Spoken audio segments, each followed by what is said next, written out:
Assalamu alaikum wa rahmatullahi wa barakatuh, everybody, and welcome to another stream from Dots Connected to Islam. And if anybody talks about how late I am, there's another thing coming for you guys. So, anyways, so again, it's good to hear from you. It's good to see you all again. Come in, come in, come in. As you know, this is our Sunday. Sundays are open panel streams where we here at Dots Connected give a chance for our beautiful brothers to take center stage and have conversations of have conversations of their own and take just to take part and share their wisdom and their knowledge that they have. And it's funny how I did show up late and there's a brother already here waiting for me diligently and patiently, and he's kind of staring me down the more I keep thinking about it. He's just that beloved. He's just that brother. Let's have him on right now. Okay, you okay? We leaving your camera on. All right. Assalamu alaikum, brother. Yahya, how you doing? Walaikum salam rahmatullah. How are you, brother? Alhamdulillah, alhamdulillah. Alhamdulillah. The stare down was it's like, oh, give me the Yeah, it's funny. I was only just thinking before, probably like maybe 5-10 minutes before you posted the stream. uh-huh. I wonder if the brothers are streaming today. I don't know. And I was just chill. I was just chilling there. I was probably like half asleep, just off in my own little world, and then I see the notification pop up. I was like, oh, cool.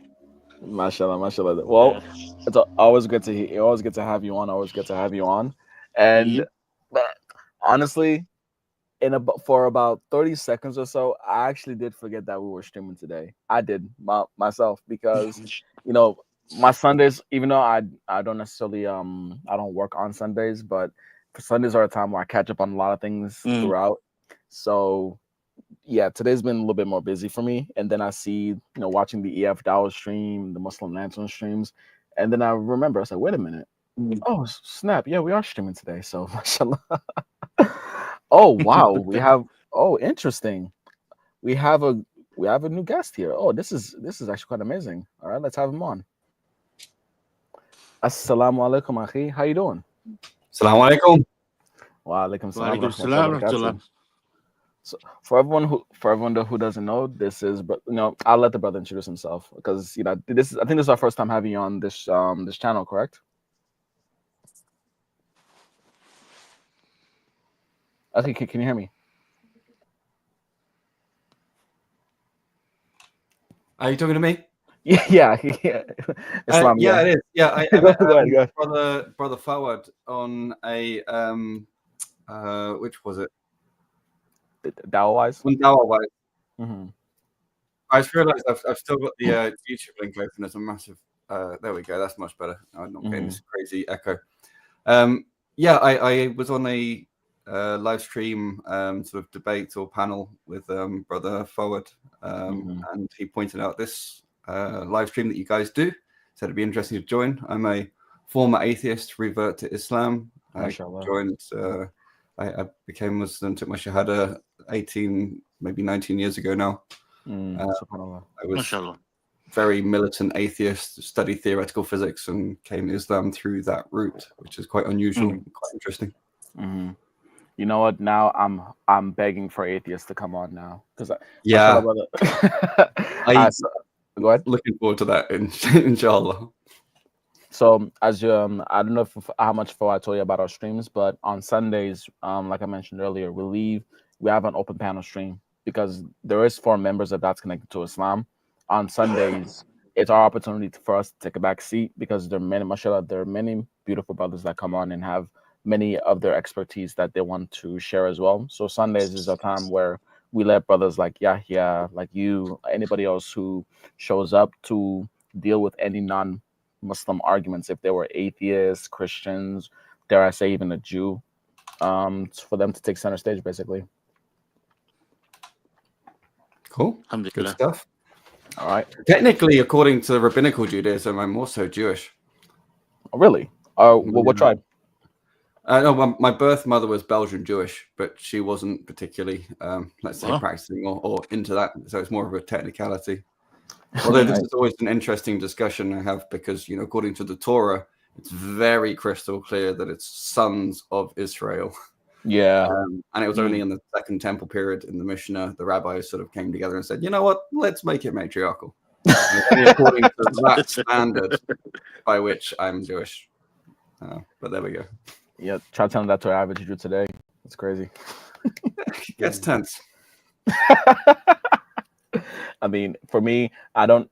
I'm not necessarily. Of course, obviously, I'm not Jewish, but even my own steps leading me towards Islam, I'm not someone who. I'm not necessarily a revert. I'm more or less someone. I like to self-classify myself, or the brothers kind of deemed me a born-again Muslim. So someone who, and alhamdulillah, I have Muslim parents. It was a Muslim household, but coming to the States from West Africa when I was very young, I more or less wanted to fit into the American crowd. Somebody going to middle school, high school, wanted to be that cool kid. It wasn't until I was about 16 years old, 15 going on 16, where I started listening to Ahmed Didat and his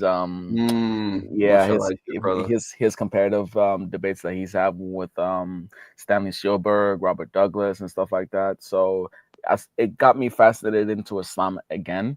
And then after a time, I started reading the Quran. I read Surah Ar-Rahman, and I realized, holy crap, if I want the truth, I got to be Muslim, whether I like it or not.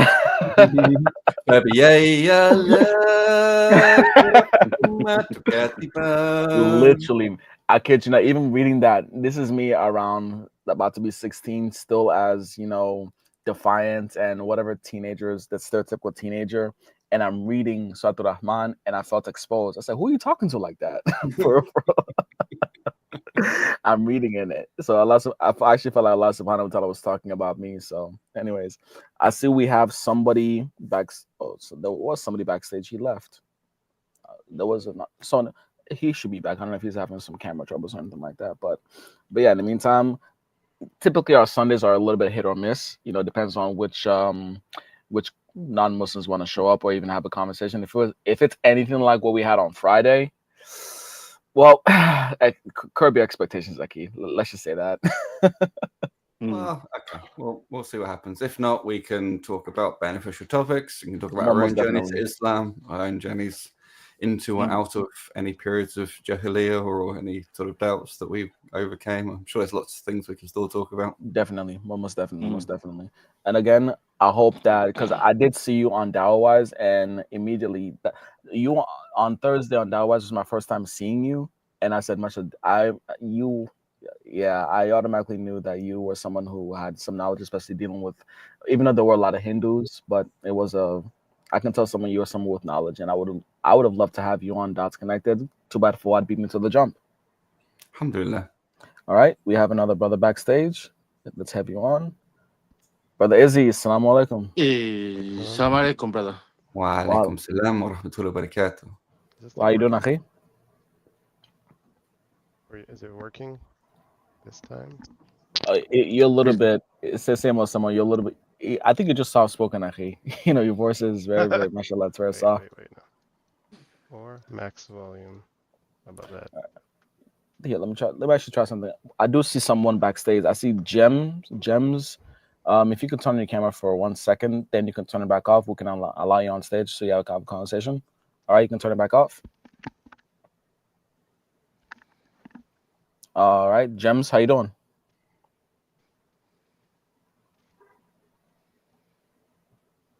Gems, are you there?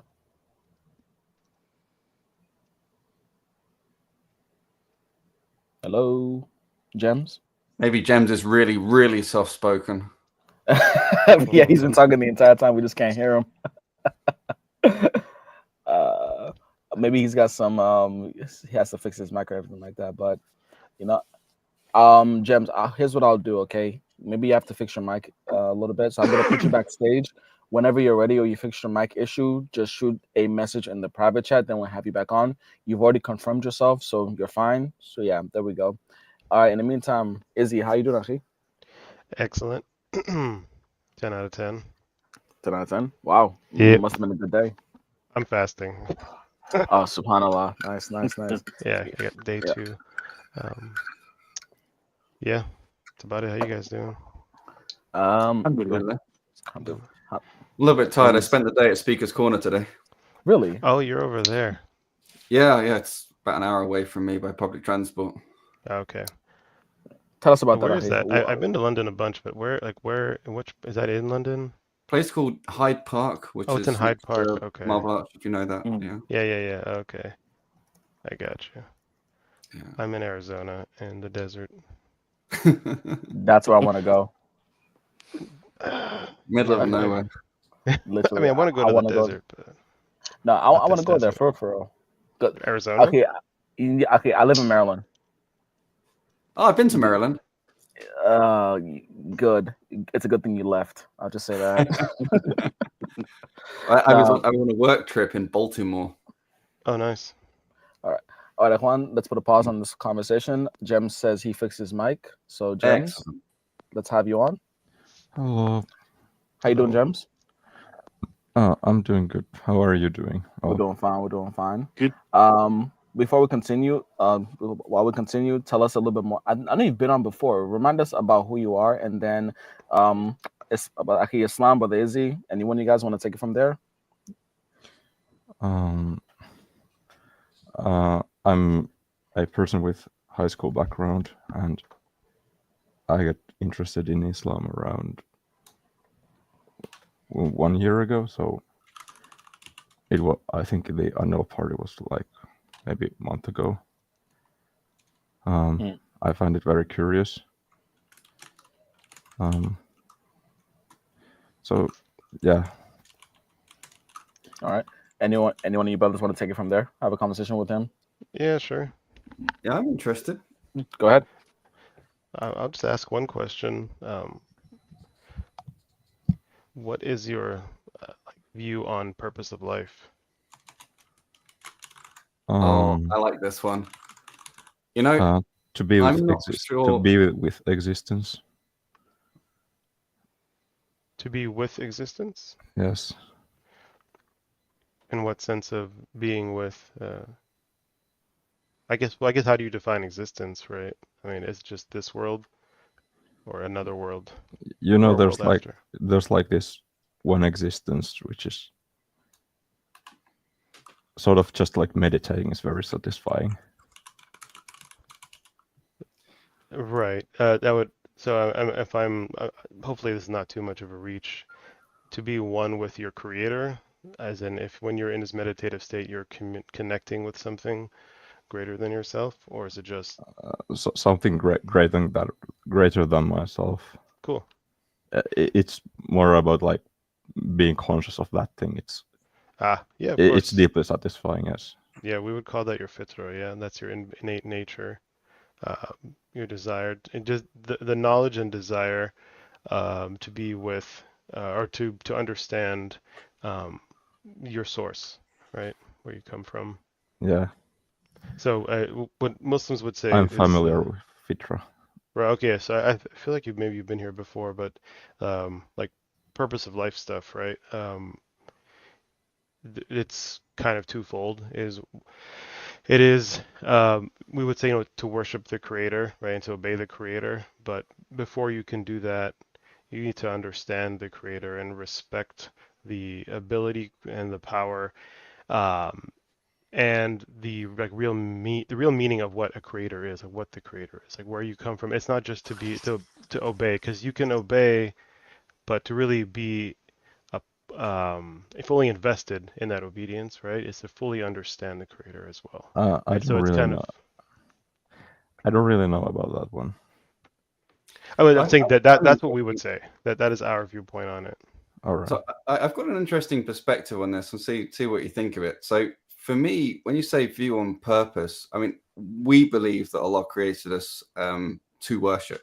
Now, what I'd like to say is, so every living thing shares at least one fundamental symmetry, which is a point of birth, a point of death, and a continuous connected existence between the two. Now, I think everybody would agree throughout history that sacrificing your life in whole or in part for something is an act of worship. Now, since we're limited beings, we must make opportunity cost decisions on how we spend our time, and therefore we necessarily are, by the way we exist, engage in worship non-stop. We have no choice. The question is not are you worshipping, but what are you worshipping? What do you think to that? What I'm meditating for, I deduce it from the oneness of existence, because there really is like only one existence, because if something doesn't exist, it's not part of existence. I see. So it's connecting to the universal consciousness. Would you say that? I don't know if it's universal consciousness, but it's sort of universal unity, I'd say. So do you believe that everything in the universe is somehow connected on sort of one, on some kind of base layer or some kind of sort of higher abstraction layer? Or So I think that something cannot come from nothing. So everything that exists is from the existence. Yeah. Okay. I don't know if that is a sound logic, but I reason it that way. I mean, yeah, it would depend on exactly what you mean metaphysically in terms of, depending upon existence. Some people can view existence as being describing a state. Some people could view existence as being the metaphysical originator of existence and sort of call that also some primordial existence. All right. But what do you think about the statement I said where, we all have a life path in between a point of birth and a point of death? And so we are worshipping, like it or not. And the question is, what are we worshipping? About what we are worshipping. Personally, I would, how I would say that, I'd call it sort of like a very, very simple worship. Like if you call it a worship or meditation, I call it a very good hobby. In a sense that it's very easy to have the hobby with other people, and it's not really a it starts to annoy if someone has hobby, like for example killing someone else's, or taking someone's life, or torturing, which takes the which sort of disrupts the meditative states if you want to have them. Yeah, torturing would be a pretty mean, brutal hobby for someone to have. But yeah, because I think it takes on from the other person's options to have this right. But in that hobby, case, so to say. In that case, I would say that person is likely worshipping themselves because they're doing it for their self-gratification or whatever else drives them. Very positive. In that case, I don't know if it's the only option, but it sounds very self-serving to like take life of someone else. Yeah, self-serving. Yeah, this goes back to, I think, in Islam, the concept of worship is very, very broad, very encompassing. So, for example, having giving something in charity is a relatively obvious act of worship, but even having intimate relations with your wife, act of worship. Even controlling your desires is as an act of worship. So I don't know if when I say worship, or when we say our purpose is to worship, if you understand what we really mean, or if you have a different lens on that, and maybe you don't quite understand what we mean. From what I've understood, it's sort of showing the gratitude and obedience in everything to the Creator in Islam. Yeah, gratitude and obedience would be important parts of worship being valid in terms of something the Creator loves to see.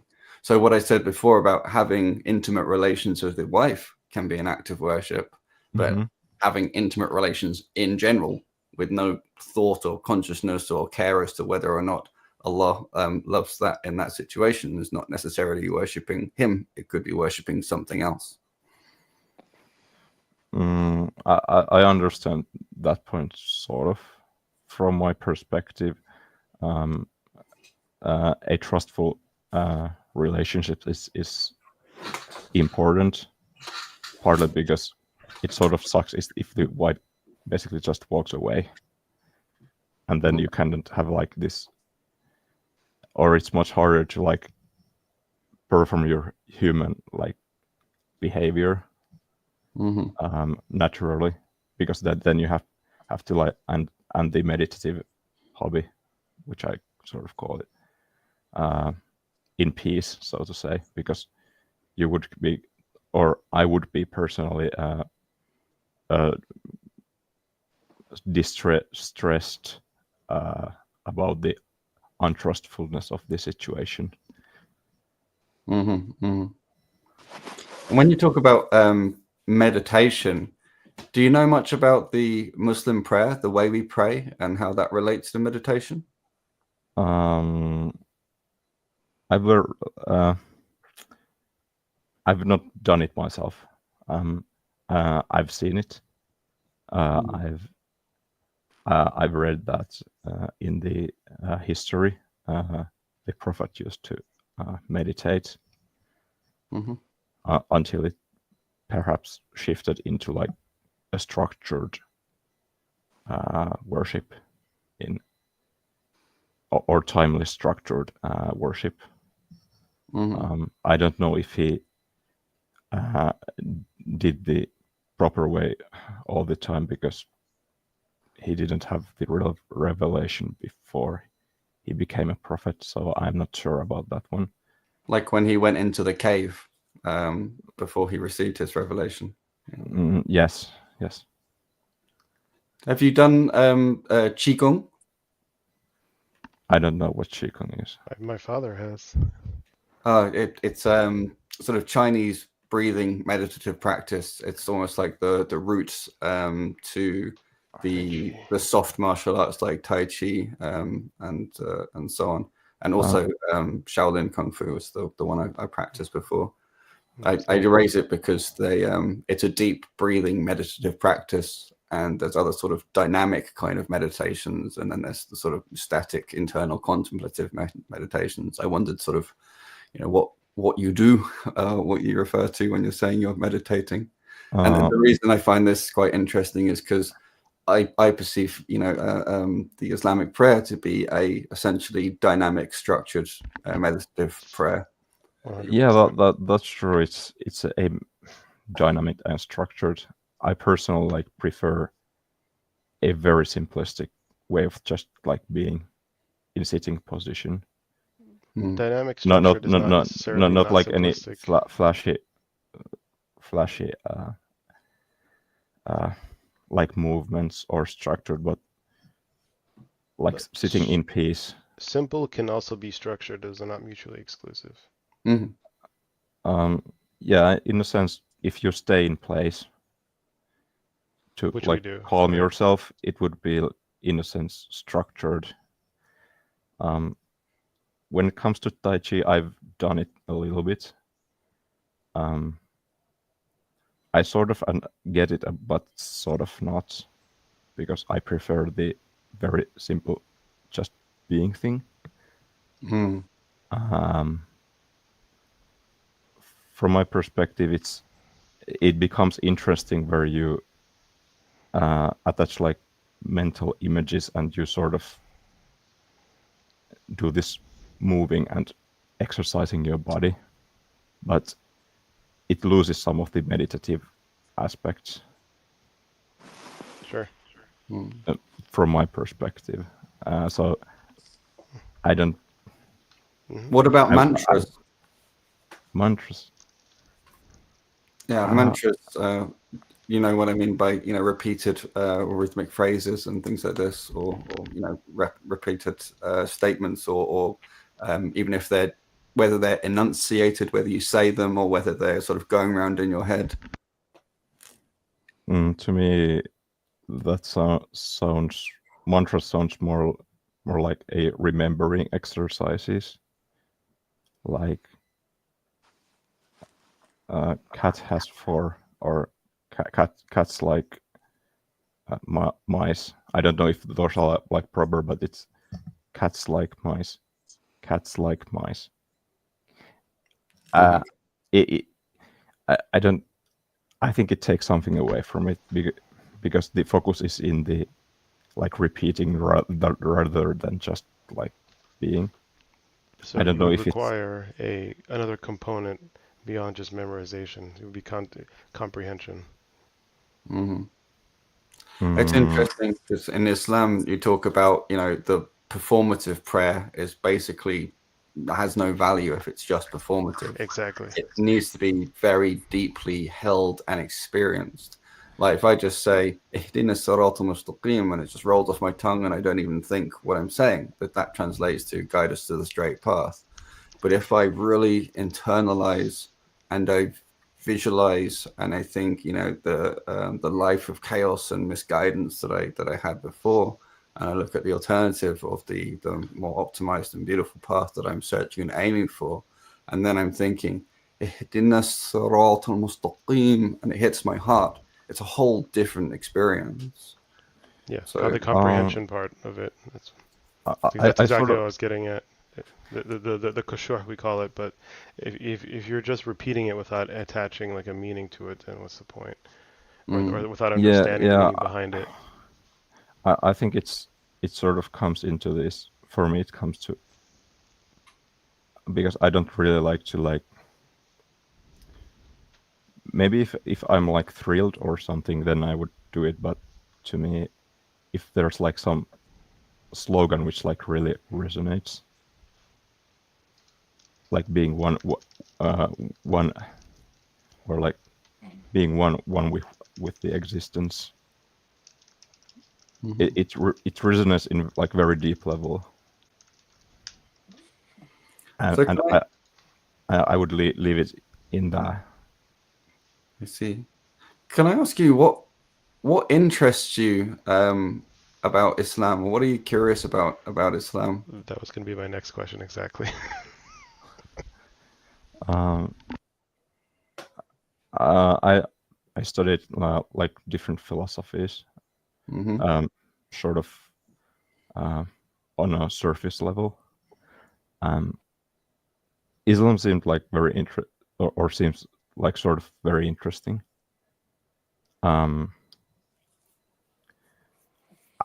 To me, there's like a very very big. I don't know. I wouldn't call it straight up a problem, but it's something like that like really really nerves me,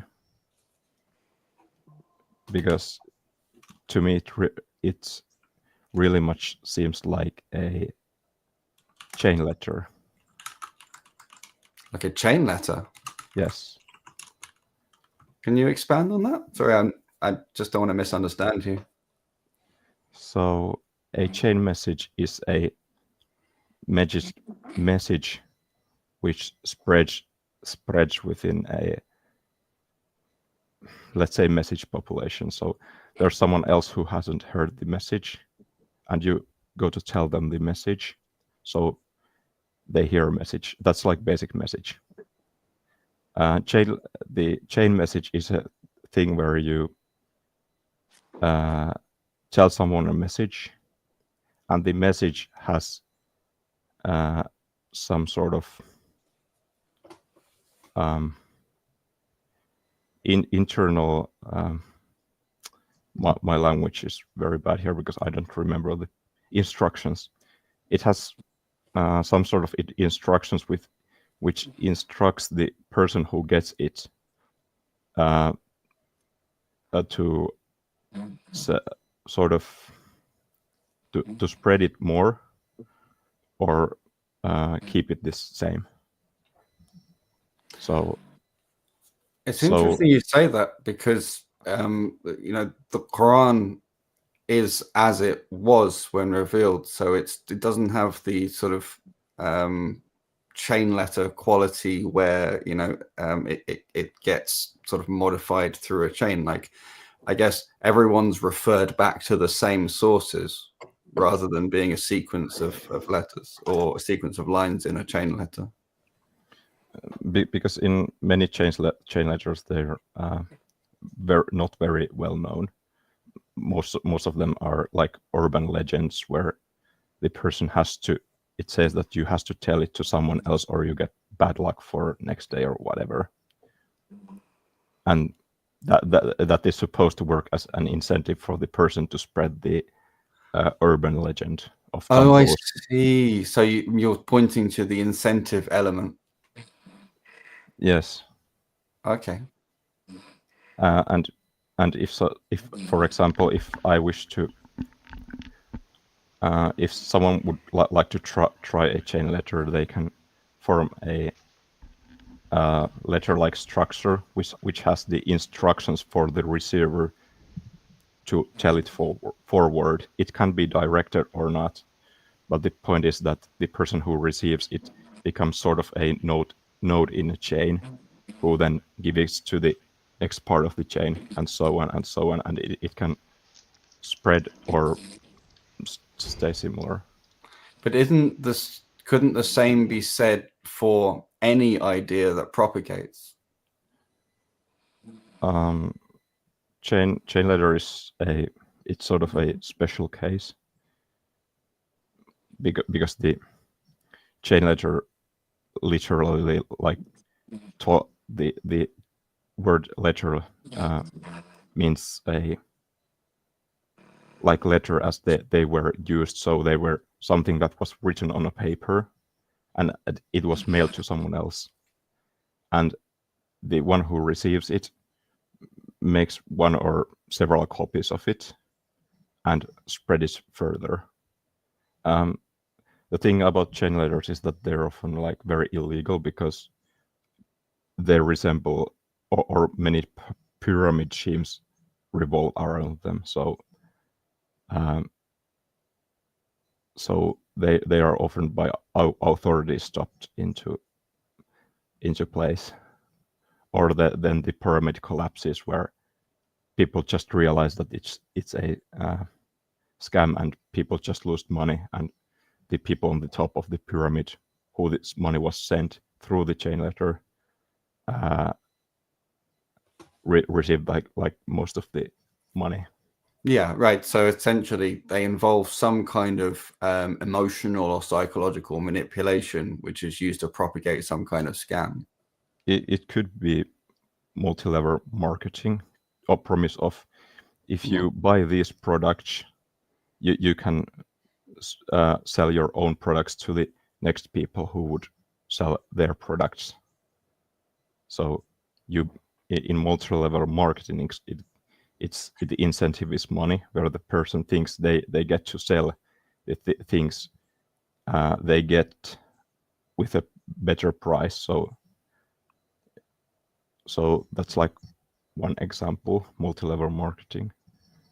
Yeah, but in each of these cases, the problematic consequence, like you say, of it being a pyramid scheme or some MLM, multi-level marketing scheme or something, Islam doesn't have those characteristics. It's much more. I think it very much does. I was going to say, for me, it's much more akin to a good system of thought or idea that people want to share because it has value to them. Like the people sharing don't in a pyramid scheme or something like that. Like I go up in the scheme or derive value from the scheme by bringing other people into it. That's a core part of the mechanic. Whereas in Islam, that's obviously not the case. Like, I'm doing something because I think it's good and right and beneficial to people, and they're not giving me money or anything in return. I want to note here that chain letter does not need to be maleficent in order to be a chain letter. I mean, who's to say the chain letter isn't copying the religion, right? What are you meaning? You're saying the religion has similarities to a chain letter, meaning it's acting like a chain letter. It's gotten its source idea from a chain letter. Its script is from a chain letter, right? What if the chain letters are just poor imitations of the religion, right? I don't think you've considered that. I think you're over-engineering this, honestly. As an engineer, I could say No, I this. don't. I don't think. I believe you're over-engineering it I don't think, because chain letter at abstract level is very simple that doesn't thing, matter how which simple it is. In fact, it makes sense. What I'm saying is you're taking something very complex and you're diluting it to something simple, given that you're not capable of creating the complex or a source, right? So like your source code is Microsoft Windows. You, as a bad programmer, can create a script that maybe restarts your computer, right? It makes total sense. If it was the opposite, then you might have a point. If something simple created something complex, right? The copy comes from something simple. They might not have a point. yes, See what I'm and saying? also what I'm saying here, that you can take the basic structure of a chain letter and build another message which needs to be propagated on Sure. that mechanism of chain letter. Sure. Yeah. I know, I get what you're saying, but that's basically like a one-to-one copy in terms of like the complexity and like relevance. So like if I take a highly complex program and come up with a chain letter from that, right? I've diluted the original program immensely to the point where it's like a very basic function, right? But my point is, if you're saying this religion is like is like chainmail, right? Meaning that it's copied in terms of like someone's basically said, I'm going to take a religion, I'm going to make making chainmail, right? And make this religion chainmail. Like they had to have had a source idea. Like where did they come up with this idea, right? The idea I'm positing is a religion that they saw, and they're like, well, people follow this thing, I'm going to make chainmail out of it. I don't know if that's right or not, but that makes more sense than the opposite. I don't think all religions have this property of being or having a core, a mechanism which resembles much like a chain letter. When people share the concept of meditating with other people, and other people then pick up that concept and do it, and if they find benefit, they tell other people about meditating, how's that different?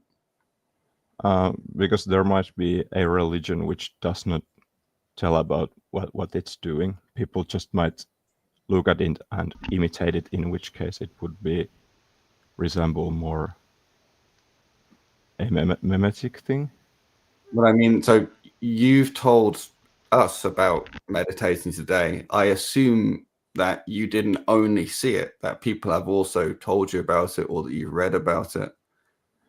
I mean, most people have heard of meditation. They haven't just seen it, right? Yeah, in a sense, but I don't also give you a meditation which comes with a message which would incentivize you to follow it or suffer. So the incentive is much lower at much lower level than, for example, in Quran. But you would tell people that meditation has benefits, and that they're losing out on those benefits if they don't meditate, or potentially, right? If someone is interested and it resonates with them, then I would open about myself and tell, okay, this is what I think, because you came to me and asked that thing from me. I didn't come here and first and tell my meditation to you. But it's the same with Islamic dawah, right? This isn't a dawah. Literally translates to invitation. So you just present an invitation, and if people are interested or resonate or feel a amount of value, they can come, like you have joined this live stream. It's different from, for example, evangelism, where they'll go to every corner of the earth and try to force it down people's throats quite often, or people who go to uncontacted tribes and try to teach them about Jesus. And, it's not, we don't do that sort of thing. But the way Islam spreads is much more analogous to the way meditative practices spread. I would sort of disagree. I agree with the Christian perspective that the idea of spreading the evangelion is a core part of it, which works much like a chain which gives person a copy of Bible, and they would find and I think with Bible they can even reason it to. All right, I have to admit I haven't read Bible so accurately, so I could say where it is. My intuition, what I remember, I think it says it that they have a message which they spread essentially. I think it's from letters. I think you'll find it in Paul's writings. Yes, but you yes. certainly wouldn't find it from Jesus, because he was sent to the lost people. But when What I meant by that really is, and it's not all Christians, it's certain particular churches or practices do something that's similar to what you described, where they go and try and spam people, and quite forcible and coercive sometimes in the way they're doing. But what we do in Dawa, as I say, is literally an invitation. Nobody forced you to come here and so on. It is offer an invitation, and if people are interested, then they join in further, and we get in deeper conversations. So it's very much more analogous to the way meditative practices have spread from India and China across the world, than it is similar to the way evangelical Christianity has spread. I want to take a passage from Quran, which is, I think it's 66 and 6. Okay.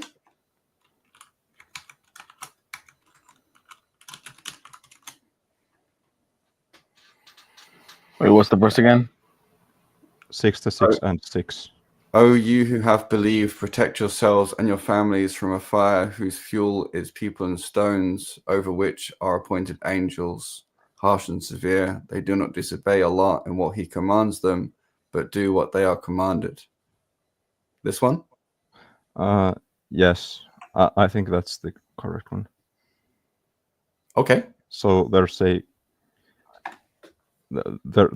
bit more to this, because it does not straight up say how you protect your families, but there's a clear indication that they must protect their families. Imagine a newborn child comes into family. They have their fitra or whatever, but they have some incentive where they have not heard about Quran and how to save themselves from the hellfire. And a father has the message, and they think, how can I save when they read that passage, then there comes a question: how can I save my closest one and family from, or how can I tell to my child about how they save themselves from the hellfire? Right. The clear answer, a very clear answer would be follow the teachings of the Quran. So basically know the Quran and follow the example of the messenger, the prophet. And that's when they get introduced into the Quran. And when they read that and they have their own families, and there comes a new child into the family, they think, how do I save my family from the hellfire? And the logical answer is that they know the religion properly. So you give them the Quran. But a father would want to protect their child from, for example, opiate addiction, right? Yes. So it's the sort of start saying Ya ayyuhalladhina amanu. So you're talking about, oh ye who have believed, right? Or amanu, those with iman. So it's not oh everyone who will listen. It's a verse addressing those who have believed. And so what you're talking is propagation within family lines or down family lines of beliefs in terms of what protects people. So but then my question would be, essentially, what's the problem with that in terms of, like anything that someone thinks is going to be bad or harmful, they try and protect their children from. But that's very different from the multi-level marketing or pyramid scheme. Yeah, but here, You're- here the incentive is to protect them from the hellfire. The way to protect a person, certainly from a hellfire, from an Islamic understanding, is that they take the shahada and they practice the religion properly until they die, I mean, they have to. and they do not turn away. They have to themselves believe it, right? So it's not you can't just take the shahada without believing it. Otherwise, it doesn't mean anything. So you can give them the message, but it's up to them to accept it and internalize it. Yes, but I want to say here that threatening with an eternal punishment, and vice versa with like eternal carrots, so to say. I mean, Just to be- I think it sounds very manipulative. I mean, it's only manipulative if you take it as such, right? As if it's a secondary goal. Like if I tell you don't walk in the street, you're gonna hit by a bus. Am I manipulating you? If you tell me wrong information, Okay, exactly. But is the information wrong? So that's what we have to get to, right? Because if it's not wrong, it's not manipulative. So Yeah. because the there whole can be also discussion- like positive manipulation where you say sort of honestly like, sure, you can go that way, right, but that sarcasm. way is better. Yeah, no, I get what you're saying. I mean, or it's not manipulation You get a at all. carrot when you take this way. Sure. Or it's not manipulation at all, and it's just the reality, right? So Yeah. now the question then becomes, how do you like evaluate, is it the truth or not? That's really what we would get to. Would you agree that if it's true, then it's just the truth rather than being manipulative? Or do you think that it can be manipulative to say that even if it's true? I think it can be manipulative and truth at the same time. So this comes back to, if I warn you that there is a car coming, and if you stay in the road, you're going to get hit by the car. How can you call that manipulative? In a sort of yes, because it incentivizes a action from how you're presenting information to them. So perhaps we have a language barrier because, at least as far as I understand the use of that in English, like it would be a misuse of the word to say it's manipulative to warn someone of a genuine impending danger, but to warn someone of a false danger in order to get that action would be manipulative. You can all and say it's for my benefit, but I'm hiding the fact that it's for my benefit and I'm pretending it's just for their benefit. That would be manipulative. Yeah, I don't consider that perfectly analogous, because in case of, for example, in Islam, it would be more from my analogy. I would understand it's more like, all right, there's a bus coming and you're standing there. You come here, you get a carrot. If you stay there, you get run down on the bus and you get smacked from the stick. Yeah. Okay. Yeah. You're standing where the stick is, but there is a place over here where there's a carrot. Would you like to move away from the stick and go towards the carrot? If the stick and the carrot don't exist, and you know that, and you're just saying that to get a response, that would be manipulative. But if the stick is genuinely coming, it's not my fault. I don't hold the stick. I'm not using a stick and saying, I have this stick and I will hit you if you don't move. You're saying, look, there is a tree branch is going to fall and hit you. But if you move over here, there's some nice mushrooms you can harvest and eat. Which of the two possibilities would you like to take? I think in Islam there's very much emphasis on the punishment in the afterlife, because here it's more. I would say it's because in Islamic understanding, the Quran is this spoken word of God. So the God is saying, "I have this stick, and if you're not moving out of the bus, I'm going to hit you. I And mean, if you come yeah. on the side lane here, you get a very good carrot. I I mean, think I believe with pretty much everything that you might view as a carrot or a stick, they're mentioned in the Quran of the carrots is more than the sticks. it's almost double. It's typically around double, yeah. Yeah.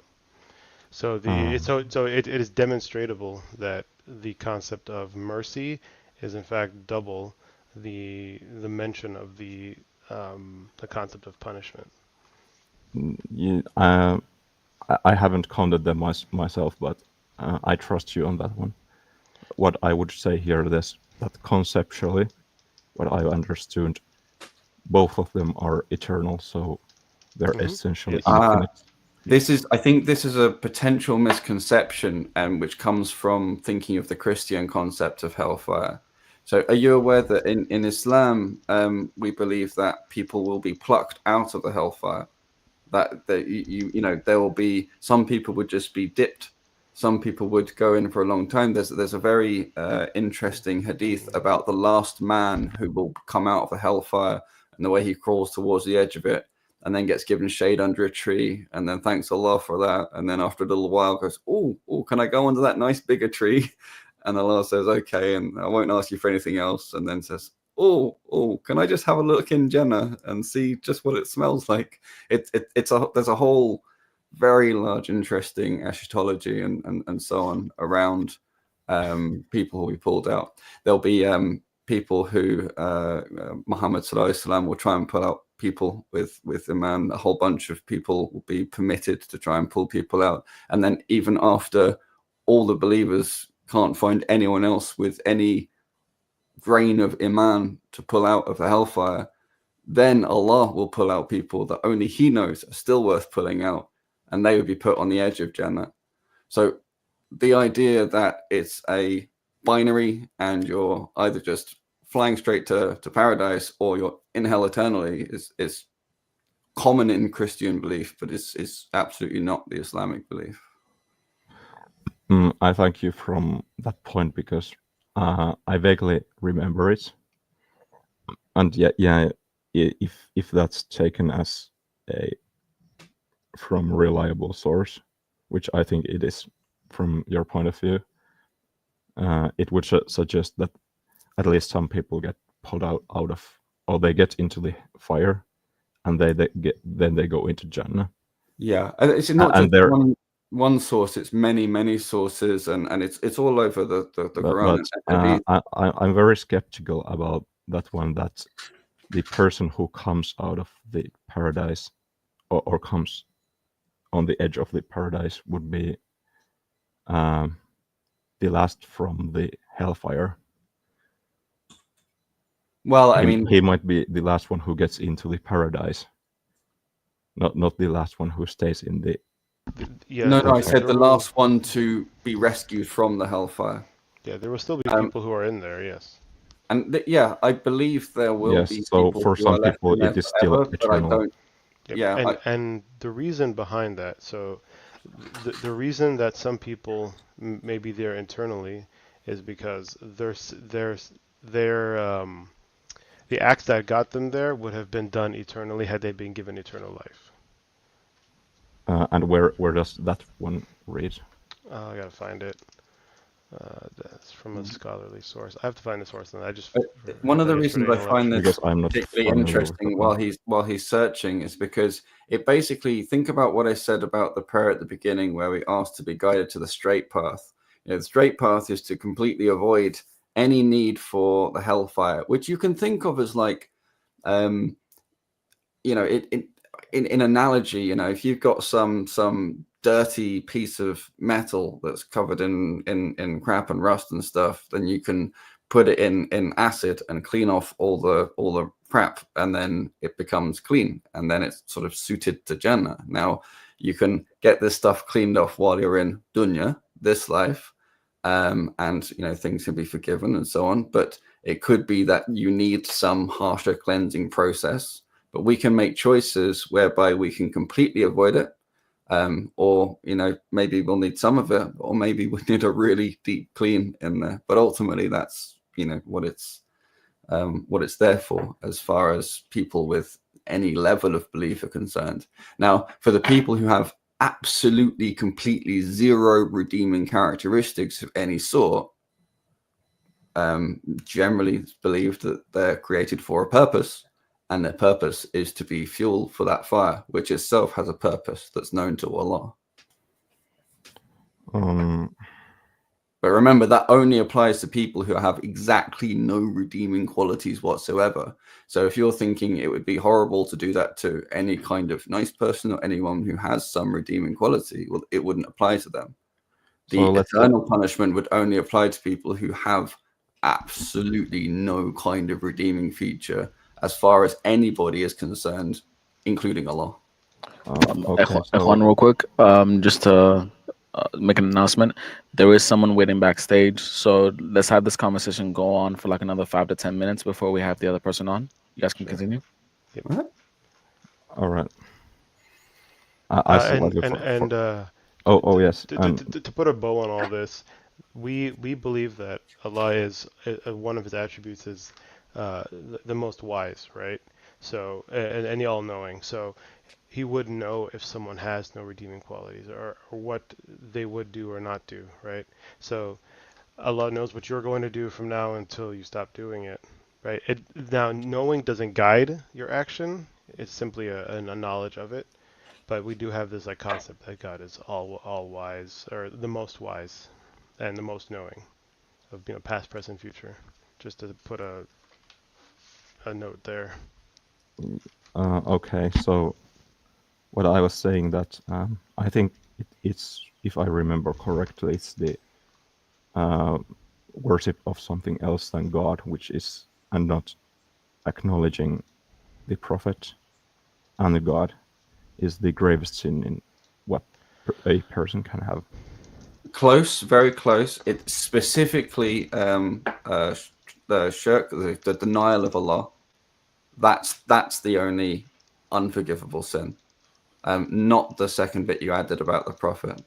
And in a sense, you can see how that's quite logical, because essentially none of us are perfect, but things need to be perfect in heaven. And so they depend upon being in that state in heaven, depends upon his mercy. But you can't genuinely, as in without hypocrisy, appeal to his mercy if you reject him. So the only unforgivable sin is to die in a state of rejecting. Everything else can be worked out. All right, so I want to push a bit on that point, because I think in the Quran somewhere it was that the truth has come clear, and that is the Quran. And so when the truth comes to a person and they deny the truth, would that be the same as denying the God? It wouldn't be identical, but there's also ayat in Quran that says, I can find it if you want, that says anybody with a mustard seed of a man will get to Jannah, to heaven, eventually. Okay, so let's say there is a person who has heard about Quran and has read the Quran. For example, someone like me. I have read the Quran. I have read most of the life of the Prophet. So I personally still stand as an agnostic on the thing. I cannot still separate it from a cleverly designed chain letter, which could be also a scam from my. I apologize for the wording, but a shame from my perspective. It's interesting because I was a former atheist, and I held the perspective. In fact, it's in my reversion poem. Maybe this is some scam that come up with from this prophet, from Muhammad sallallahu alaihi wasallam. One thing from history that's very well attested is his son died, and there was an eclipse of the moon at that time. Now, if someone was trying to make some scam, especially at that time with the way superstitions worked, simply claiming the eclipse is because of what happened to my son would have been thought of as being absolutely solid evidence. But Muhammad said that the sun and moon, that the eclipse doesn't happen for the birth and death of any man, of any person. So he had the opportunity to do the manipulative thing, or to use that. And if anyone was being disingenuous, they would have jumped on that opportunity, but he didn't. So he doesn't have those kind of characteristics. It's just one kind of example. But I appreciate it's not sufficient in and of itself. It's just something to think about. His character wasn't of that type. I think there might be a variable which one must take into this,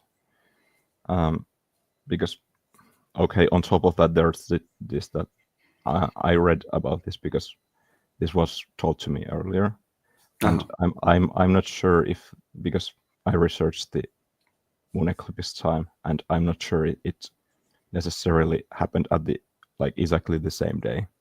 So there's that. I think it was the day after. I would have to check. I think it was sort of close, but it's not. It was not like. I think there might have been even a year apart.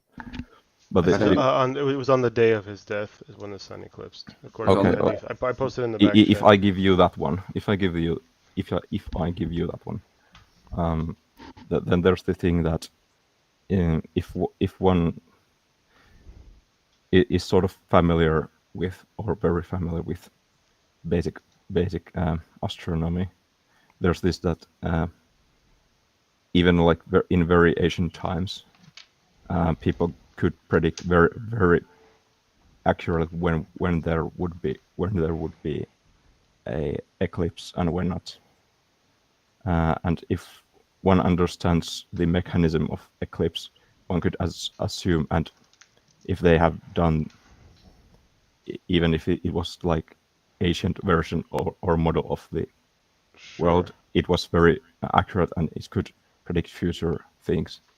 So in that sense, one could assume in that situation that if he would have agreed that, it was a sign from... However, the opposite side of that, right, is can they predict when someone dies, however, right? You can kill someone. But they didn't. Right, and in this case, this was not a death.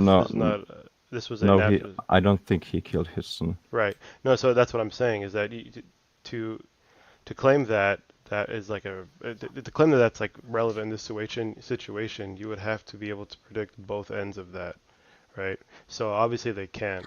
So it's not really you're missing half the equation.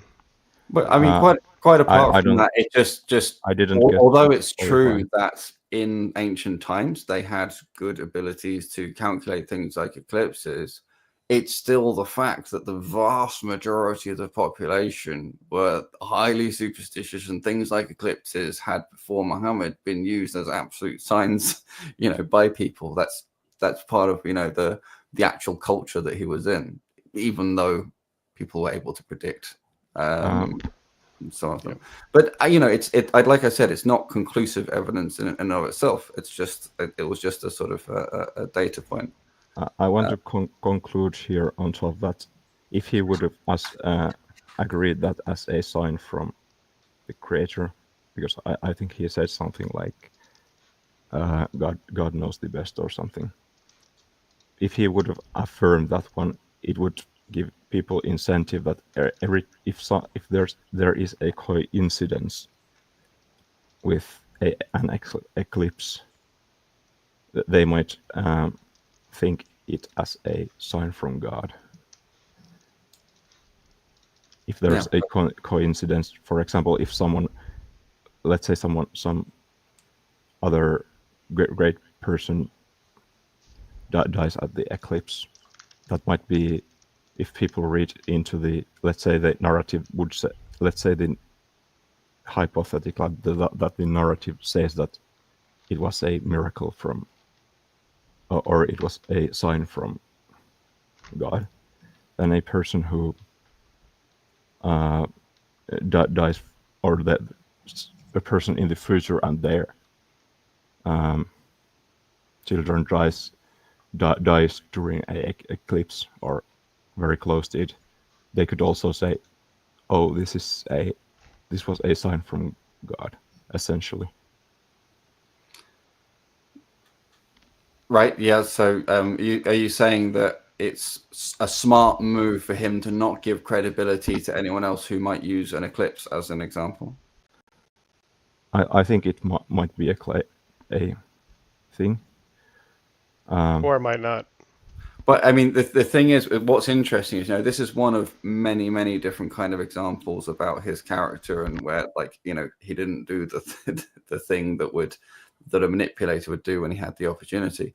And I just think that, because I've been down these kind of trains of thought before myself, and I ended up having to attribute Muhammad with this kind of superhero, super knowledge, like incredible system of unbelievable amount of foresight and calculating stuff, that eventually it made much more sense that he was just guided by the creator than that he was able to think 50 million moves ahead of everyone else on all these different fronts. Because each thing in isolation doesn't stand on its own. It's the whole story together of all of the different events in his prophecy. I think you're disregarding something which is not even like a claim like aliens. It's simply that, from my perspective, he could have been groomed for the job. But again, then he would have to be groomed by these people that have inhuman amounts of intelligence, foreknowledge, foresight, and luck. Yeah. I don't think so. I think I that was a very long discussion, but I mean, from my perspective, like I say, I had the kind of thoughts you're having, and when I looked at various different things in isolation, each thing in isolation had some kind of plausible counter narrative.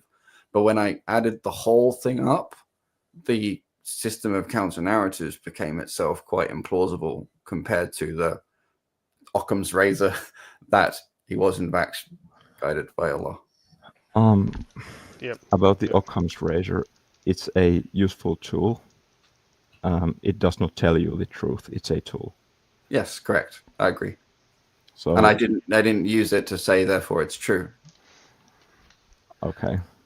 You're narrowing It just down becomes. possibilities, It right? then raises the question: why? It raised the question to me in my heart and my mind. Why was I so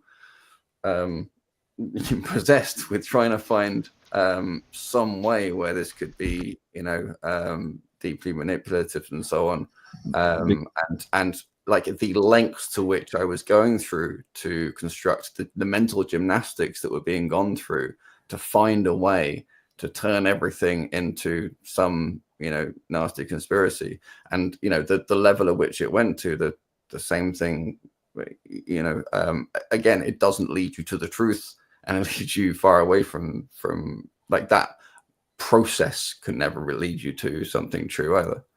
So I'm not saying that because it's a simpler explanation to say actually he is just led by God doesn't make it true, but it does make it's a useful heuristic, and it does make a lot of sense, and it's also a heuristic internally for myself, to check my own reasoning on why I'm applying different kinds of reasoning.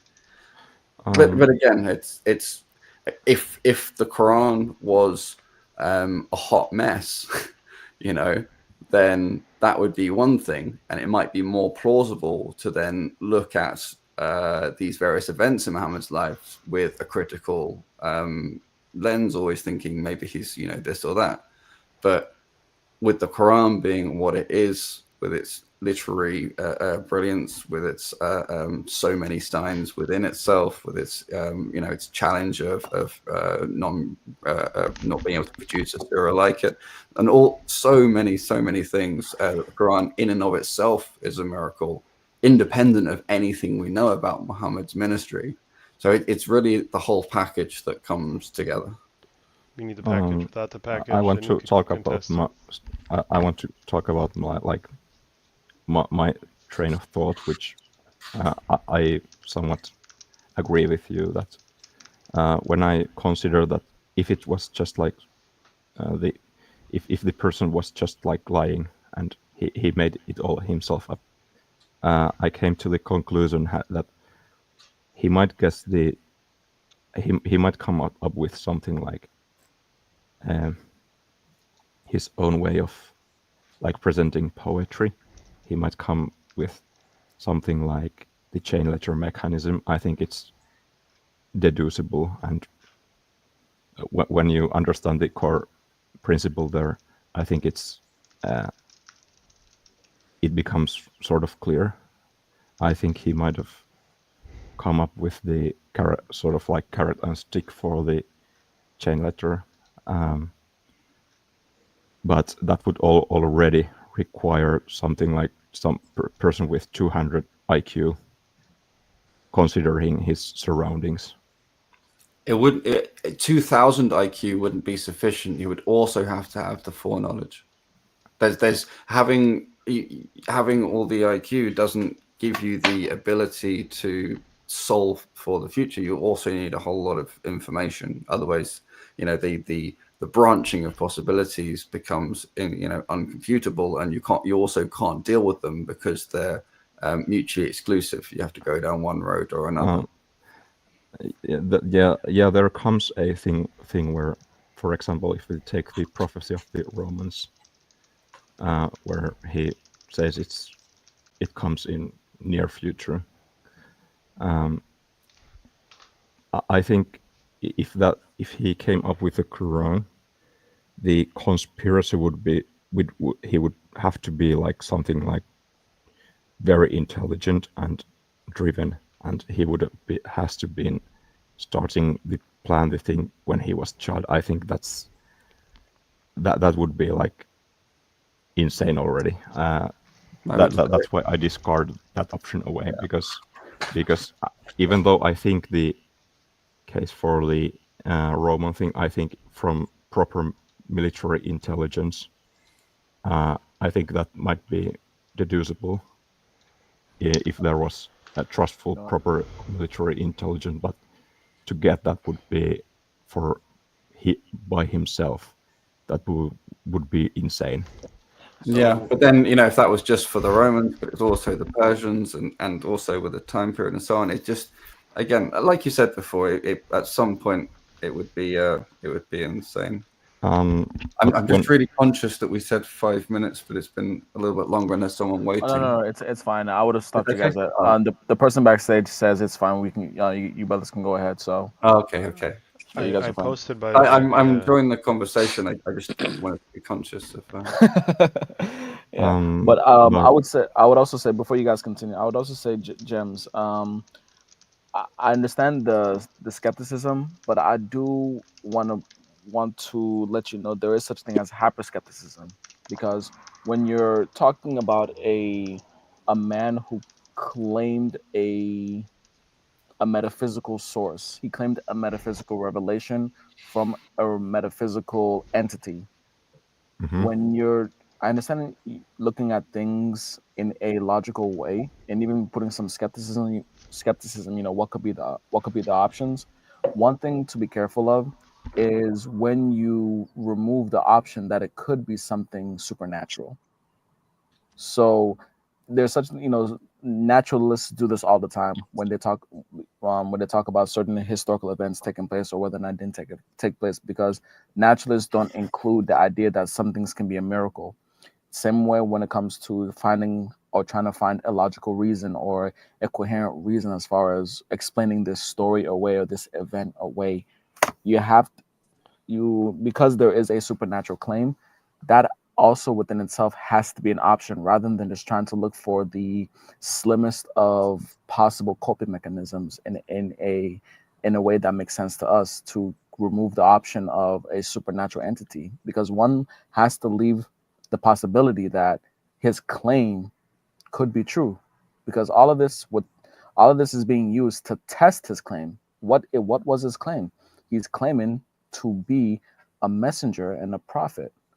All of this research, all of this analyzation is used to test to see if his claim is true, if that claim that he's making can be the only of the only possibility. And like what Brother Islam said, it's also the foreknowledge of not only historical events, but such things that we only found out about the natural world hundreds of years later, almost more than 1,000 years later, that he himself, if you're that he himself put, or if you want to, since you don't, since you exclude the notion that it came from God, at the very least you'd have to ask the question: how is it that the book that he came up with talks about the natural world, certain aspects of the natural world that science only caught up with the advancement of technology and medicine 1,000 years later? So one would have to leave that option to say, maybe his claim, let's see if his claim could be the only reason why, because there is no other natural claim for it, natural explanation for it. So please leave that as a possibility rather than just trying to explain it away. Make sense? There was a lot, so yeah. that was a very lot. So I only answered the first question because it takes very, very long time to explain the other ones. So the first one was about the hyperskepticism, and from my perspective, I don't think he did it himself, because like Hakim said already, it would require such a stunt and such intelligence, and like the person should have started it for 30 years before he, and even probably still be thinking about just before he was ending the whole thing, and still require crazy amount of intelligence. And then I think it would still, from where he lived, I think he would be left not completing the story that would need to be get. And it would have made at least one mistake, and any one mistake. Another one that's really interesting, I'll just leave you with this one perhaps, because it's less commonly known. There was a guy called, tell me if I got this wrong, guys, Abu Jahl, who rejected Islam. And then in the Quran, Allah tells us that he will die rejecting Allah.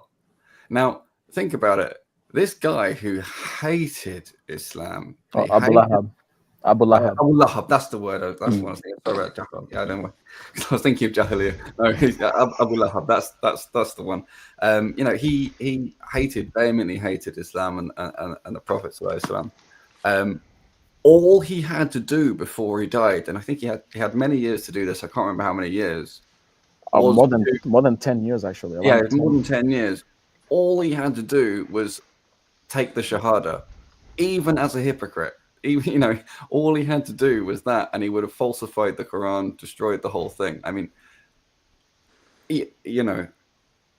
so if there was any kind of scheming involving giving your worst enemy that amazing opportunity, would be suicidally unless God tells you that, you would never do it. And again, unless God was in control of everything, Abu Lahab would have done just that simple act, would have annihilated the entire thing. So from your perspective, it would have to be someone with incredible foreknowledge to make the prediction that is in the... Actually, that particular one would be even more than foreknowledge. They would have to actually have control. Yeah, they would have to have incredible foreknowledge, but also control, because design. I want to give a small notion about the Abu Jahl, because I don't remember him being mentioned in the Quran. Abu Lahab. I said the name wrong. Actually, Abu Jahl is actually also mentioned in the Quran, and this is another miracle, another understanding of great foreknowledge as well. Because when Allah talks about Abu Jahl, he's talking about how he's going to grab him by the forelock, a lying, sinning forelock. Now, why does the Quran associate lying and sinning with the forelock. Jem, you know what the forelock is, correct? Frontal cortex. It's the front hair of a horse. Yes. So the Quran associates lying and sinning with the forelock. Now, what's the understanding there? Recent science concludes when it comes to the study of the brain that the judgment center and the decision making of the brain Prefrontal cortex. comes from the prefrontal cortex. So everything as far as our actions and judgment and our decision making comes from the prefrontal cortex, the same place where the forelock is today. So when we talk about what lying is a decision, it's an action taking place, it is a judgment. And what is sinning? Sinning is also an action taking place, a decision being done, and a judgment. There was no way that man could have had that knowledge of the exact location of where we make up our decisions in the 7th century, because we've only figured it out literally within the last 100 to 200 years. As far as I understand, the last 100 years or so.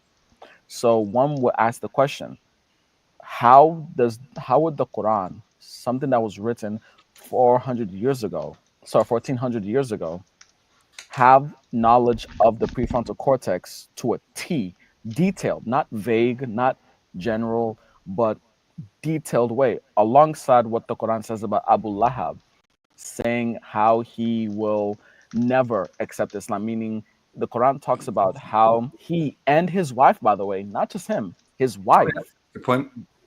he and his wife are both going to be in hellfire at least 10 years before they died.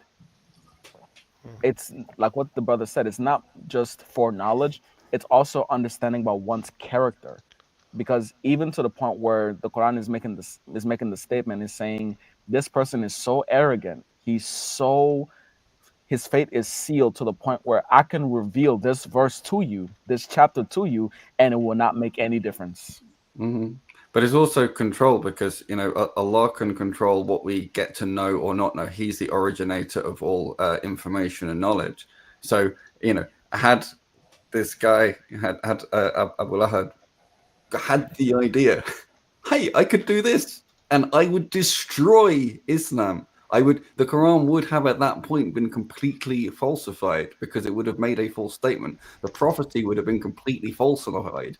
He spent so much money and blood and manpower, and his whole tribe so much fighting this thing, and yet this whole time, right under his nose, there was the one simple act he could have done, but he just couldn't see it. Right? And now, if he, that speaks to really much deeper than just foreknowledge. For me, that's also that Allah is in control of who is permitted what kind of knowledge or inspiration or not. Okay, so there was again a lot, and there was like two different points. Yeah, just two aspects: the Abu Lahab and Abu Jahl. You can deal with one at a time. Uh-huh. About the Abu Jahl, the explanation for that one is long, but I say that from my research into the history of science and how these things were found out, I don't think it's not about how difficult it is, because I don't think it requires like brain reading machines to figure that one out.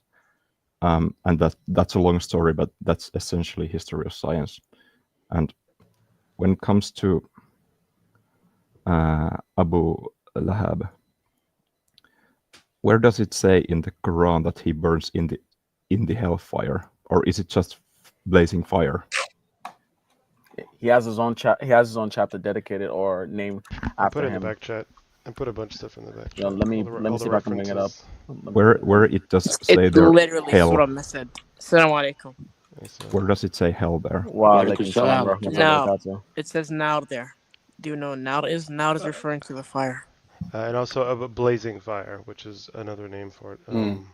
Yeah, The word but Nar in the Quran is used to talk about hell many, many times. For instance, Allah Azza wa Jalla says in Surah Al-Bayyinah, He says that the mushrikeen from the Ahl Kitab and the polytheists, they will be in the Nar, khalidina fiha, forever, right? Obviously, it's not saying like it's talking about hellfire. So the word nar is used all over, even in hadiths, to talk about the hellfire. That's just like not. So Yeah. And also, gems. there's So Rahman as well, min marriage, min nar. so the Quran also mentions his nickname, right? And then the element lahab is the nickname is the nexus with the flame of hell as well. So I'm gonna read the verse to you, the whole chapter to you, gems. Okay. Bismillah ar-Rahman ar-Rahim. May the hands of Abu Lahab perish, and he himself perish. Neither his wealth nor worldly gains will benefit him. He will burn in a flaming fire. And the fact that it says he will means he's not there yet, meaning his hands that he's still alive. Sure, sure. And so will his wife, the carrier of thorny kindling. Around her neck will be a rope of palm fiber. So it's talking about him and his wife, saying both of their fates are sealed. And Okay. yeah. So the question we can like talk about the mentioning of the nar in the Quran, but I am still waiting where it is mentioning hell here. And a blazing fire. Yeah. Again, the word nar is used all the time to denote the hellfire. This is literally what now refers to. Yeah, I Here's think verse, at this point you would be just going against the people of knowledge of the Quran and saying, this is from well, I Tafsir don't here. see evidence that that means that when the people with knowledge can tell you what that means. I mean, You know. in the Tafsir, it's talks directly about the Quran does not mention his real name because it smacks of paganism, and the last element, lahab, flame, in the nickname has also nexus with the flame of hell. This is from Ibn Tafsir Ibn Kathir. Yeah, you won't find anyone who, says, oh, maybe it means he's gonna die in a house fire. The thing here is that here the Quran is said to essentially by not mentioning it in other ways, it's sort of internally like how to say it, correlating it with the hellfire. However, Four ways. However, I would heavily doubt if he had died in a fire in real life. He died of a plague. I said if he had died in a fire, like for example in a house fire, the nar could be implemented as something, a fire coming straight from God, because it would be in that case also be sort of a miracle because he's just burning himself. So and one And thing to the thing understand, here is that the Quran is used to make these definitions, but I think this could be premeditated see, to well, to inf to but then again, you'd have to have. I mean, even with the earlier statement you made about Abu Jahal, which I will get back to because there's some things you said that is that's very very flawed in my opinion. But let's stick with this one.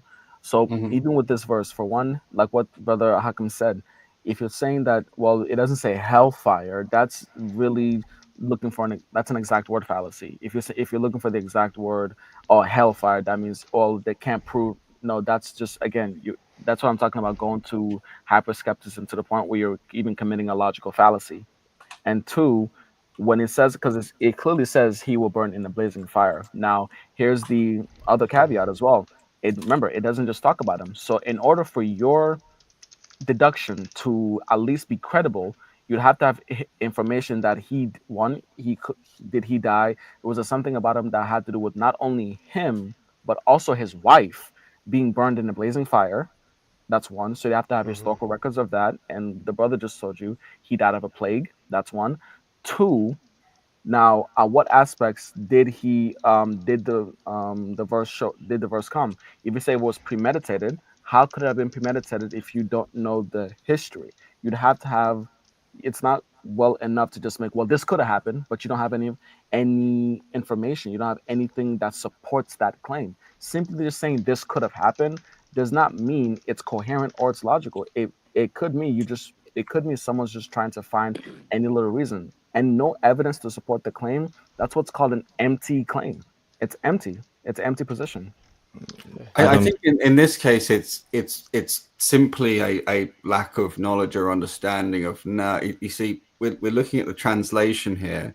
Remember, the Quran doesn't only have the constraint that it's conveying certain information. It also fits all of this poetical framework and so on and so forth. There's lots of reasons why Allah might choose to use na instead of Jahannam, which you might think might have a good reason to be better here. But I think Allah it would be has much clearer. Yes. But Allah has his reasons for saying now.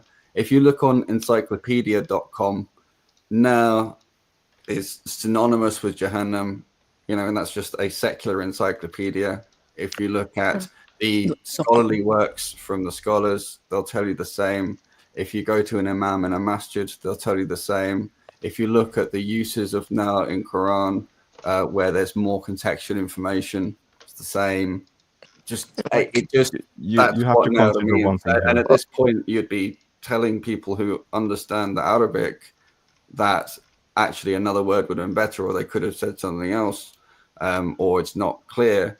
Whereas the source of the lack of clarity is a combination of the translation and your so far level of understanding of those terms and the general context of how to understand the Quran. And additionally, linguistically, the way the Quran is, you'll find, for example, chapters where at the last letter of every verse is the same, right? There's linguistics in it. So the verse that says, سيصلى نار ذات لهب, if you would say سيصلى جهنم ذات لهب, it would not work. Yeah, right? it would break the structure. Exactly. So the Quran has many things like that. So as like an Arabic speaker, if it said سيصلى جهنم ذات لهب, it would be off. It would not not work. You can make it work with other. You have to change the whole structure of it, right? And then the structure of that verse goes with the other verses. So you'd have to change the whole chapter now. There's a lot of instances like this. I do have to run though for Suhoor or Iftar. So Assalamu alaikum. Wa alaikum salam. Hope to see you back pretty soon. Salam. Yeah. Alaikum salam. I want to note here that I think the NAR definition or the association it with hellfire comes specifically from the Quran, and I'm very skeptical it comes from before. Wait, what? Specifically in the Quran, it's very clear where nar refers to hellfire. Yes, there's no ambiguity. But nar is also an Arabic word that means fire more generally. Yes, that's also correct. Yes, that's exactly what I meant here. With the Quran associates the word nar with the hellfire. It's very clear in Surah Al-Bayyinah.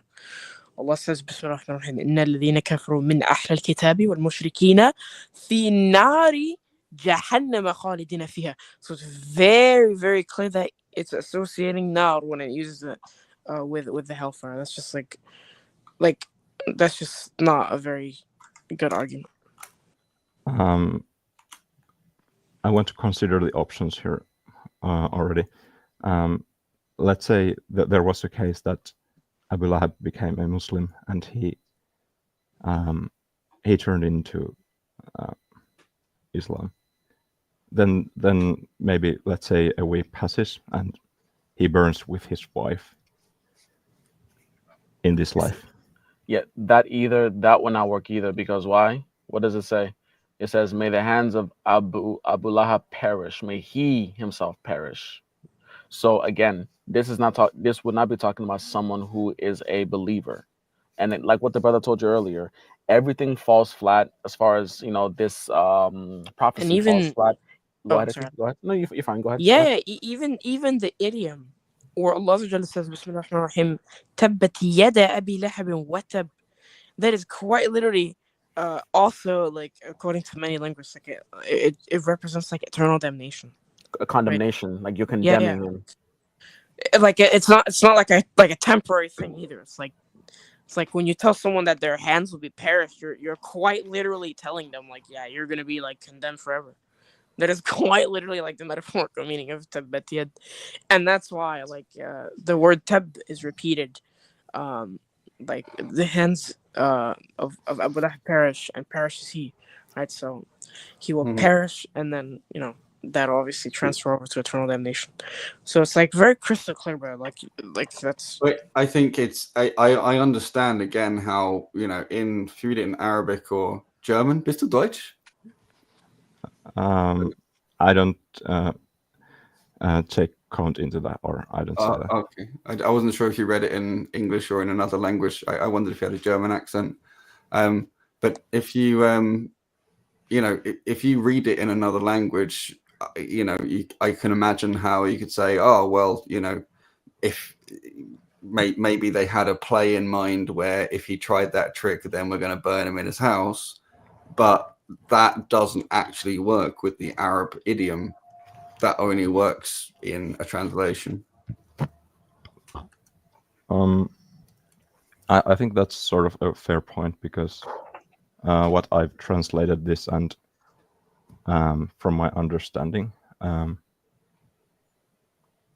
don't think it gives the idea of eternal damnant anywhere. That might be simply my mistake. I don't know. I need to. This is the thing that I might need to look again, because I think it might have been a good point. The thing is, from my perspective, because Quran is the thing which associates Nar with the hellfire. If this prophecy would have come true, he could have used at some other place Nar with in another context, diluting the premeditated correlation here. I don't. You know I, what? I might be wrong. I don't think it's ever used because like I mean, I say Gems, he could have used.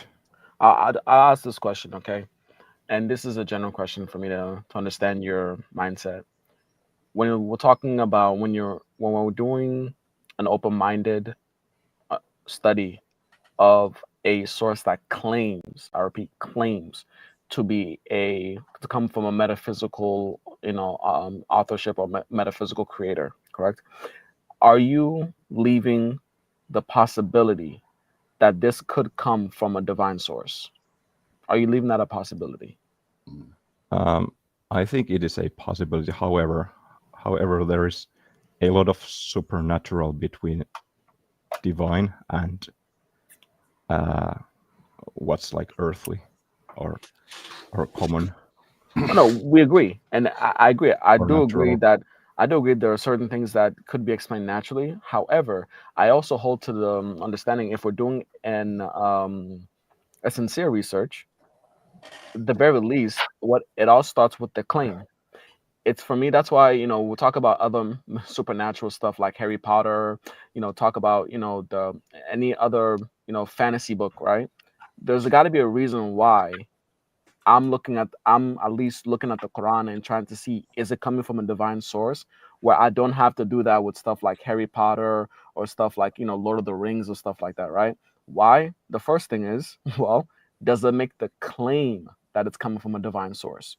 We know Harry Potter to say, well, it's coming from a female author, J.K. Rowling. We know the Lord of the Rings franchise to come from a male author, J.R.R. Tolkien, right? However, the one who came with the Quran, he's making the claim, no, I'm not the author of the Quran. I can't, first of all, I'm illiterate. That's one. Two, he's making the claim, I am not the author of this Quran. God is a metaphysical entity, a supernatural entity, is the author of the Quran. Now, because of that, if you look and read this Quran, and there is information that would have been logically and physically impossible for not just him being in the seventh century Arabia, but nobody from that time in the 7th century could have known this information, whether it's because they didn't have the understanding, the tools to figure it out, or even the knowledge to know that it even exists. Then at that point in time, you would have to say, no way man could have known this. If there's no natural explanation to how man can understand this, then it must have been something from a metaphysical understanding. Just something I would curb that slightly. I'm, especially from my atheist past, I would struggle with or stay away from there is no way that, because there's always a possibility something I can't imagine, I haven't figured out. Like it's a very difficult claim to absolutely substantiate if you're claiming there is no way that. But you can claim something like it's very implausible, or doesn't make sense to me or others, or so on. I think what it comes down to is that classic claim, or that classic phrase, extraordinary claims require extraordinary evidence, right? Now, on the surface of it, that seems like an intelligent thing to say. However, what it really is an admission of being essentially stuck in whatever the current dogma is, whatever your current viewpoint is, because you've a priori judged a certain claim as being extraordinary, and therefore you're saying that you're applying different standards of evidence. Why don't we say claims should have sufficient evidence to justify the claims? Why do we prejudge that a claim is more or less extraordinary than another? And that sort of tips the scales, so we can end up asking for an unreasonable amount of evidence, which is really only because of where we currently are, rather than something innate in the logical propositions. I want to clarify my point here. There's already two things which I want to say, but I want to first answer the Hakim's point. To me, because I cannot my worldview is based on confidence, not which is different from knowing the truth. I'm confident that something works this way, and when if I say this is truth, it becomes a very hard leap, because it's very hard to actually prove it. But I live with my confidence. Yeah, that's fair. So and then when it comes to supernatural explanations, there's a lot of supernatural between from natural explanation to divine. There might be a genie or whatever, like not necessarily metaphysical, but like supernatural explanations with like aliens. Yeah, aliens, or an army of jinn, or an army of jinn, and some fallen angel, some angel. Hey, James, just a quick question. There comes a lot of like different leprechaun. Sorry to cut you off. I don't mean to. I'm just wondering, do you take professional testimony as a reliable source of information? A testimony. I have confidence in some types of testimonies.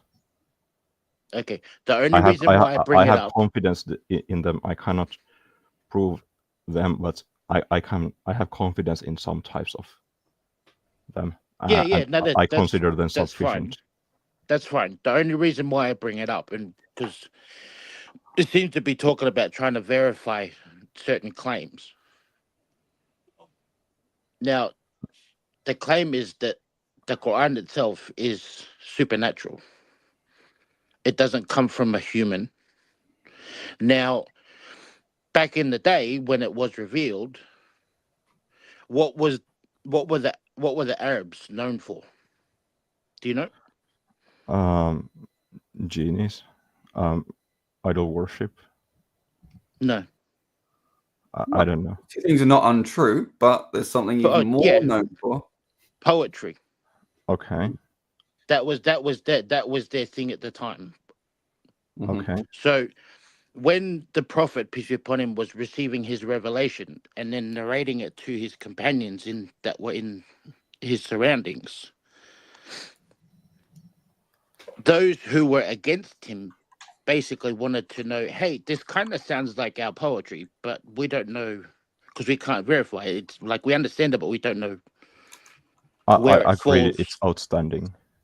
Yeah, no, but my point is what they did was they selected the top of his game when it came to literacy and poetry at the time. And they said, look, you need to go and talk to this guy or listen to him, work out where he's getting this stuff from. Mhm. Now, after he'd went and started listening to everything and then sat back, contemplated everything, do you know where he said it came from? It was. I think this was the magic thing. It was supernatural.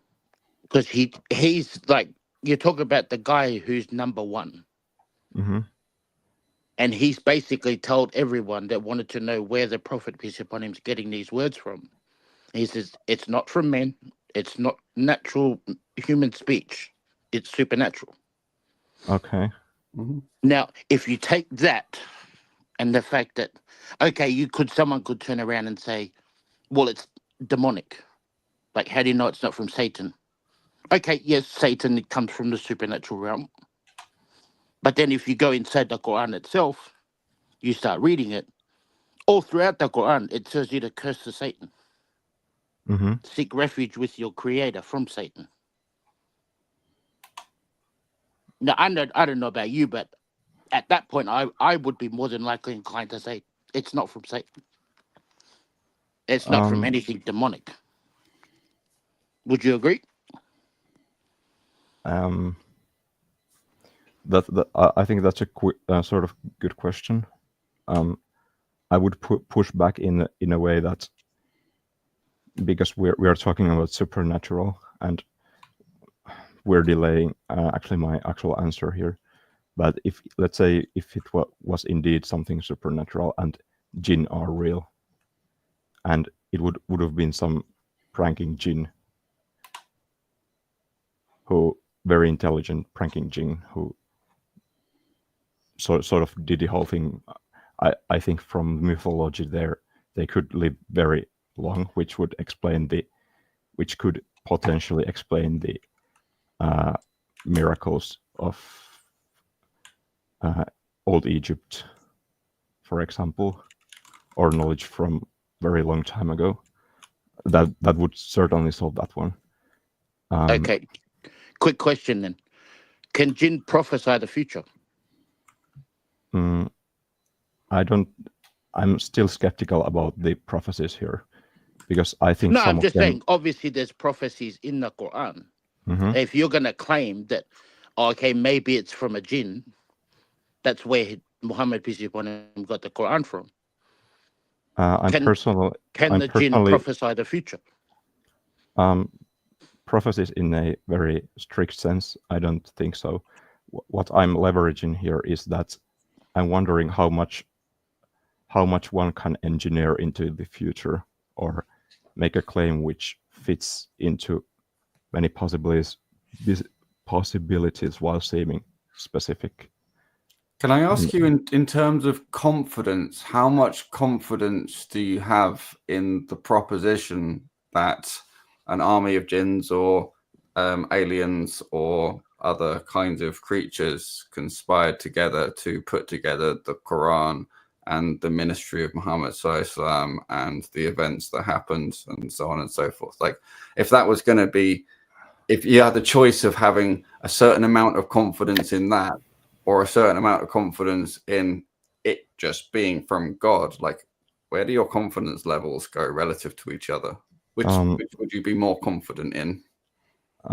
My confidence levels. I have very much confidence in engineering and like natural phenomena. So because from my perspective, they are very like something which happen regularly. So for my perspective, those are like very high in the confidence. When it comes to something I cannot like prove or disprove like straightly, like from my previous experiences and so on, I don't know how many jinn there are. I don't know how many leprechauns there are. If there are any. Right. So this is, remember how you're saying you don't deal with necessarily truth and falsity and a strict binary. You have levels of confidence, but this is kind of what I'm trying to get at or gauge is if you're having these discussions and you're saying it could be this or it could be that, if there's no way in which it affects your confidence either way in any of these things, then what are you doing with these thoughts? What if your mindset or your approach or your methodology is one where your confidence doesn't update? I mean, in terms of whether you think of Bayesian brain, I don't know if you know about Bayesian statistics. No, your confidence. I don't okay, know so that's one. No, forget that. That's one way of talking about confidence levels analytically. But if your methodology isn't adjusting your confidence levels, then it's not really helping you. Well, I was saying here that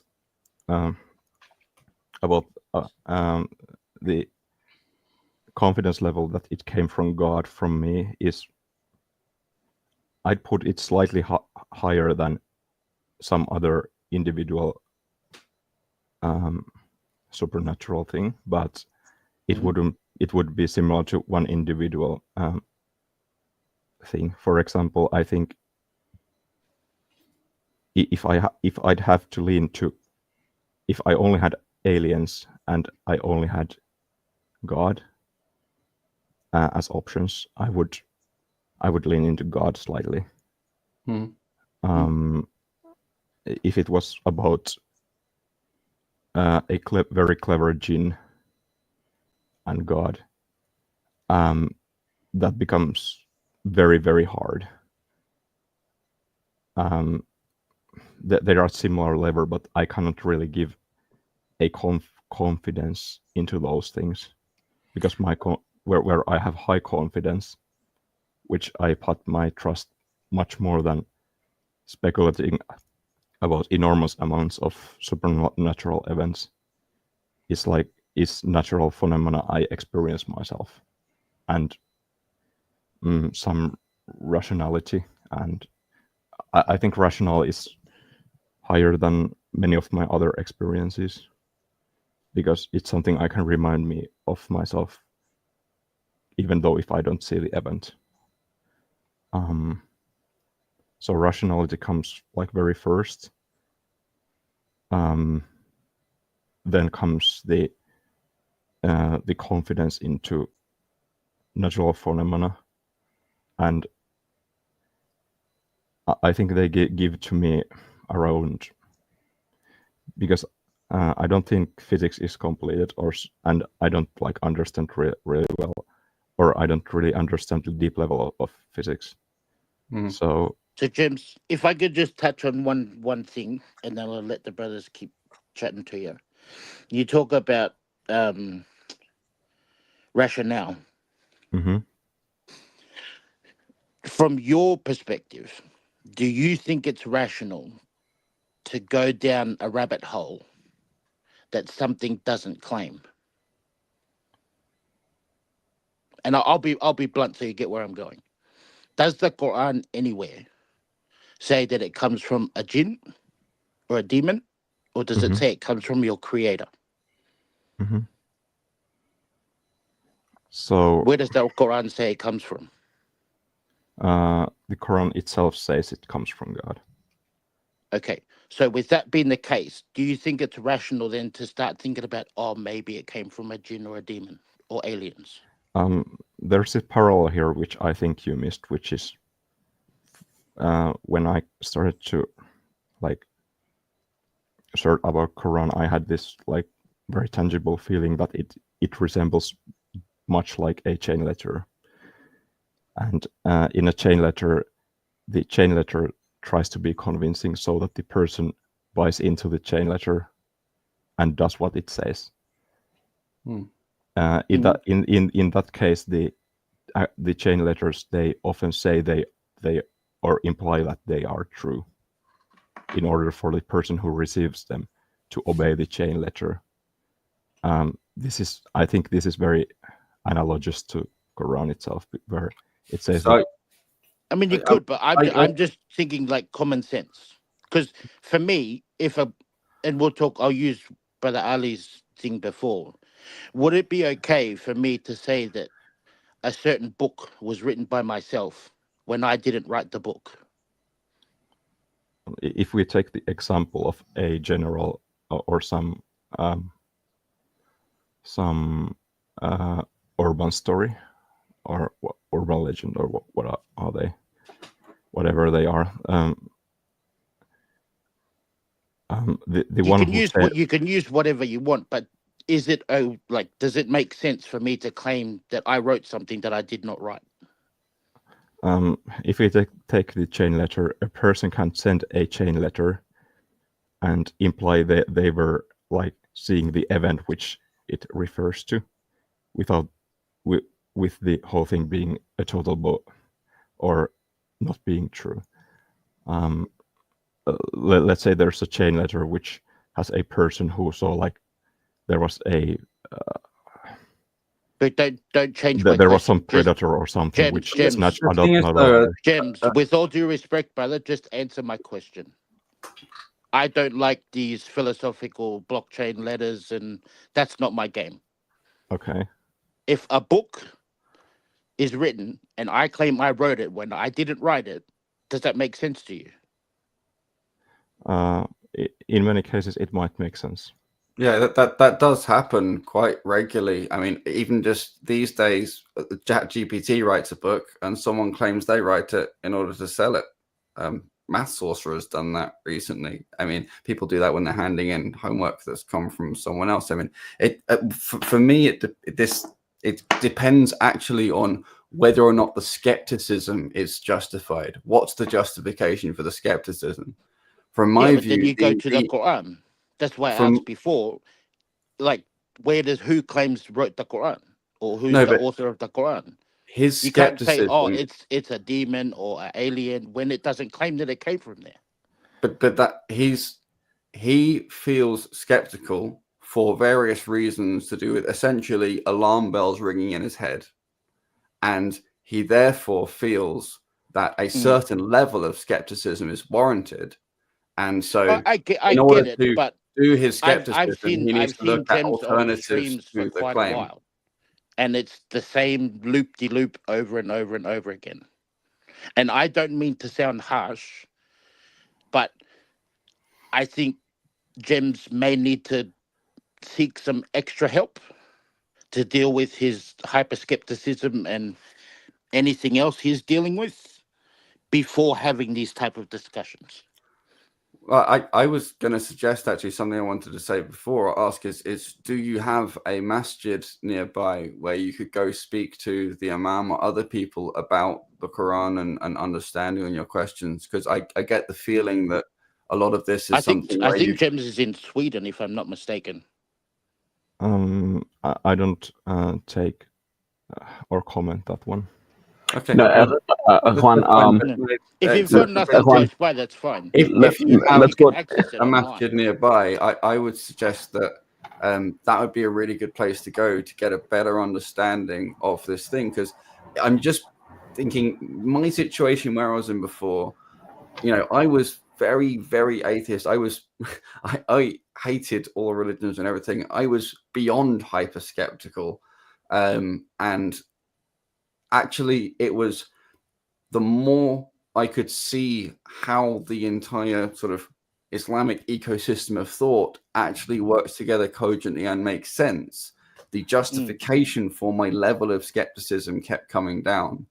And really, I could only justify keeping my skepticism up when I didn't really understand the ecosystem. Think about the examples we had before, where previously you thought, oh, well, it just says nar, and then we've explained how I actually searched that one.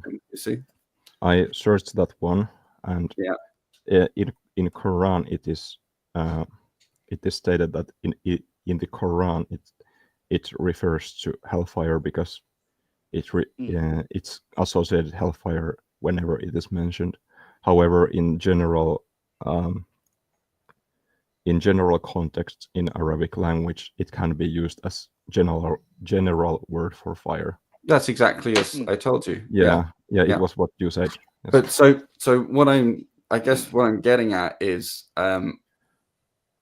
I can see or at least appreciate the position of feeling that lots of different kinds of so much skepticism can be justified because of various reasons. But from my experience, understanding the Quran better and understanding the Islamic ecosystem of thought better very much reduced the level of what was reasonable skepticism for me. And I don't believe that can be done effectively on your own, searching for stuff on the internet. I think talking to us is good, but really, if you can find a nearby mosque or people that you can get face-to-face contact with, there is psychological and practical differences between video calls and face-to-face contact. You can start building a relationship of trust and break bread with people, eat with them and so on. I think you'll be able to come and understand the mental ecosystem that you're looking at better. And I think that will lead to reevaluating what is a reasonable amount of skepticism. I think it will appear less like a chain letter and more like someone warning you there's a car coming and you're standing in the road. All right, Ikhwan. Gems, we've had more. It was a beautiful conversation. It's been more than an hour, and I'm pretty sure. I appreciate your patience. But we do have some. What's up? Sorry, Aki. Just before you go, an excellent resource for Brother Gems would be Lighthouse Project. He can go on there, private, one-on-one, face-to-face conversations, and they actually deal with specific situations like Brother Gems is dealing with. Then I reckon that would be a massive, massive help for him. I want to really thank Dia Instant D about the point about the, because I forgot the word. If he is there, I'd like to talk to him, but if he's not, DeAndre, because I think he had a fair point there. Yeah. I'm still here. You were talking to me. Yes, I was talking to you. So yes, you had the point about the. I forgot the point of it. I think it was very good. I didn't take it up, but I want to take it up, which was about the was it Surah Al-Masad? yes. Yeah, the word for blazing fire. I think it was Nam or Nam. No. No, it was not the fire. It was not the fire. The hands being perished. Yeah, the perished part. Yeah. Go do check that out. Okay. Right. Okay, I know what I search now. All right, Gems. Again, we have our streams on Fridays and Sundays, so please, if you do some research, hopefully this we have more Brother Hakim, Brother Yahya, and of course DeAndre by next week. So do your research, and we'll see you next week. Okay? Maybe we'll see. Got him. Okay. All right, Jim. Yes. Thank you very much for your patience. May Allah grant you Hidayah. It's been a pleasure to speak to you. Gems, you have a good night or good morning or good afternoon. And you can say whatever. It's okay. All right. See you next time. See you. Take care, brother. Assalamu alaikum wa Wa alaikum salam. Wa alaikum salam, Brother Faisal. Papa Faisal. Yes, how are you guys You doing? said Papa Faisal? Yes, Alhamdulillah. Yes. from the brother down under. Wait, are you on an apron? Am I wearing an apron? Yeah, I see white stripes on your. No, it's part of the shirt suspenders. itself. Yeah. Mashallah. Oh, No, it's not suspended. It's just the pattern on the shirt. Oh wow, that's crazy. Yeah. Because I know I do like suspenders myself. Anyways. Oh. All right. By the way, brother go ahead. Islam, I think this is our first time meeting. Assalamu alaikum, akhi. I don't know. Wa alaikum salam wa rahmatullahi wa Good to barakatuh. have you up here. And as usual, brother Saifullah and Salam alaikum, my Saifullah. brother from down under. Alaikum Brother salam Yahya. wa rahmatullahi You know wa what? barakatuh. I think because Brother Islam is here in his first time, I think we should give him a special prize. So Oh yes. now it's kind of an unwritten rule now, Brother Islam. Anybody who comes in the first time, they get a special guest. And you want to know who that special guest is? I think we all know his name. Oh, don't be mean. Don't be mean, Ali. How you doing, Okay, how was Sheldon? the surprise? How was the surprise? Sheldon, are you there? Sheldon, Sheldon welcome back. Cooper. You need Wonderful. to. So we can talk membrane theory and string theory. We can Oh talk no, about no. the universe in a hot Sheldon, state. Sheldon is a Oh, Christian. he's not So- an atheist. So just to give you a bit of a background for Sheldon. Sheldon's been with us like for over a year now, Sheldon. 2 years Well, probably, close to. Yeah. What the Yeah. fuck? And Sheldon's we've had a number of conversations on rationality, logic, reason, Preservation. preservation. I mean, we've had conversations on pretty much all topics, I would say, and it's always been amazing, right? Sheldon, you need to unmute yourself, my friend. Sheldon, are you there? Well, if he actually may be doing something right now, but let Yeah. us know. No worries. I'll just put him backstage temporarily. But the Islam, he's all yours when he gets here. Okay, brother Izzy joined us. Yeah, that's him. Assalamu alaikum, akhi. How are you doing? Assalamu alaikum. Walaikum salam. I'm good, thank you. I was here earlier, then I went to break my fast, and then I saw Yeah, he was Sheldon there. was here. Oh, okay. Subhanallah. You know what? This might be mean because I don't want to be mean to our guests, but Faisal, what do you say we leave Sheldon to Islam and Izzy? Yeah, I mean, we've had conversations with him for 2 years now, right? What Oh, more yeah, can we yeah. add? Exactly. But maybe the brothers can do a different take on. Is Sheldon Cooper a joke name, or does he have a physics background? Is he interested No. in physics? No, he is not. No. That's a shame. No, I know Right? that's your thing. That's one of my things. One theoretical physics. You know what, Brother That was Islam? my degree, yeah. But I would be absolutely ecstatic if privately I can pick your brain about not only your whole journey, but about physics as well, because these are things that actually intrigues me. Like it stimulates my brain for real. Yeah. Cool. Cool. I actually have some questions for you. Go for it. All right. So, when you're studying physics, what are the telltale signs for you when you're studying physics specifically that for you are like this cannot be possible without a creator? Like what are those aha moments for you? Bazinga! The Bazinga moment. And you I don't have don't think it works. I don't think it works like that strictly from within the domain of physics, because physics itself is really the study of things that you can construct an experiment for.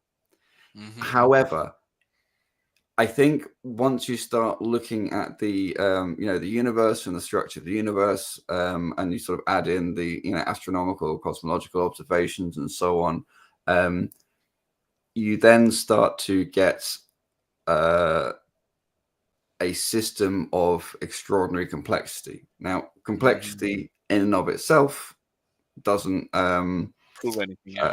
it certainly didn't tip me over the edge before, if anything. Now, as a Muslim, I look at it and I can absolutely gaze in wonder and see so much depth to that. But it's not something that would take me from a non-theist to a theist position.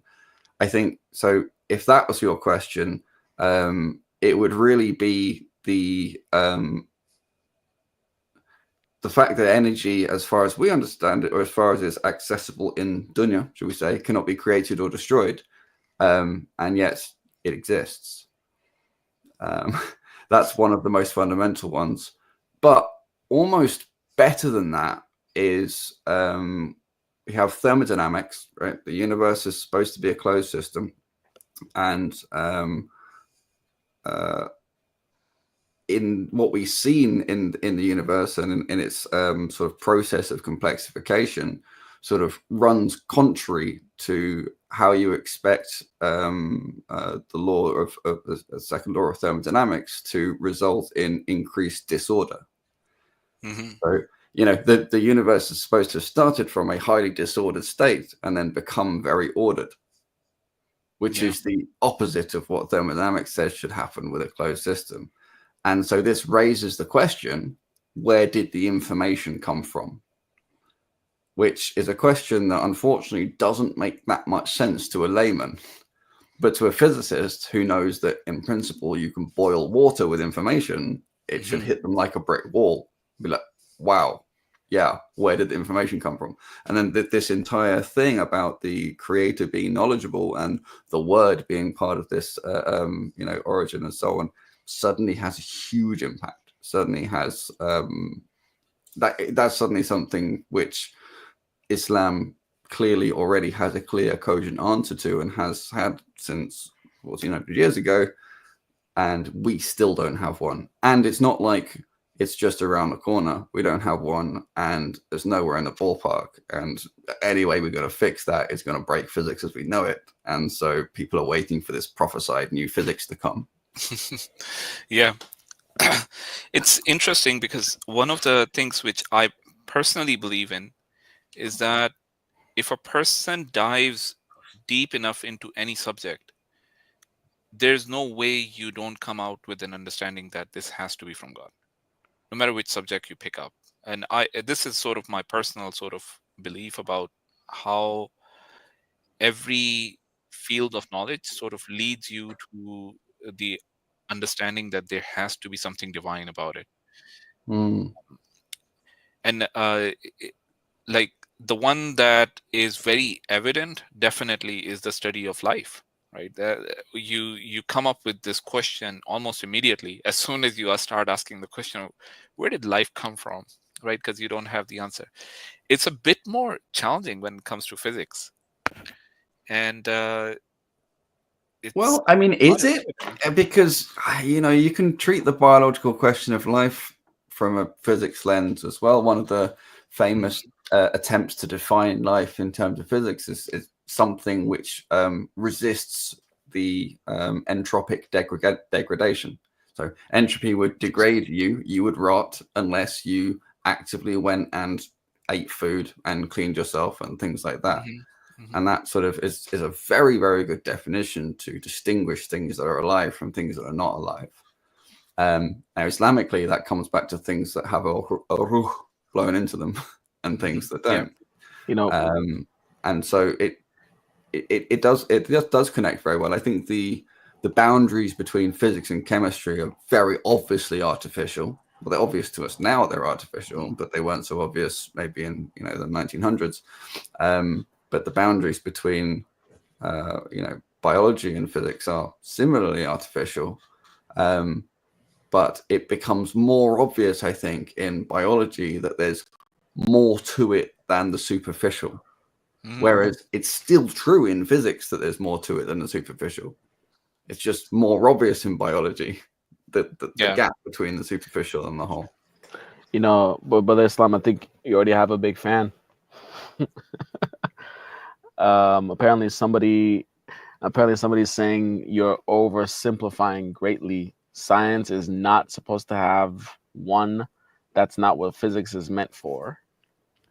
Science is not supposed to have one.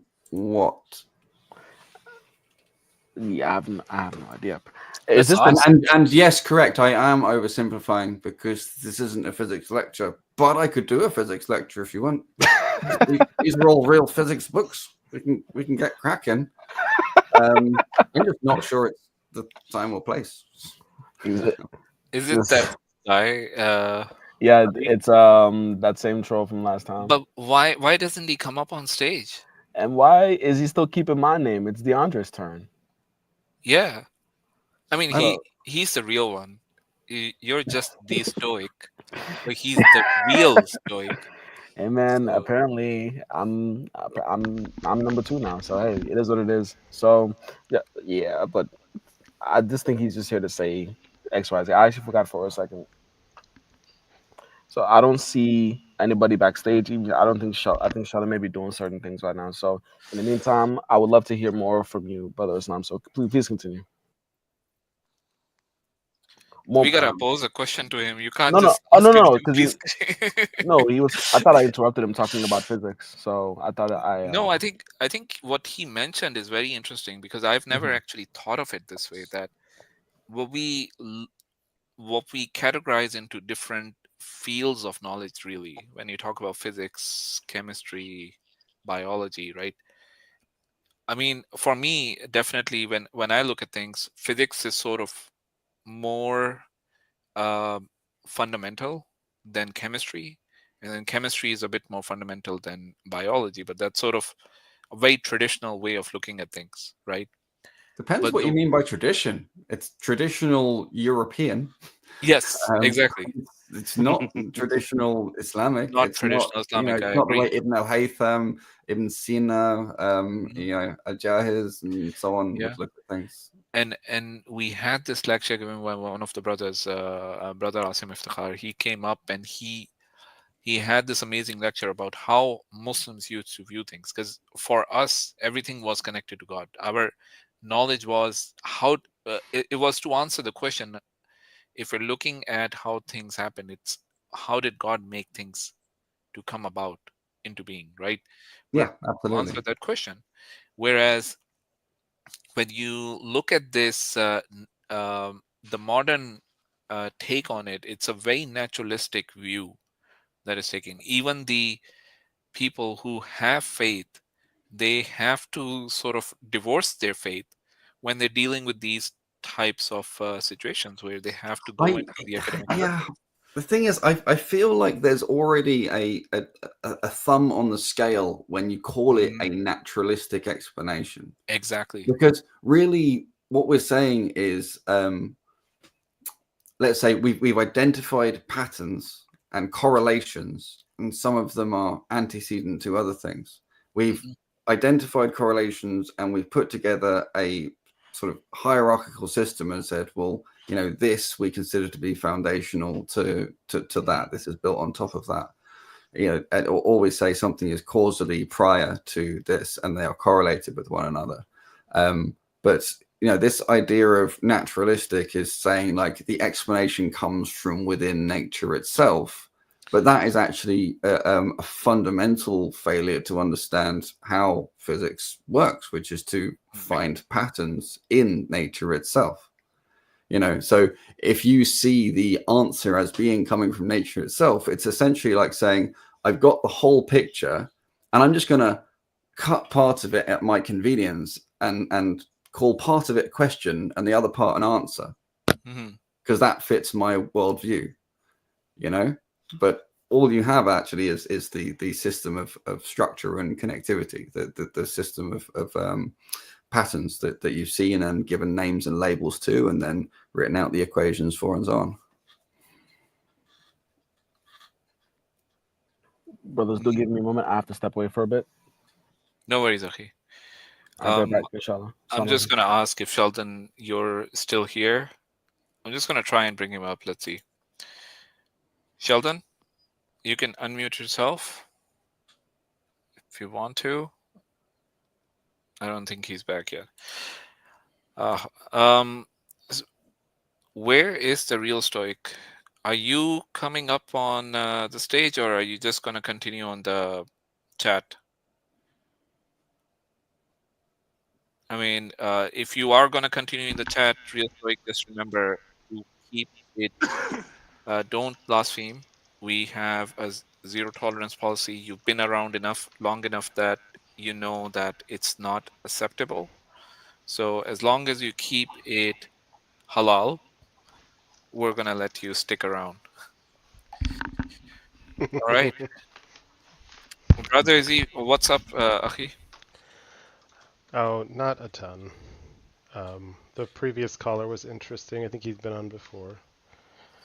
Yeah. I had to take a break. That was an interesting exercise. Yeah, I think it was interesting. It was only I think a little difficult to work through the language barrier because it had to be quite slow with things. But he was very good with English. It seems like he was working with a restricted palette of words, and that maybe he could have given his points in a more nuanced way, or maybe understood our points better if he had more Yeah. vocabulary. It was excellent English. It was just a bit slow, and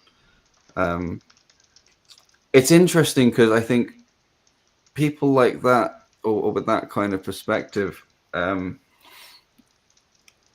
I feel like if I had never been non-Muslim, I would really struggle to have sufficient patience with that kind of way of thinking.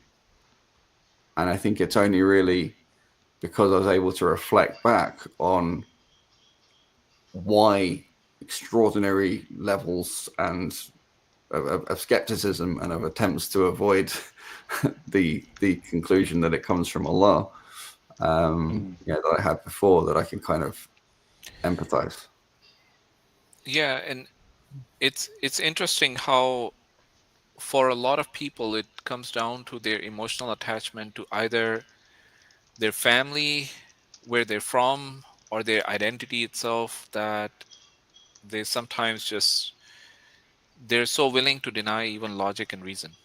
But what the thing is, it's typically not aware that the emotional attachment is a thing or is even relevant or is in the picture, because a lot of these exercises actually are to protect the brain from having to spend a lot of metabolic energy to look at a whole bunch of stuff in your relationship, in your life choices. A brain overload. It's sort of a fail-safe against a brain overload, pretty much. I mean, that's where skepticism comes from, is to protect the brain from doing a massive update that's a problem for it. But I think that's an interesting way of putting it.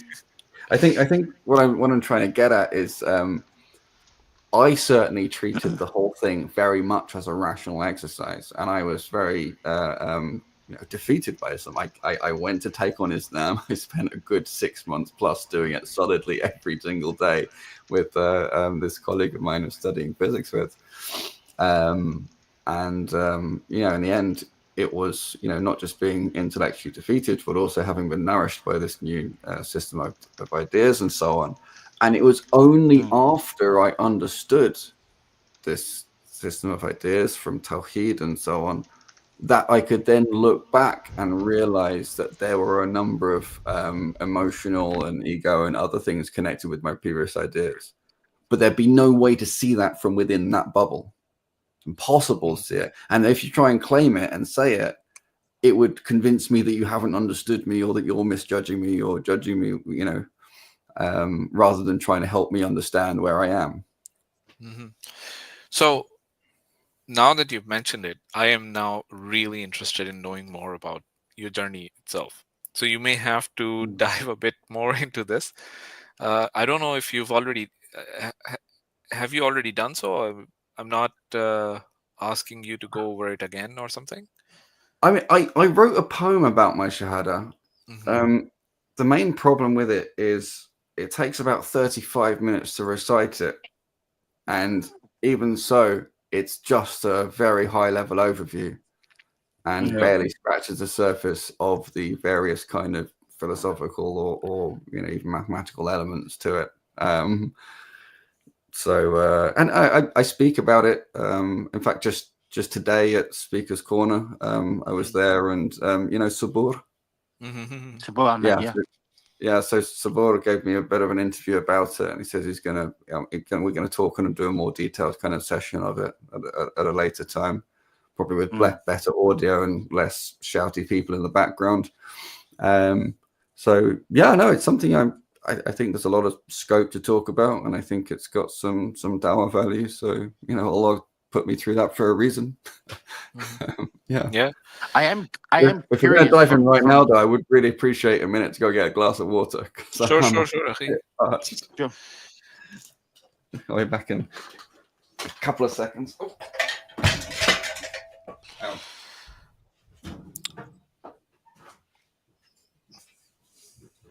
Actually, Brother Faisal, Yeah. while we're waiting, okay, is there any chance you can look up the Sapiens Institute Lighthouse Project Hmm. and post the link for it in the chat? Oh, okay. I'll do that. Just because I know the line that Gems and that goes down is Mhm. like a part of what the Lighthouse Project deals with. This is for gems, right? Yeah, Gems or just anyone in general that has a similar mindset. Those I actually guys missed the are discussion like with really Gems. good to talk to. Yeah, I missed the discussion with Gems. But was there anything specific that And he probably was? most of it. Oh, okay. No, I mean to be honest, he seemed to come around and accept things at the end, but there was always a but. I could argue it this way. And for me, just thinking of, because I don't necessarily talk to a lot of people that are dealing with like hyper skepticism and whatnot. I Yeah. was gonna ask Islam if for him, having come from a similar background, for you was it the amount of evidence, or was it the type of evidence, like the quality of it, that tipped you over the edge? Certainly not.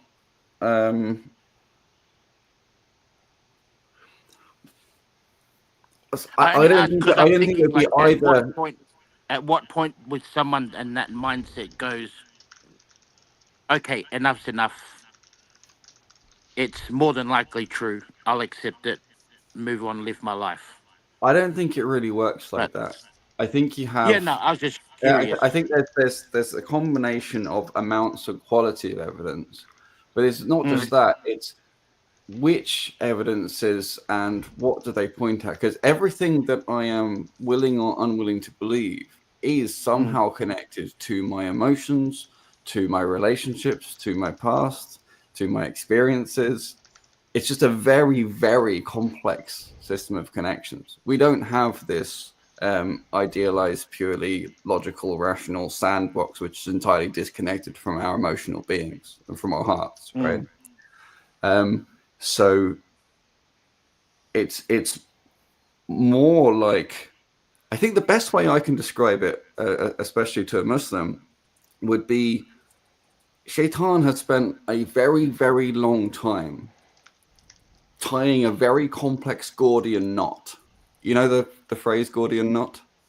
Yeah. Yeah. So he's spent a very long time tying a very complex Gordian knot around your fitra.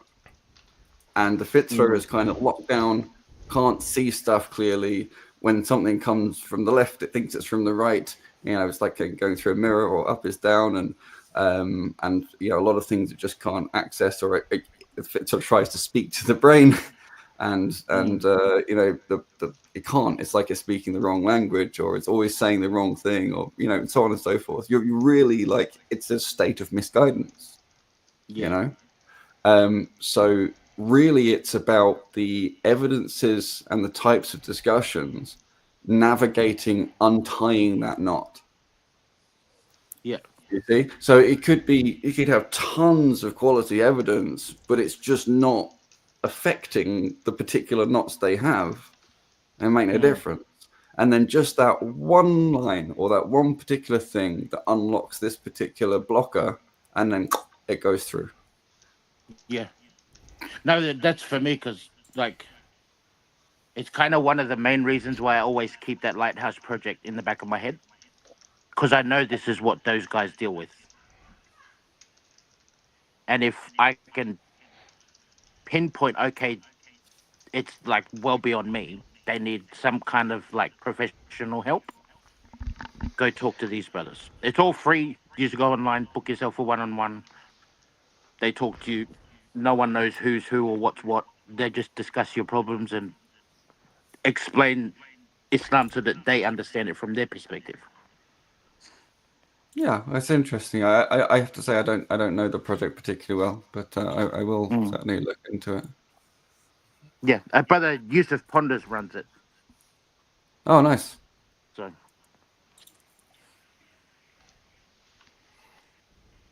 Ooh. Alexander.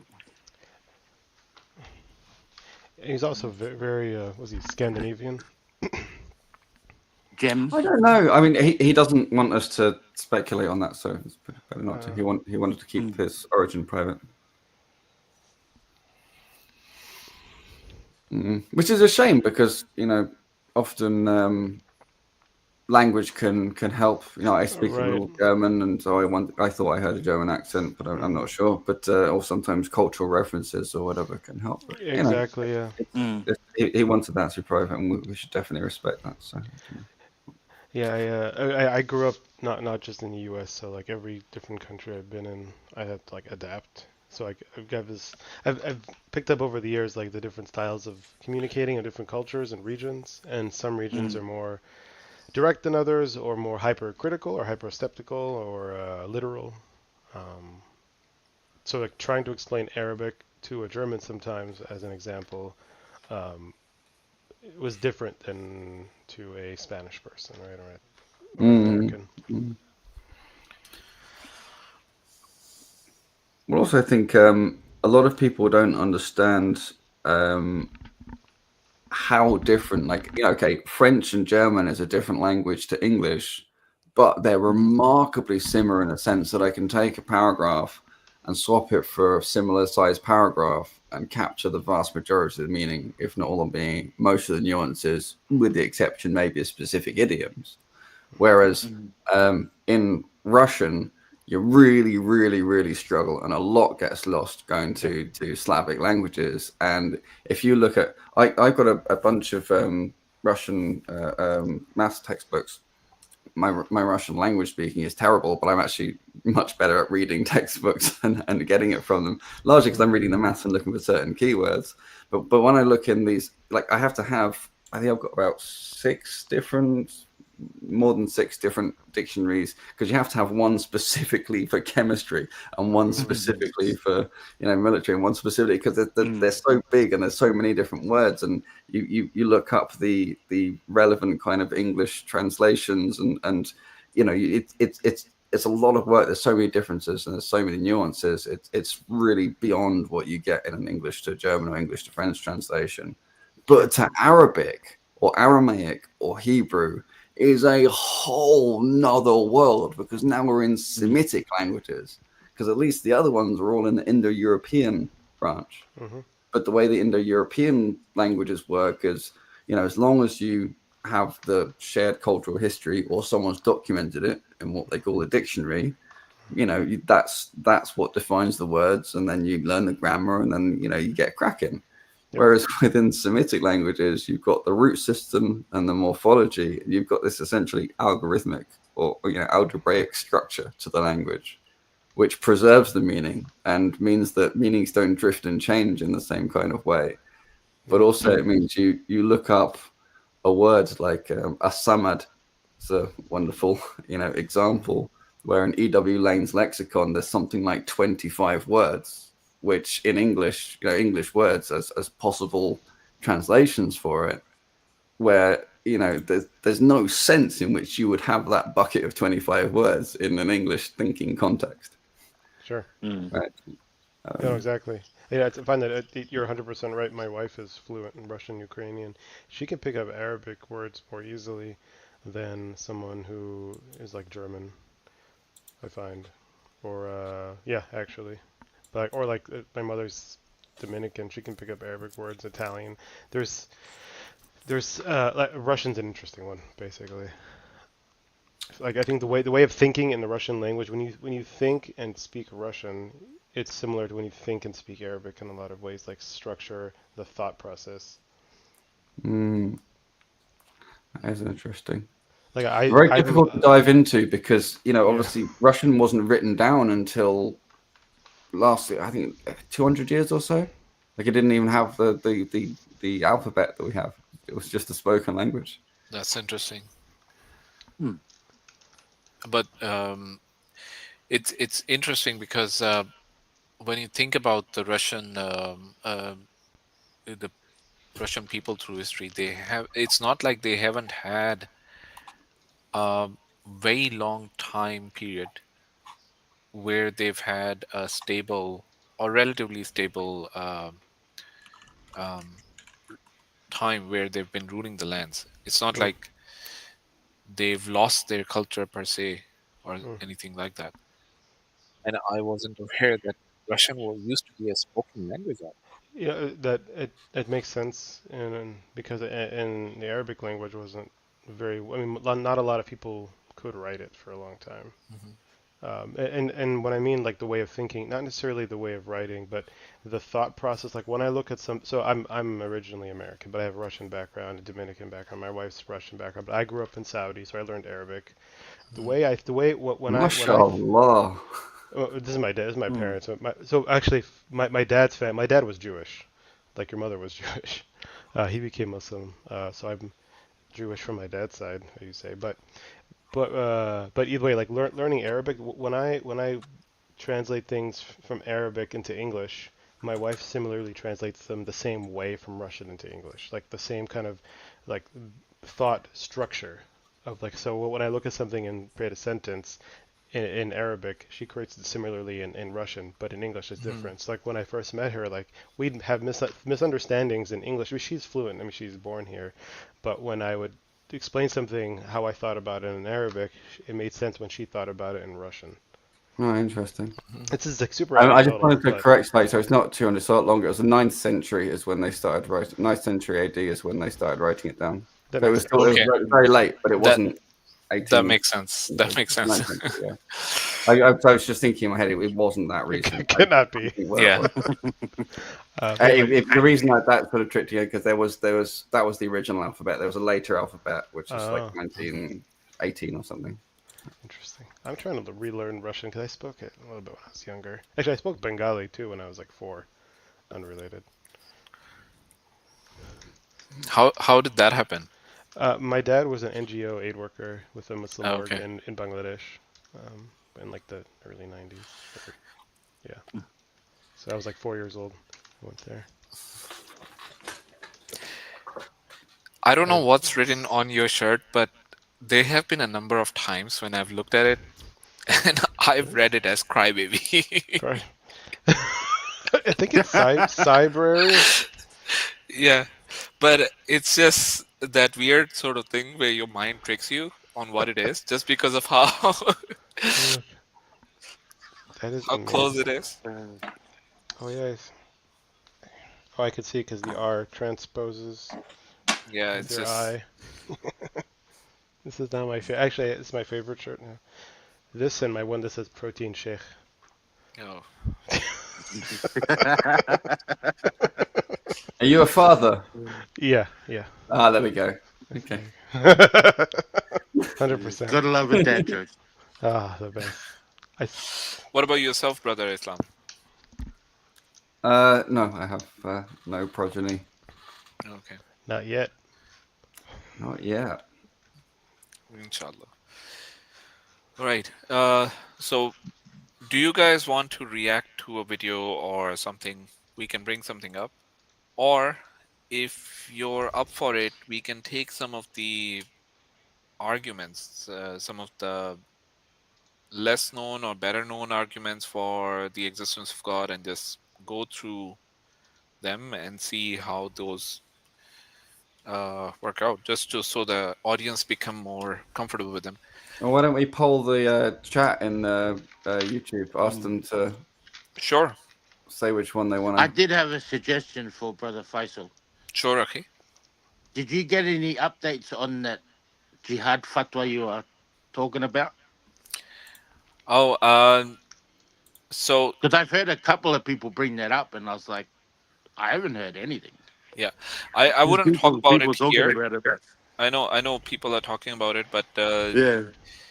I mean, it's interesting. I haven't seen the video itself yet. It's but I did have one of the brothers forward that to me. I'm gonna have a look at it because it's very interesting. The fact that one of the scholars have actually stood up and said that it's an obligation on us, and Is this the one in obligation. Pakistan? Yes, Uh-huh. exactly.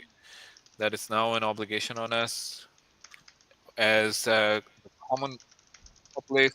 Our duty is to be part of the boycott, as for the government and the army, they should be acting on something. Let's see. Interesting. I'm gonna go pray Isha actually in the masjid. Sure. So you guys do that. So. If you want to, you what- can stay in the back chat. I can put you in the back chat. Okay. You come that's back fine. up. I'll bring you up again. Okay. Yeah, All right, I've got that would be max another half an hour until it's Fajr, and then I've got to think about my life choices because I'm in the UK and I've just spent all day at Speaker's Corner and all night up, and I didn't leave space to sleep. Okay. Was this your first time at the Speaker's Corner? No. Been there before. Was there last week, actually. Okay. And has this been more? Were you going there before, before you became a Muslim? And I have think you I had went there any once interest? before I Yeah. went Muslim. Maybe I don't really recall. I don't think so. But no, I've been a few times since I was Muslim, but I never really made a thing of it.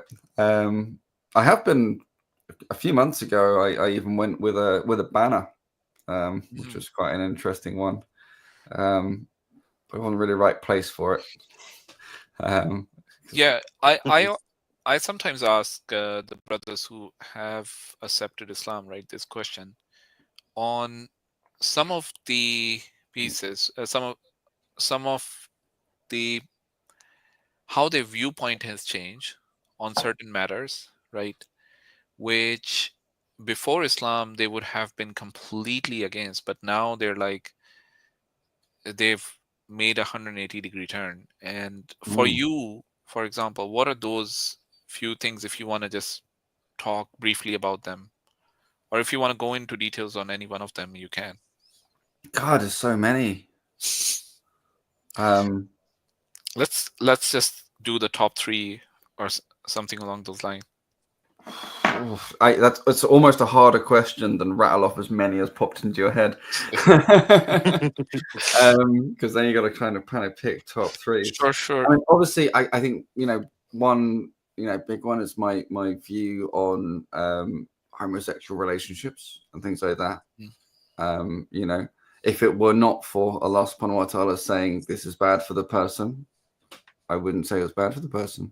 And my view on them before is completely different from obviously now with his knowledge. I wouldn't say it's necessarily one of the top ones. It's one of the most topical ones. It comes up quite regularly, I suppose. But I'm sort of inferred from your question you're talking about sort of dunya issues rather than the existence of God aiming for afterlife and things you like can that. pick and choose. I give you the full. Right. Well, I mean, the big ones is like there's an afterlife.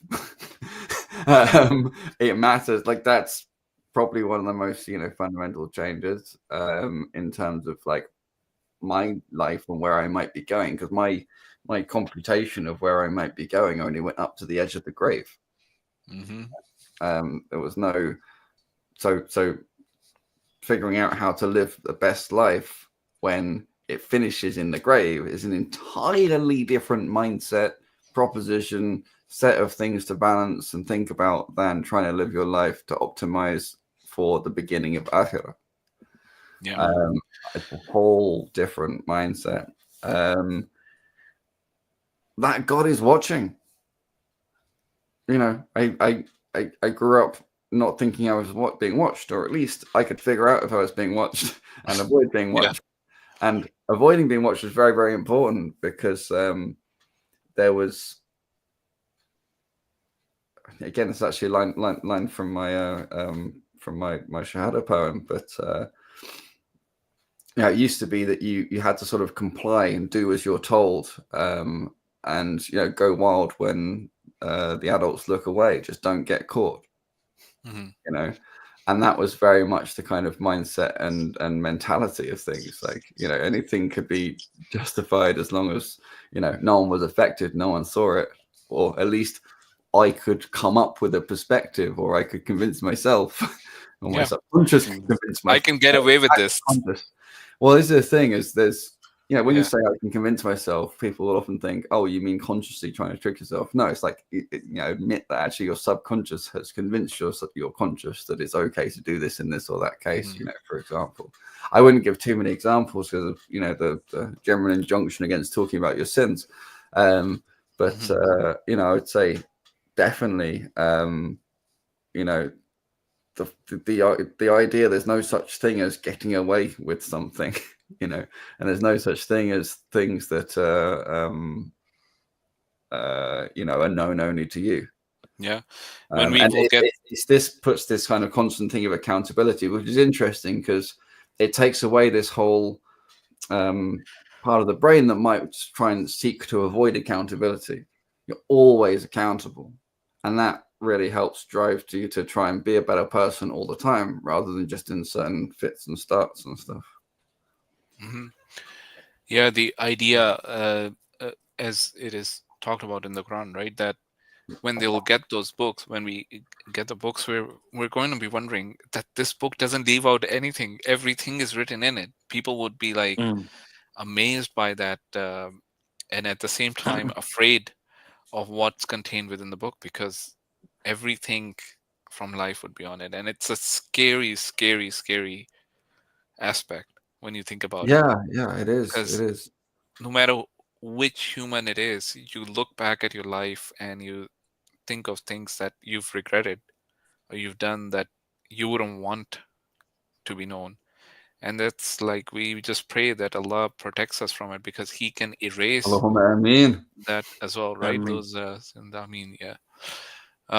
But the last thing that you said of how your viewpoint changed on what life is, and that life after the idea of the hereafter, the life after death, right? It's a very fascinating point, and I think just want to ask you, because I grew up as a Muslim. For me, I don't think I was ever taught anything different, and I believe sometimes I think that it's never something you think about consciously. And as a kid, you definitely don't know how to think about this matter very consciously. And once you've been groomed to think one way or the other, that sort of mindset sticks with you, unless something really, something can change it drastically, like your Shahada can, and things like that, right? So when you're thinking about things, okay, everything's going to end at in the grave, right? What is the incentive then to actually do something good for others, or the incentive to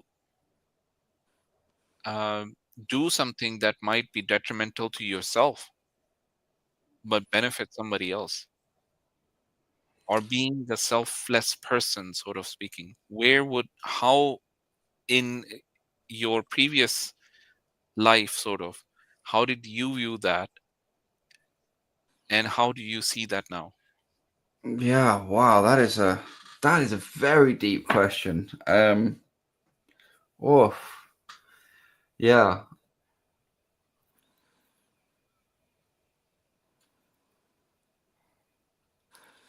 I'm just trying to think how to answer it honestly without making myself feel like or appear to be the biggest knob on the planet. But and it's open to the other brothers as well. I mean, brother Yahya as well, brother DeAndre.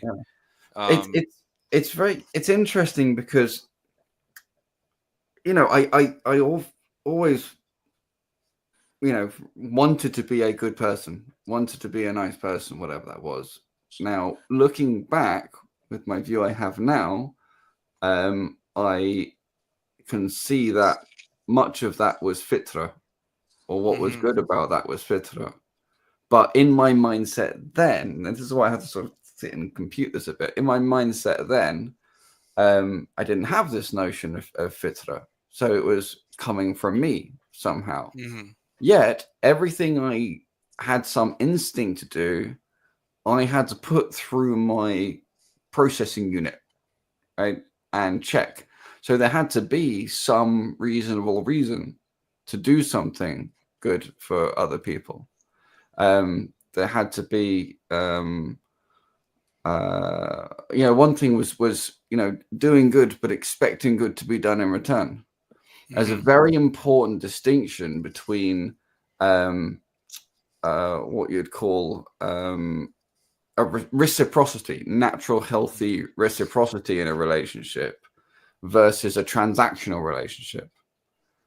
And so, previously, I think I was making things more transactional, and that kind of made more sense.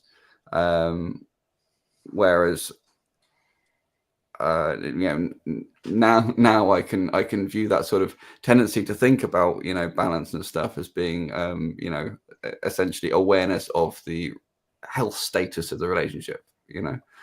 Whereas previously it's like, well, if I do lots of things, for you, I'd expect things to be done in return, or I do this nice thing for this guy, but I get something in return, which is like I get some feel good for a bit.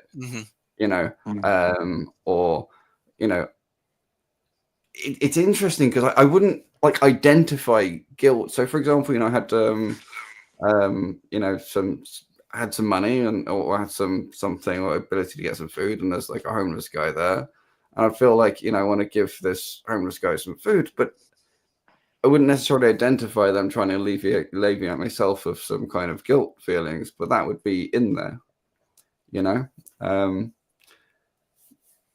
It's a very, very difficult one because you do things because you love someone or you care for someone, but you love someone or you care for someone, and that person has a function in your life. They have a role in your life, and if you don't service that relationship, then that's going to fall away, and they mean something to you, and you don't know what's going to replace that, and you think you don't want to do that, you don't want to risk the loss of that, and so on and so forth. So I think for me, a lot of these things came in to try and either come up with things or to justify what my fitra had come up with. But yeah, it's very, very messy, very unclear. But a lot of that answer has got to be understood through the lens of my autism, right? Which sort of changes the game quite a lot compared to a normal answer to that question. Yeah, that's interesting because even when you think about the closest relationships you have, the relationship between a husband and a wife, parents and their children, right? You can reduce it to the transactional level, that you take care of your parents because either they took care of you or you are taking care of them because you want their inheritance or you want something from them in return, right? And it's very true. Like sometimes it's I'm saying it very bluntly, but at times that's what relationships end up being at times, right? In kids, parents are taking care of their kids because they're hoping in the future there's going to be someone taking care of them, or they just get the pleasure of seeing their efforts into this human being return to them as or their investment in this human being returned to them as the child performing really good or showing the learning, etc., right? Those side of things happen. But I mean, you can reduce it to that transactional level, but it's the idea in Islam, right, that you do things for the sake of Allah without expecting anything in return, which is when you realize how amazing it is to and I know I myself, I would say I'm guilty of sometimes seeing things as transactional as well. I'm not going to say that it's in any way perfect, right? But we need to keep that idea in our mind, because that's sort of an ideal situation where you do things without expecting any rewards from the creation, but yeah, definitely you want something from the creator, right? Yeah, So it's it just changes the dynamics I think of it's everything. it's a healthy way to channel the brain's natural tendency and need to assess and measure balance in order to avoid becoming imbalanced and becoming, you know, a mug who's just taken advantage of and used and all this kind of stuff.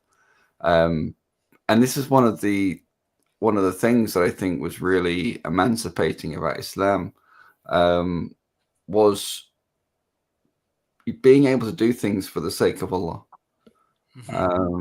You know, being able to do something and you don't have to calculate all the possible consequences and be right in those judgments and in those essentially risk assessments, which is what I did a lot professionally before, because you don't know the consequences. Allah does. And that's not what you're measured on. You're measured on your intentions. And so instead of focus on the external and things like that, you're focused internally. And that means you're improving yourself as a human, which makes a huge amount of sense if your end goal is to get to Akhirah, not to maximize your dunya before you hit the grave. Right? Because working on yourself and looking at yourself internally is basically a bad investment if you're going to hit the grave and that's the end. But it's the best investment you can possibly make if there's going to be an akhirah.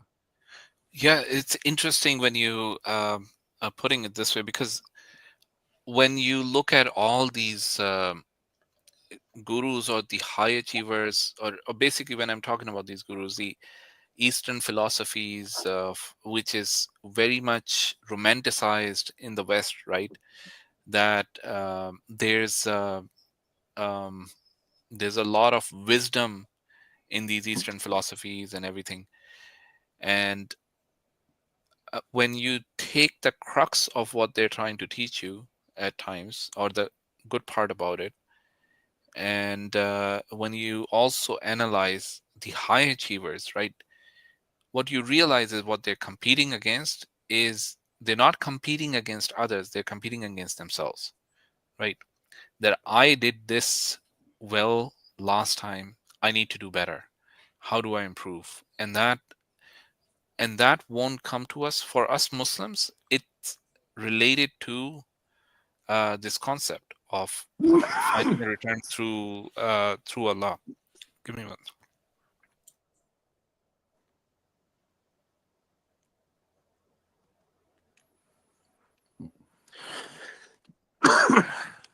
I was going to talk in between just for the sake of the stream still going, but I didn't want to interrupt the flow. I was just going to quickly ask, Brother Islam. So your background itself, were you always were you religious at all? Was your family religious, or completely avoid of religion altogether? Yeah, no. So I was adopted.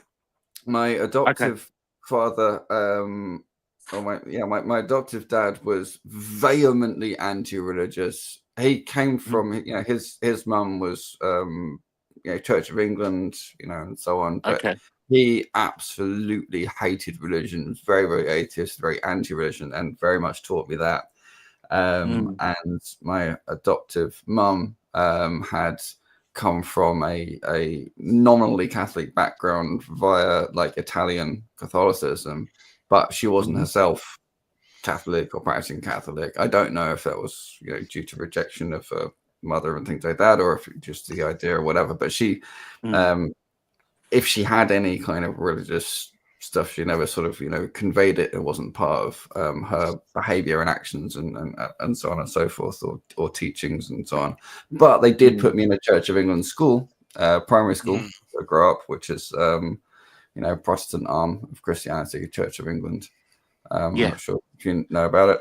And so I grew up exposed to that, and I was, I guess, Okay. initially following along and part of that, but I left it quite early on and became this avowed atheist because that was really, my dad was pushing. He would always, tell me whatever stuff we learned at school about it. He would just tell me derisively how nuts it was and how religion was a tool to manipulate people and so on and so forth, and sort of train me up, if you like, to be a mini me in that sense.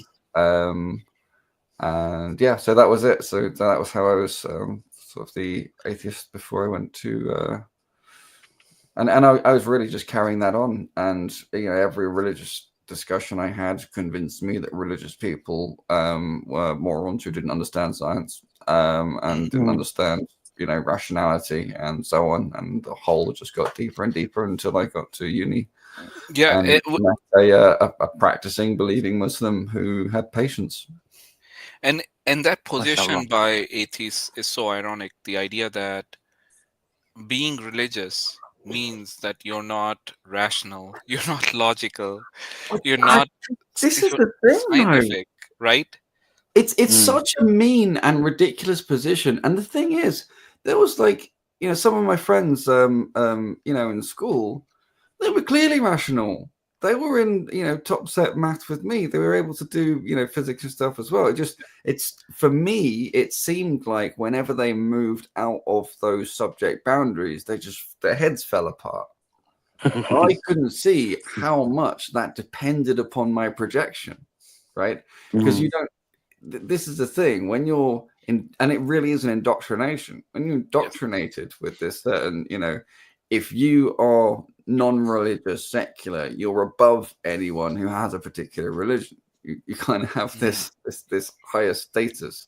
It's like you can see through all the things that have trapped them in this or that different indoctrination.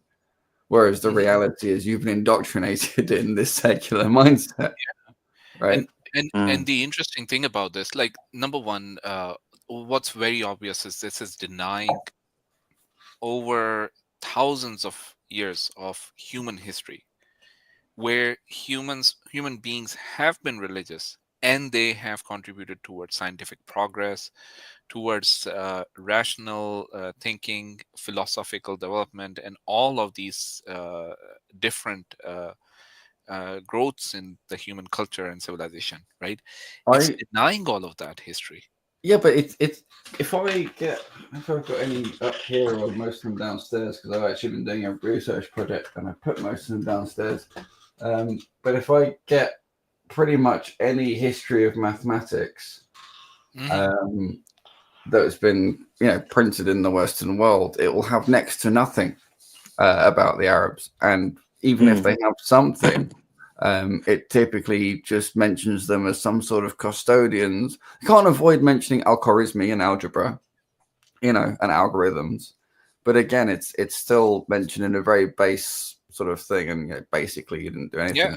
But I mean, the fact is, one of the interesting ones is so it's a guy called Bell who wrote a history of mathematics, and in it he said that spherical geometry was dead on arrival sort of to Europe, and dead to a mathematician means there's nothing left to develop in it. There's no interesting, exciting research to be done with it.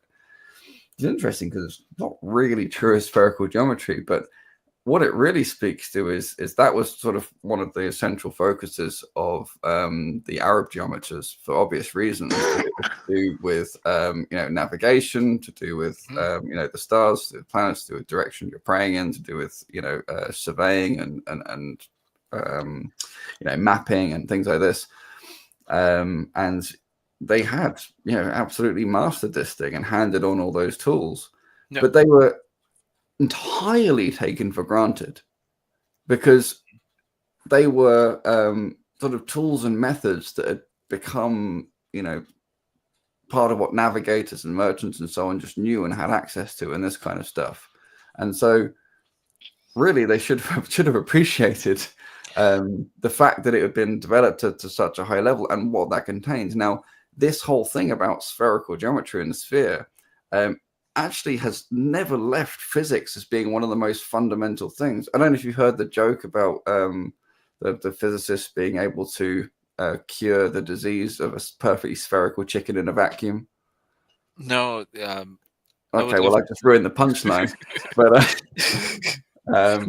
essentially, the joke is that a chemist or biologist would try and work on an actual chicken, and physics would work on a perfectly spherical chicken in a vacuum, because we're really working on spherical things, spherical harmonics and stuff like that. It's really foundational to physics and how it works. And all this stuff really is fundamentally rooted in what was developed, and it's just, I think. But anyway, but this, if you look at this sort of history of maths book, there's like a giant section attributed to the Greeks, where a lot of that was attributed to the Greeks is known because the Arabs kept hold of it. And they wouldn't have known otherwise, but also a lot of it is actually known, and the Arabs developed it significantly, and the Europeans couldn't really tell the difference between the development and the original, because the Arabs were more than willing to question, and I say Arabs, I mean, and Persians, these Islamic scholars. I mean, the Muslim world. They were more than willing to question Aristotle and to make improvements and things like that. Whereas the church, the Catholic Church and the Christian weren't. They didn't question Aristotle really, very little, if any, comparatively. I mean, all this is a bit of a messy way to say that the European church's solution was to just burn things.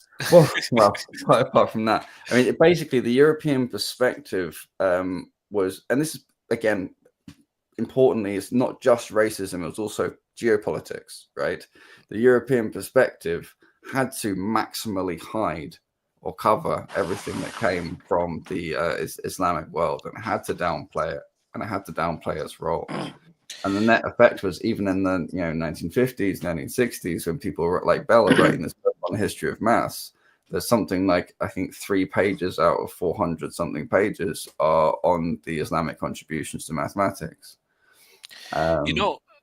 Brother, when you're talking about it this way, I'm just realizing another way of looking at this. And the fact that they're still doing this means that it's not that they're complacent or they feel that they are superior. It's the fact that they realize how inferior they are to the kind of advancements that the Muslims were able to make in science, technology, and everything else, that they need to put the Muslims down. And the fact that they cannot still establish themselves as that we've really taken over. We've really made those contributions which has changed civilization the way the Muslims did, or we've done better, right?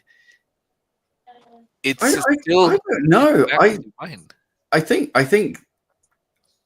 that's probably how it sort of builds up, if you like, in a more of an emergent conspiracy than a active or conscious conspiracy. But no, I think it's the indoctrination that's been happening for a long time, and so they really believe it. But also, it's not just indoctrination; it's the massive hiding of evidence that was involved. I mean, one of the examples I find quite interesting to look at is like Joseph Fourier, and you have the Fourier series and Fourier analysis and stuff. It's absolutely fundamental to signal processing, to solving differential equations, to our ability to do planetary orbit calculations, and all sorts of stuff. And spherical harmonics that I mentioned before. Now, Fourier wrote absolutely nothing whatsoever, not a snip, not a note, nothing on this topic whatsoever. Then went to Egypt with Napoleon. For I think 3 years, when they were in this new house of knowledge they'd established, that basically had full access to all of the manuscripts that they had in all these prestigious old universities where they had worked on, astronomy and things like that. You had this thing called the Tulsi couple, Al-Tusi had come up with, which is to do with translating rotational circular motions. There was Ash-Shafi was someone who developed after that the basically concatenating these things together, and so they could track basically arbitrary curves on the spherical surface, which was the celestial sphere and so on. And they would hire in tons of these advanced mathematicians and so on and so forth from the local area as well, who would help out on various things. But of course, being the newly establishing French Empire, Napoleon was very much trying to establish an empire and be an emperor. It's very hard to doubt that. They were doing, just as the British, absolutely everything was attributed to the French. Absolutely nothing could be attributed to any of the Arabs. They were superior over the Arabs. And somehow magically, 3 years after having written absolutely nothing anywhere in this field whatsoever, he then goes to these people who were masters of spherical geometry and all this kind of stuff, and then comes back with Fourier analysis, which is has so many hints of this other kind of way of thinking, and also just all the records of and all the old books, like the books they found useful were taken back to France, the rest of it all burnt, thrown away, all the records of everything gone. There's about as much records left as there are left of what the British really did in India. It's all inconvenient stuff that gets erased. But because of the fact of so much erasure, it's very, very hard to detect what was, of European origin or what was dependent upon that Arabic interaction or not. But this is something you won't find in many history books at all, because, who even gets the funding to look into this stuff? Yeah. And a lot of research depends on what type of funding is available, right? Right. If there's no one interested in promoting a particular idea or philosophy, right, there would be no funding for it, and hence there would be no research done on it, right? I just looked up out of curiosity. I was just asked the AI on if there are any Islamic works or Muslim works which were fundamental to Newton's work. Yes, there was. Absolutely. Let me get a copy of it. Oh, subhanallah. It's actually one of the reasons why I like listening to Roy Casagrande and his lectures, because he'll bring up a lot of this Muslim history that the West has erased. Yes. This one. Okay, before you go, I have to actually just play something. Wait.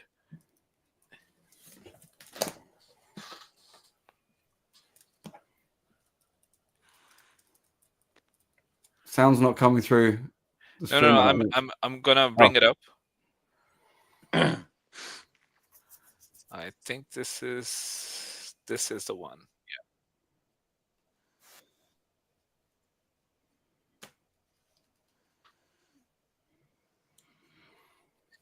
Yeah. Okay, so let's watch this first, and then talk about this. Think is the most extraordinary scientific mind that humanity has produced. There is no contest. Isaac Newton. Nobody comes close. He discovers the laws of motion. Then he discovers the law of gravity, universal law of gravitation.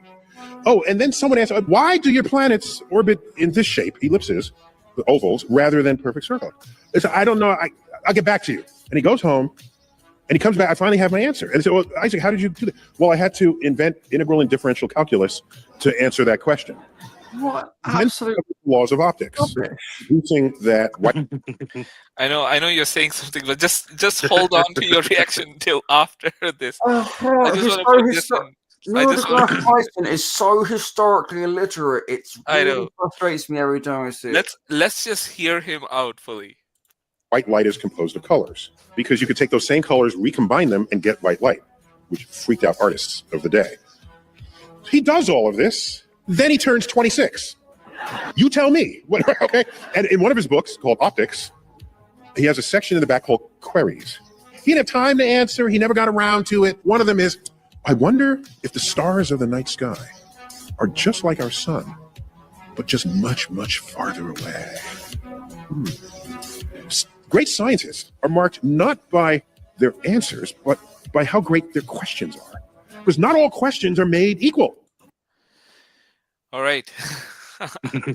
I'll let you Newton react. discovered and worked on fluxions approximately, I think it was something like 10 years before gravity.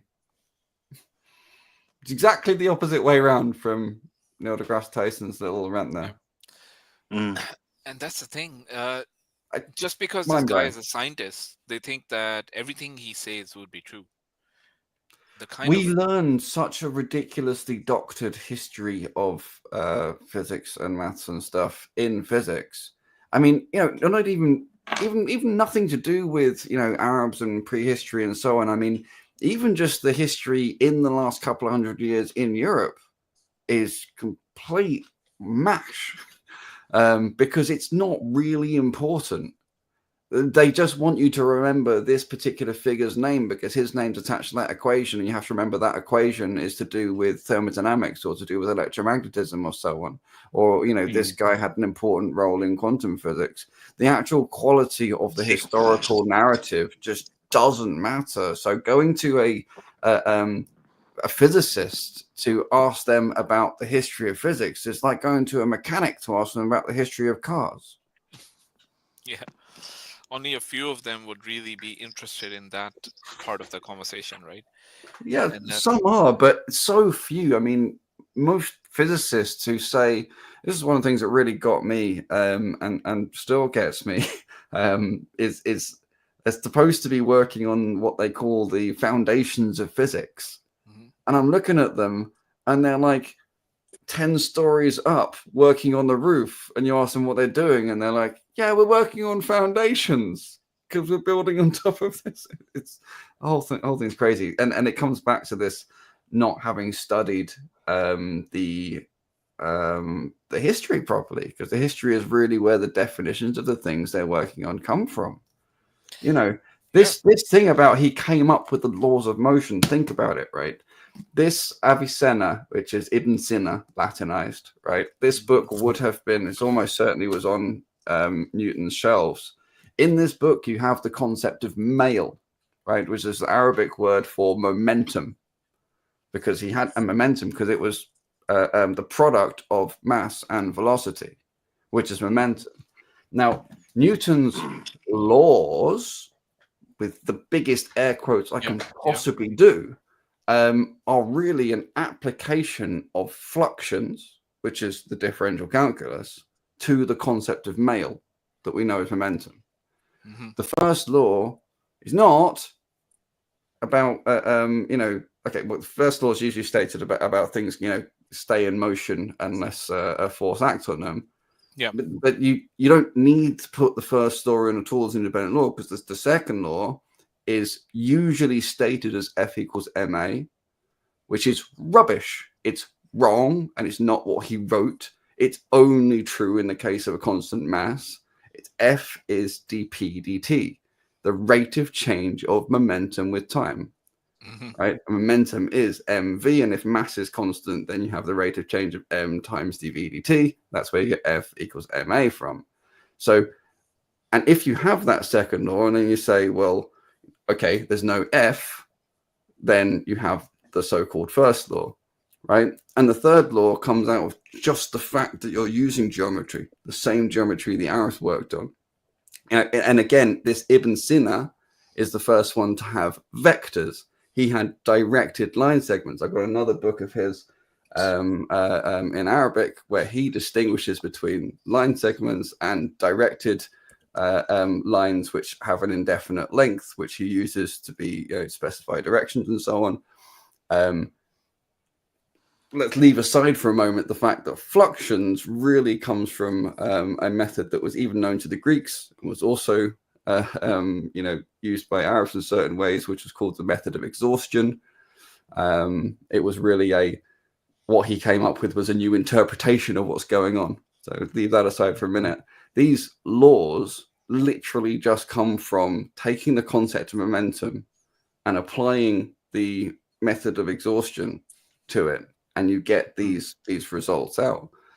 But obviously, the Brits, the Europeans, and so on, for them, this is all sort of brand spanking new.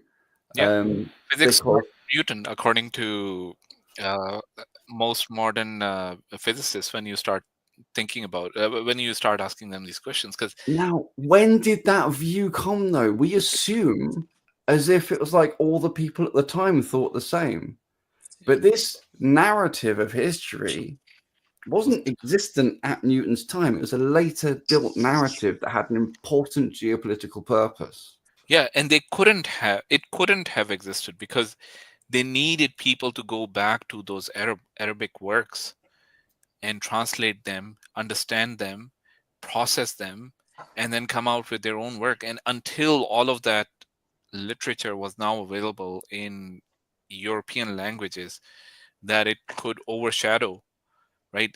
That's the point where the narrative could have changed. Until then, right? Until that point, it was impossible for them to put forth a narrative that we're the only ones doing this. They understood. No, I mean, not even that. This book was translated into Latin. This is why he's called Avicenna. He was famous. He was on Newton's bookshelf. This book was known, and others of Ibn Sina's books were known, and so on. It's really, it was Haytham's work it was on important for the optics. British Empire having won. The British Empire had this narrative of superiority and supremacy over matters of technology, matters of sciences, right? And so it was really, that's how we wrote this canonical story. Later on, again, you have the story of Maxwell's equations and how this stuff worked, and then how the subsequent development of electromagnetism worked. And a lot of that is just extraordinarily fictitious. And I know you go back and look at the original books. There's so many histories. I've got books on history of physics, and you look up so many videos that come from people with millions of followers. You look up stuff on Wikipedia even, and it says such and such a book says this and says that, and I go and look at the actual book because I have the actual original books, and they just don't say that. They say something else. The narratives is awful. The quality of the history of science, the history of maths, is just abominable. I don't know how we got in this state. I really don't. But it's not a matter of not having so many translations or whatever available. The entire field of studying the history of maths and physics, it's about as good as studying the history of the Roman Empire by exclusively and only looking at the histories written by the Roman generals. Yeah. And not incidentally, that's basically how it was written. So just to read through the list that AI generated for me. So Ibn al-Haytham's work on, which is James back. James, I'm going to bring you up. Just give me 1 second to finish this up, and then we'll do this. So Ibn al-Haytham's work on optics, right? Yep. His Kitab al-Manazir, right? The Book of Optics, which introduced the scientific method and experimental approaches. This was one of the books that he owned. Ibn Sina's writing on motion and inertia were precursors to Newton's first law of motion. He proposed that an object would remain in motion unless acted upon by external force. Understatement. It was also the definition of male as the product of mass and velocity. Ask GPT that. It's interesting, right? Abul Barakat al-Baghdadi, he explored the relationship between force and acceleration, which aligns with Newton's second law of motion. Oh yeah, Baghdadi. Yeah, it's true. Yeah. And then Ibn al-Baja, Evem Pace, I think that's how they Latinize it. His ideas about the reaction forces anticipated Newton's third law of motion. Jabir ibn Hayyan, right? Newton's interest in alchemy was influenced by earlier works, including those of Jabir. His experimental methods and writing on chemical processes were foundational. And Ibn Tufail, Newton was familiar with Ibn Tufail's philosophical novel, Hay bin Yaqzan, which explored themes of natural philosophy and self-discovery. I mean, these are probably just some of them. I bet there would be a lot more that maybe people don't even know about. But the idea that the biggest influence on science was Newton, it's a misplaced idea based on a lie. It's that's been told. it's a classic case of stolen valor. Yes. And that's the best way, it's the most accurate way to think about it. Now, I'm not sure though how conscious Newton was of that, because I think he was special in certain ways. I think he was more open-minded, less, judgmental of the previous people than other thinkers were. So maybe he was able to get more value from it. Hello. It does seem to be that what he did achieve, or what I view as him as achieving, is being able to synthesize these ideas in a way that English and European people were able to connect with and understand. Yeah. Because that just obviously hadn't been the case before. These books have been translated, but people hadn't connected with and understood them. Yeah. And I think even in his theological thought process, because he wrote more about theology than he wrote about then he had scientific papers. That's what I've read about him. Sounds about right. He was very interested in theology. There may be a lot more. These papers and these works may be a lot more influential than we think on his personal view on life and his personal philosophy. But Brother Islam, we've got Gems back. So welcome back to the stage, Gems. How are you doing? I'm doing good. I did some work there in between, but I'm now free again. So okay, I don't know if what the discussion was. So some of the brothers have had the discussion. Do you want to continue, or do you want to start afresh on the discussion, Akhwan? I can make a fresh comment here, because I acknowledge that in Western culture, the contribution of Arabic world is often downplayed. Although I want to also note that the technology and engineering in ancient China is also very forgotten. And India. And India, yes. Because if you think about it, I think it was there were like cities like 4,000-5,000 years ago which had like sewer system. And in China they had, I think they had what are they the water things, the water machinery which worked on water. Hydraulic machinery. You mean like large wheels which take water on top and then turn a crankshaft and so on, and they had clocks based on that. So I think that also gets easily downcredited. So yeah, no, that's true, but there's a lot of history in there. But Gems, I don't know what the discussion was happening before, and just for my sake, can you just remind me what your current position is? I'm an agnostic. You're an agnostic. And as an agnostic, are you of the opinion that the knowledge of God's existence, that doesn't exist? Or do you do you hold the opinion that there may be knowledge for the existence of God, but it's not something you're privy to or you've understood fully, and you're just waiting to assess or look at that knowledge and come to a conclusion? I hold the position of what can be rationally deduced. I think there is. It's very rational to think about a necessary and existence and so on, and give the originator sort of, or the existence that was before, or like before. So regardless of where we stand with the knowledge of God, you basically are open to the idea that, or basically you ascribe to the idea that the necessary existence must exist to explain our reality. Yeah, I think that's the most rational. The thing is that there is the option of that there was something dynamic forever before, but I think that's I think that stands being absurd. Yeah, because if it was dynamic forever,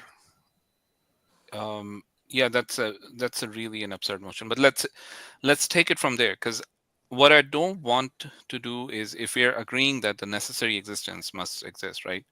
And if you ascribe to the idea of the necessary existence, then the necessary existence definitely must exist, right?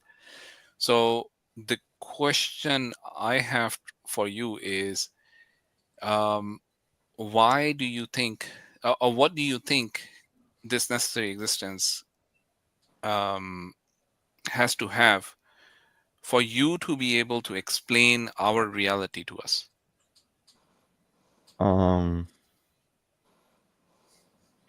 Sufficient ability, which is different from total power.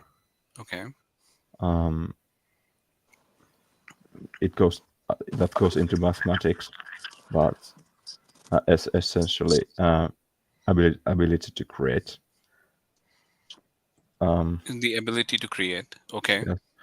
The thing where I am waiting, I'm really struggling or strangled on is the relationship between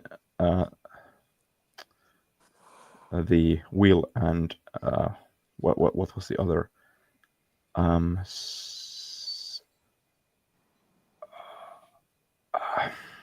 I forgot the word. Spontaneous. Yes. Okay. Okay. That's why I don't attribute the will part very easily, because I think I regard spontaneous as one option.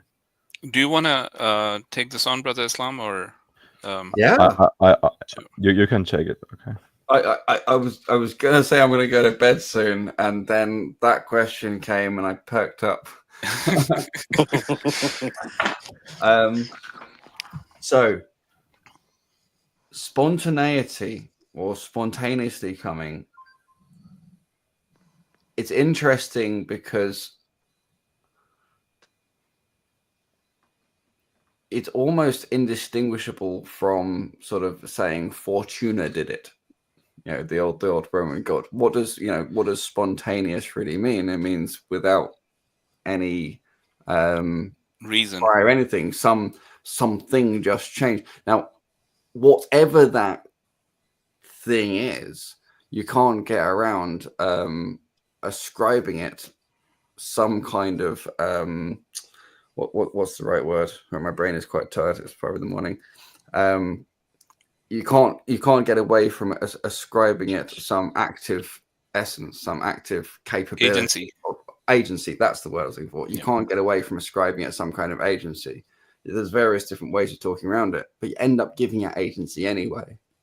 Now, the question of will, on the other hand, I think we should clarify what that means, because that's a concept that the philosophers have made very, very messy.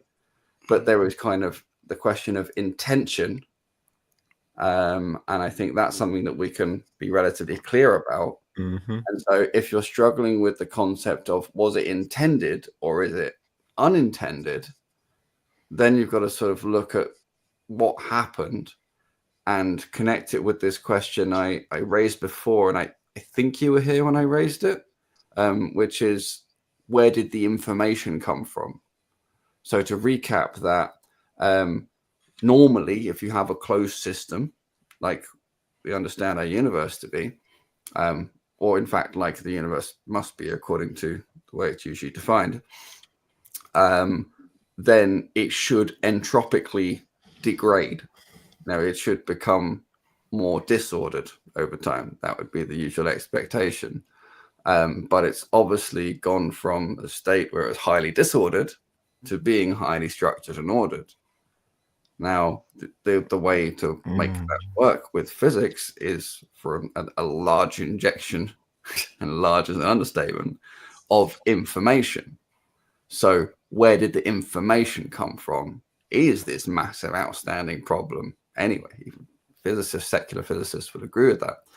So if you have this thing about will or intention, and you have this thing about where did the information come from, then, you know, those two things, for me, I think, in fact, before I try to go any further with my thoughts, what are your thoughts on that so far? I think when you create something comes into tangible existence.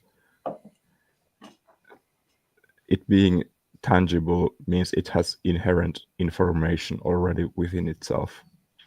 If something else comes into the same existence, there already has to exist the relation, or the relation emerges between them.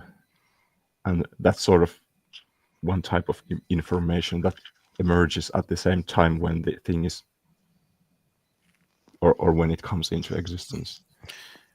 You know, Brother Islam, I may actually have a thought experiment that might help with this, or understanding this, right? James, let's say you drink tea, my friend, tea or coffee, any one of those beverages, right? Either one. Let's take any one of them, right? So you've got tea. For me is easier to explain. So you've got the tea leaves, right? Or what do you need to make tea? Can you tell me? Like definitely the tea leaves. You need water, hot water. Yes, water, tea leaves, heat. Heat. If you add sugar, then you need sugar. If you add honey, you need honey. Some people take milk or cream with it, right? Mm-hmm. What else do you need? A cup. Yeah, I mentioned cup, yes. Anything else? Me drinking it. No, that's for drinking it. A But ton I'm of talking sugar. about making it. I don't actually like this sugar, so I leave that. No worries. But at the end of the day, what do you need to be able to successfully make tea in a way which anyone who's intending to drink it is able to drink it, to bring it to that point? It needs this structure to be tea and be experienced. The experience. What do you mean, the experience? The person has to experience the. So the person has to experience drinking tea or making tea? Drinking it. So drinking it comes later, right? Once you've made the tea, I want you to get it to the point where the tea is made. Mm-hmm. So let me explain. Let's take two different scenarios.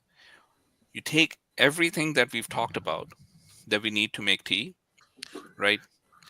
And you take it to Gems and you say to Gems, I need tea. Okay. Mm-hmm. And in the second scenario, you take it to a piece of rock, you put it in front of the rock, and you tell the rock, make me the tea. Where are you going to get results?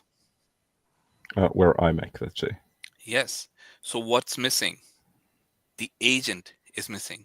But I right? might object here slightly that I Sure. might give it to instructions to a robot which assembles. I didn't say the robot. I said a rock, not a robot.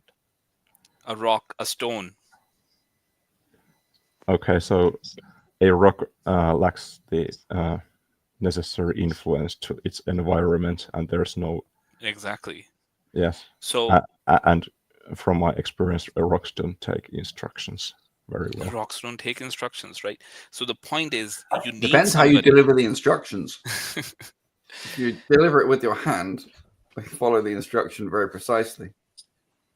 Yeah, but at the end of the day, like you talked about the robot, even with the robot, there is someone who has built the robot and caused it to be able to process the ingredients and give a result. So there is an agent involved in this particular case as well. The agent is one step removed, but the agent is there, right? The same question comes to the universe. Where are you going to get a result? Which explanation is better? The idea that it came about spontaneously, or it was brought about by an agent? I have to note here that having eternity to do spontaneous actions is a ton of spontaneous actions. Okay, let's take that as an example. Let's say on an eternal scale, right, the necessary existence is eternal, okay, which means one of the properties of the necessary existence is that it is unchanging, all right? It cannot be any other way. It is unchanging. So for the existence which is unchanging, right, at a point A, it does not cause the universe to come into existence. But at point B, it causes the universe to come into existence. Something must have changed. Now what you're positioning here is that for this unchanging existence, either you're positioning that the unchanging existence changed, then you're no longer talking about a necessary existence, or you're basically saying that something outside of this caused it to create what we currently see as our universe. Now, what that means again is that this necessary existence is dependent on an external factor for it to cause the change which brought about the universe.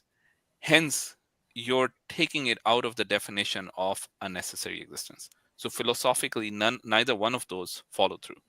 So if God is a necessary existence, then he cannot choose what he creates, because if he made has will. Or spontaneity. No, unless he has will. Spontaneity has no explanatory power. Well, hang on a minute. Can we differentiate what you mean? What's the difference between will and spontaneity from your perspective? The spontaneity I would tie into the that's a very good question, actually.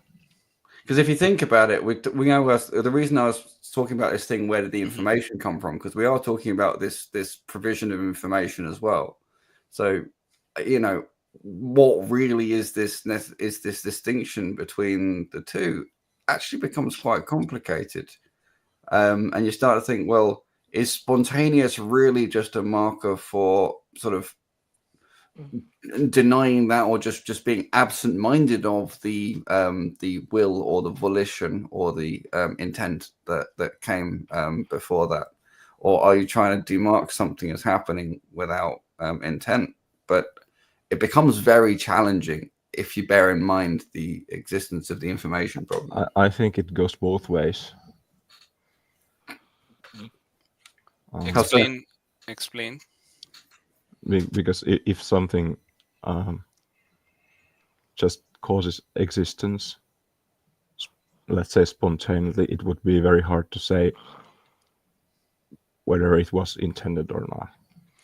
Okay, so intention. What do they mean as? I think it's difficult to go any further on a rational basis without having a clear distinction between will and spontaneous.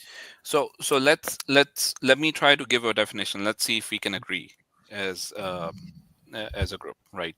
So for me, will has the intention behind it, that they want a certain result or certain outcome to happen, and the will is their ability to impose that outcome on to happen, essentially, right? Spontaneity implies that there is no intention behind a certain outcome, and the outcome coming about is not a result of them being able to impose that outcome to happen, but essentially it's outside of their means or outside of their control. You lost me there a little bit. Okay. I'm not sure about either of those, to be honest. Let me try to simplify it. So spontaneity requires that the outcome is outside the control of the entity, right? Outside the entity. It's outside the control of the entity. So that entity itself does not have any control on that outcome, correct?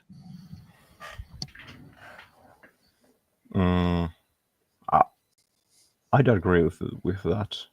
Then what is spontaneity then? Because if there is a spontaneous event, then let's say which has a binary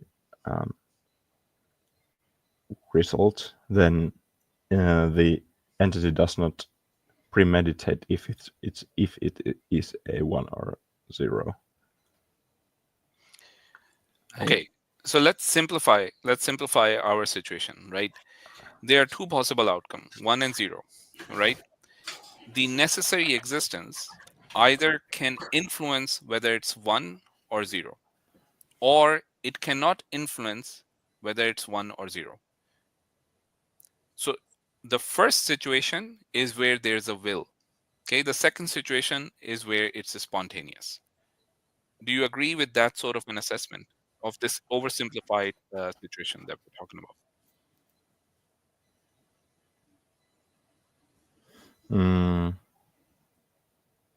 I think that might be a good way. Okay. Think about it, because this is critical to how we move forward. Just make sure we can or propose a definition that works better for you. Yeah. Like, what have you got in mind?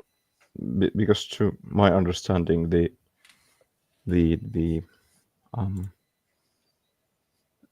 premeditation of intention, it is tied into the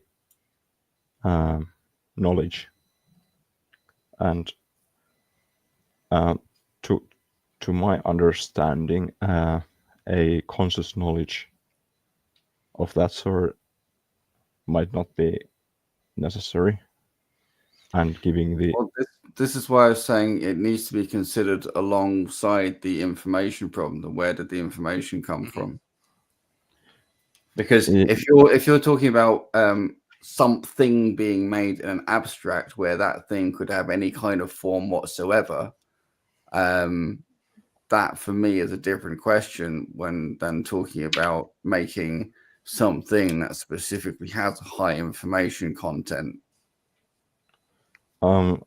I would like to add here that a simple line has essentially infinite amounts of information about a simple line, just a line being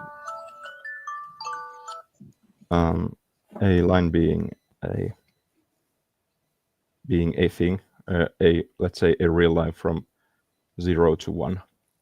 Yeah, unit interval. So there's an infinite amount of relationships between different. Yeah, but that's not an infinite amount of information. Information is defined based on novelty, according to Shannon information, and I'm using specifically the information in the context of physics.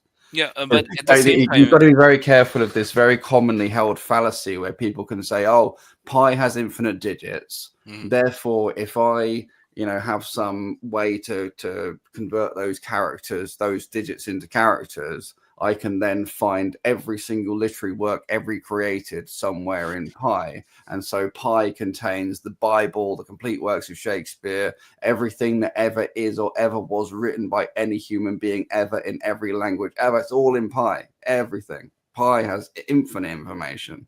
That's just not how information works. It's not how information theory works. This is a thing, right? So you've got to be very, very careful with this. Okay, so I'm not information theory. And James, what I want James, to point at the here.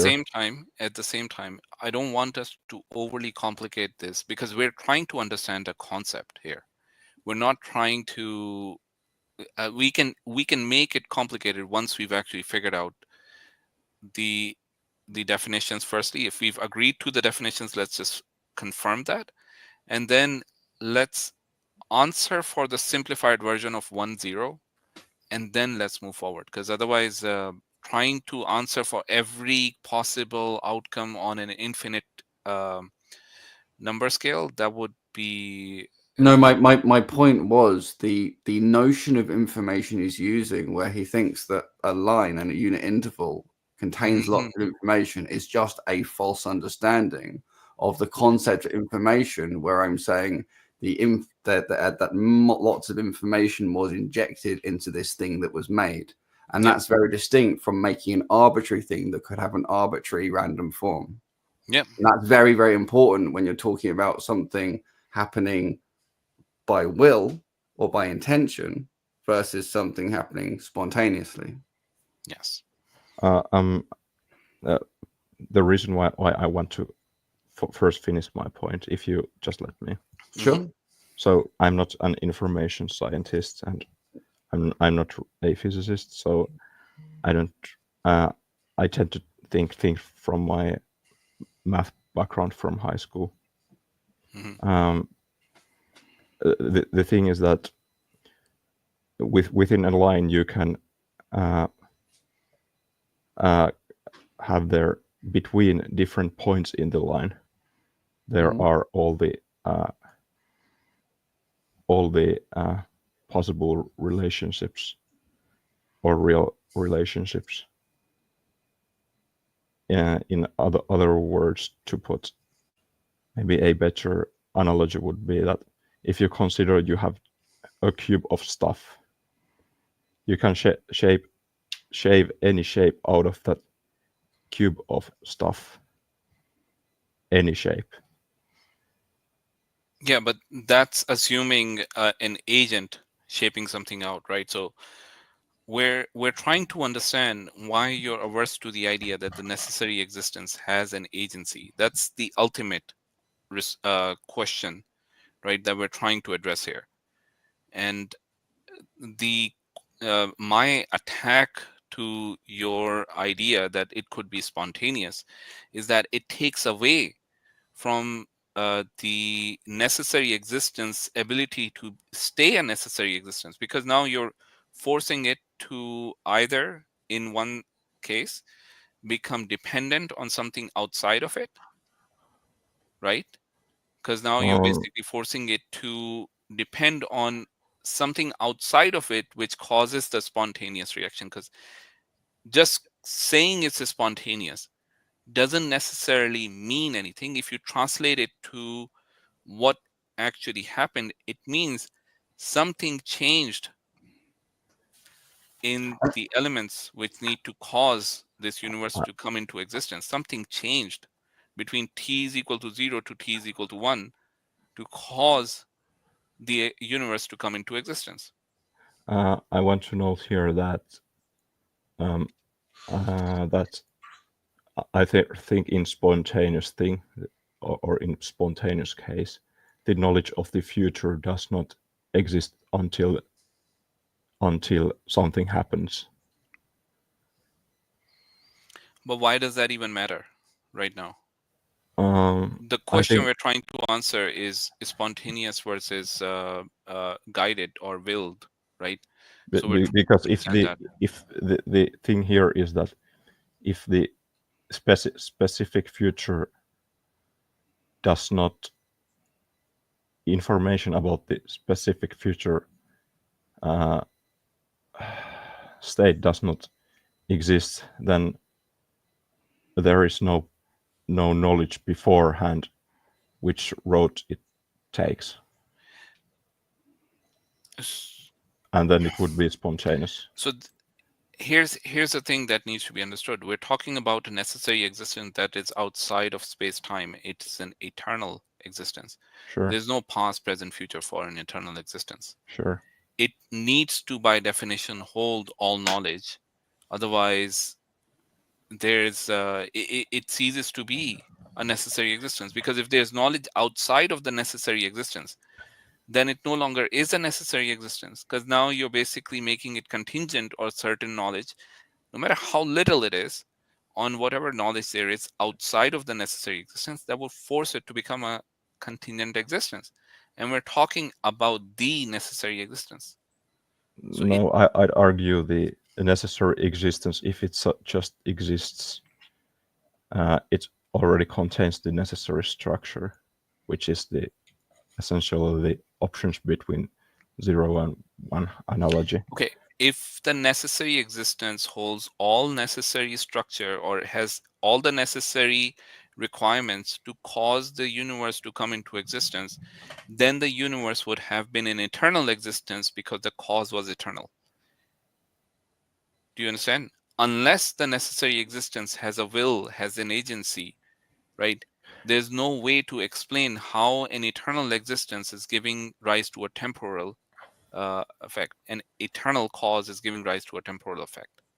I'd want to actually, this is actually interesting, because now I think from the perspective, or try to think from something that is timeless, which essentially experiences all the time the same time.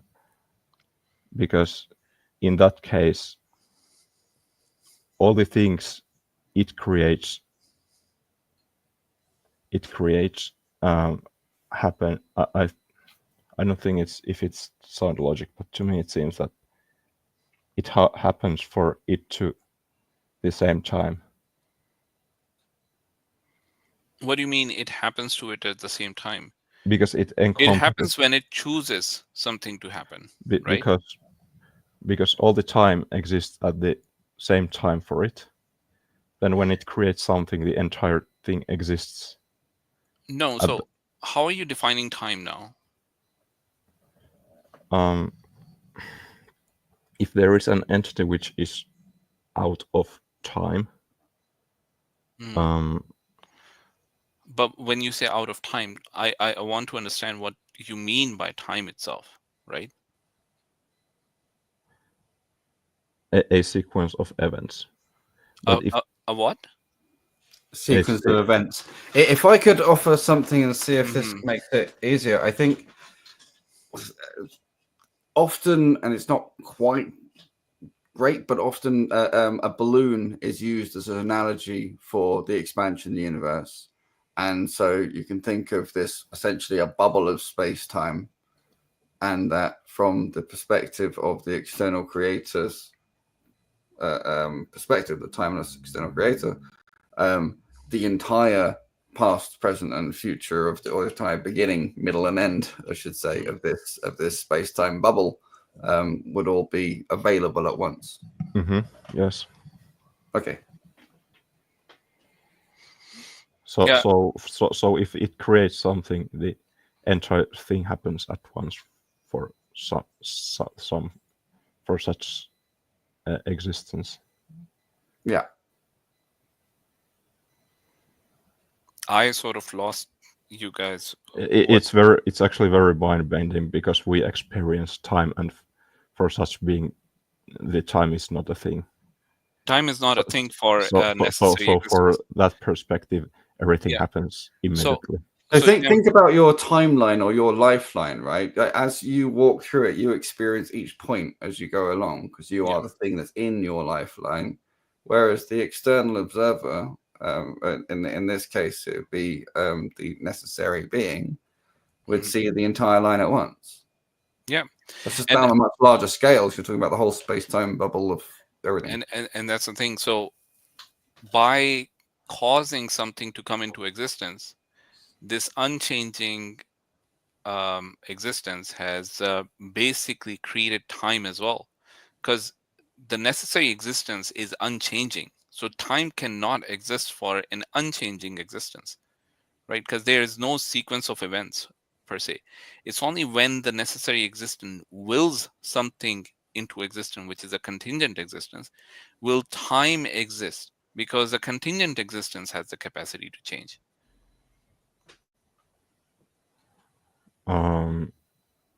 Does that help? I'm wondering if it's for a necessary existence, it's possible to create a non-necessary self-sustaining existence. What do you mean by non-necessary self-sustaining existence? There's too many adjectives attached to it. Can you? No, not really. I mean, it's something that is self-sustaining that is not a necessary being, but that is a contradiction in terms of the definitions, because Yes, exactly. it becomes, when you say non-necessary, that means contingent, because you're contingent or you're non-contingent. The non-contingent thing is the necessary thing. So you have a strict dichotomy. I don't think so, because there's the because if it's something that's codependent of its states. How can it be codependent? That idea does not make any sense. Then by the action of you making something codependent means you're making the original non-necessary, right? Because now it's dependent on something else. No, because no longer necessary now. No, because in past for that thing it needed the necessary existence to. There's no past for a necessary existence, my friend. No, in the past for the thing that was created. Yes. He's hypothesizing. Yes. So how can it? So in the past for the thing that was created, it was the very fact that there is a past for it means it's a contingent existence. Now you're just positioning the idea that a contingent existence now is self-sufficient. Is that what you're trying to position? Or become self-sustaining after self-sustaining after being created. Yes. So here's the thing: if it is contingent, it needs something to explain it, right? Explain its yes, the necessary existence would explain it. So regardless of in the first place, how it is existing now, it is a contingent existence. It does not take away from the broader concept of contingent and necessary existence itself. And I think it's just complicating something which is has no explanatory power in what we're trying to achieve here. Right? So does that unless you have something that would help us explain our reality or help us explain our existence today, right, as we see it, as we experience it, right, then probably we can take this idea forward. Otherwise, if there is nothing there, then I would recommend that we move back. I have some idea how this could move forward. Okay. Is that for something to some information to like exist after something else comes to sort of contact it in existence, it needs a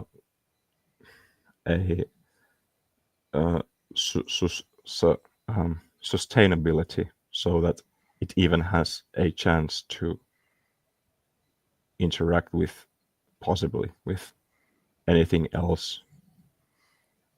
Because but I'm trying to I think you misunderstood my question. I'm trying to link this to our existence, right? The way we experience the universe, the way we experience the world around us, right? Because we're trying to arrive at an answer to how did we come here, okay? And for that big question, that simple question that has a big answer to it, right? I'm trying to understand how what you have positioned helps me give a better answer or any answer to what I'm trying to um, achieve here. I would I say think it goes further than just how. It's actually just the fact that we exist. Yeah. Without even necessarily this whole thing of how. It's just you exist. How does this yeah, work? that's mind-boggling already. Yes. Yeah. Uh, So James, here's the thing. I think let's just keep it very simple, right? What I'm gonna go back to the very idea of the necessary existence having an agency, right? You cannot explain the temporal reality that you live in, the universe, the temporal universe you live in, coming from an eternal existence, unless that eternal existence has the agency and the will to act at a certain point in time and cause this universe into existence. If you have a different explanation, and but the thing does spontaneity not is have not going to time. help. Spontaneity is not going to help because we've, like I've said, the spontaneity does not give a satisfactory response or satisfactory explanation. It has no explanatory power when I it think comes to there's our I existence. think there's a clear answer to this, because for the eternal existing things there is no point in time. Everything Yeah. just comes into existence, or Yeah, everything. and that's why when it brings something into existence, the There point is in no time is when there. it happens, because No, there no, is no time for him. so it cannot happen unless unless that entity will will it to happen. Because We if it cannot talk about happens, when. so James, when you say it happens, I don't think you understood my argument there. When you say it happens, you basically, there's a hidden proposition here that something outside of the necessary existence caused it to happen. There needs to be some explanation for why it happened. Spontaneity does not exist. In reality, spontaneity is not there. There's something happening. It's just this randomness that we're talking about. It's just our ignorance of all I the think facts. spontaneity can exist in the case that that this precise future does not exist. What do you mean the precise future does not exist? How? Something comes into existence, but its future is not defined. Okay, which in a temporal time, like we are in time, would go like there's. But James, you're when you're saying this, you're looking at it from the point of view of the contingent existences only. From the point of view of a necessary existence, that it is eternal in nature, this is not how it's going to be. Can I try something another Sure. way? Maybe let's try to say, okay, if this necessary existence's nature was to just produce universes or this thing, and that was, and it's an infinite thing that's existed for forever, however you conceive of that, and its nature was just to produce. There's no will involved. It was just a producer. There would just be an infinite spawn of everything the whole time, right? And so your only options would be that nothing ever comes in. It's just this necessary existence happens, but we never exist, or there's just a non-stop process of these new creations. Actually, I wouldn't even position that, Brother Islam, because but hang on a sec. When I say non-stop, I want to get in what that really means. It would mean continuous, which would mean there's no distinct different things that are being made.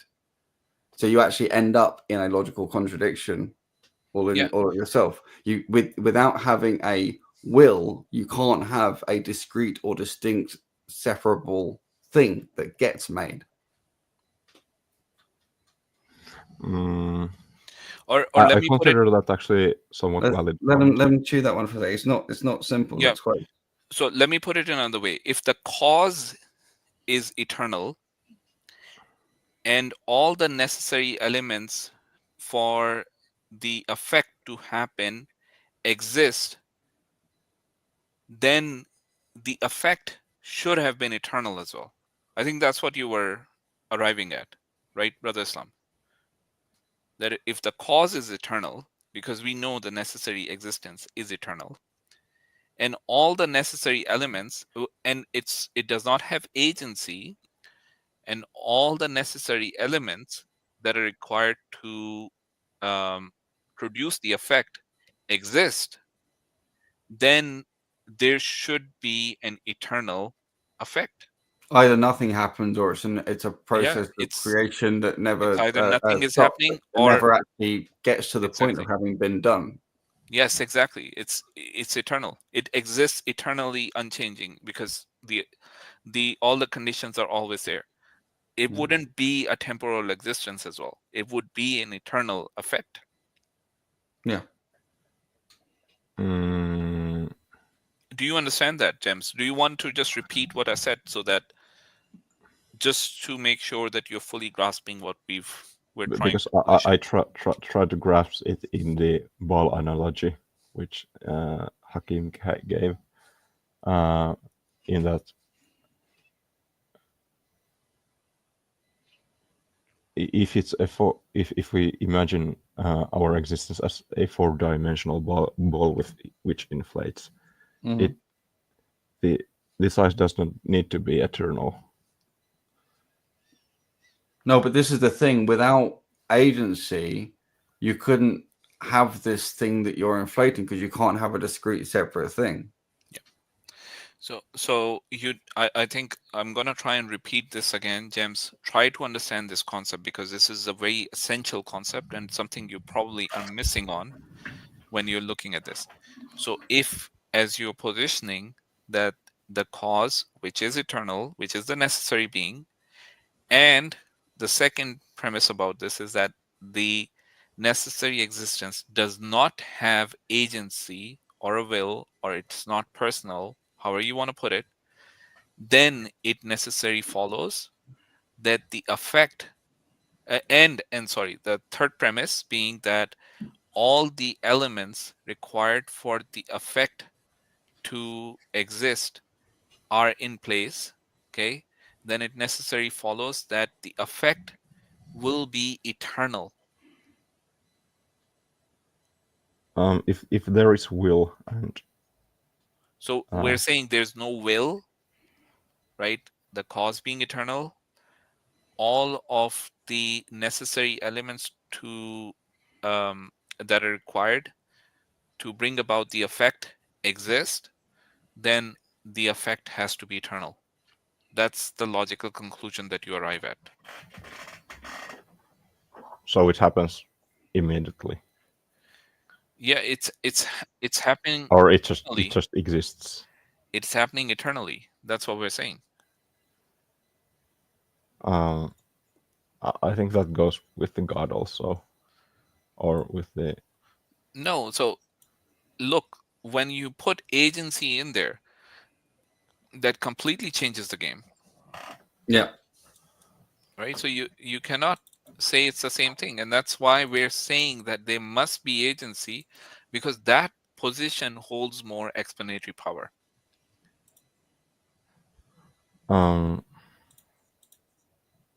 Okay, so I'm still struggling because even if there is a will and the thing is outside, which is outside the universe or outside time, which encompasses all time at the same time.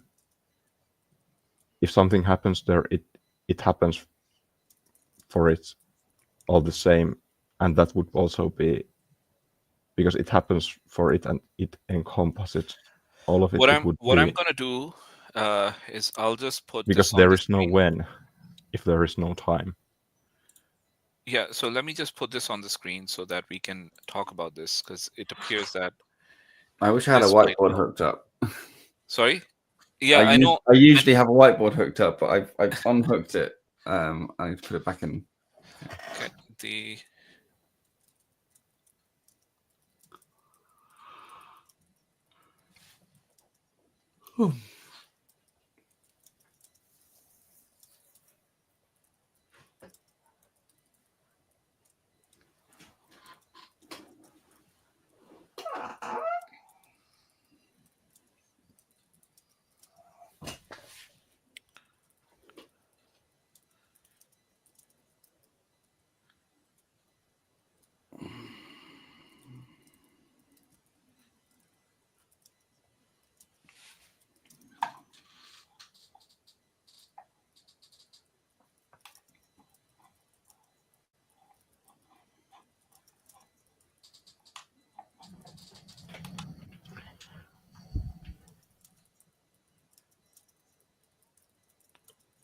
Yeah, I'm also realizing there's another issue with this when you think about it this way.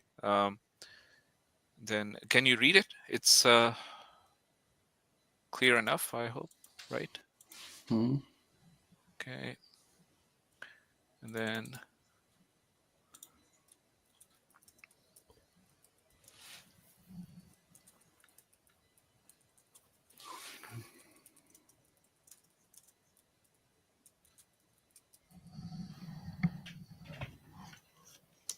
so whatever the effect is, it will be an eternal effect, whether it is that no creation is happening or it is that it's creating eternally and the resulting effect is eternal.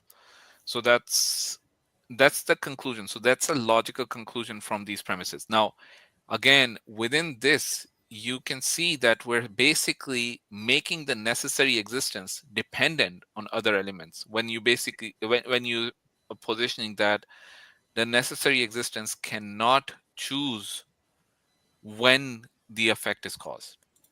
It has to be, the necessary existence has to have a will. Otherwise, there's no explanatory power in the existence of the necessary existence to explain our reality, explain our I read this. The necessary existence is eternal and causes the effect. Okay, agree. All the necessary elements required to produce. I might not agree with the produce, because for the necessary existence, if it's eternal, the when time does not exist, it's simply produced. Yeah, so that's what I'm trying to point out to you, that there is no before produce, it simply is produced. Are you thinking that P2 implies there is a before the effect existed? Because it seems like you're thinking of it as this necessary existence gathering the materials and then doing. Yes. Okay. So that's not what's intended to be conveyed. That's not what's intended here. So what you need to understand it here is between two different outcomes, outcome A and outcome B. Outcome A, let's say it being nothing is created, and outcome B being that something is created, right? How is the necessary existence, which does not have agency, result in B and not A? Do you understand, James? I did not understand. Okay, so James, if you give me all the elements that you need, that I need to make tea for you, right? And you tell me to make tea for you, I, as an agent, as someone who has agency, as someone who has a will, can tell you, no, I'm not going to make tea for you. I think that's a false Or analogy. I can say, I'm going to make tea for you. Here's the tea, right? That agency is what's missing. From your view, which does not have, which results in your view holding no explanatory power for the creation of this universe. Do you understand? Is there a better way that you can word it, Brother Islam, or any of the other brothers? The thing about the eternal, I think it switches meaning when you talk about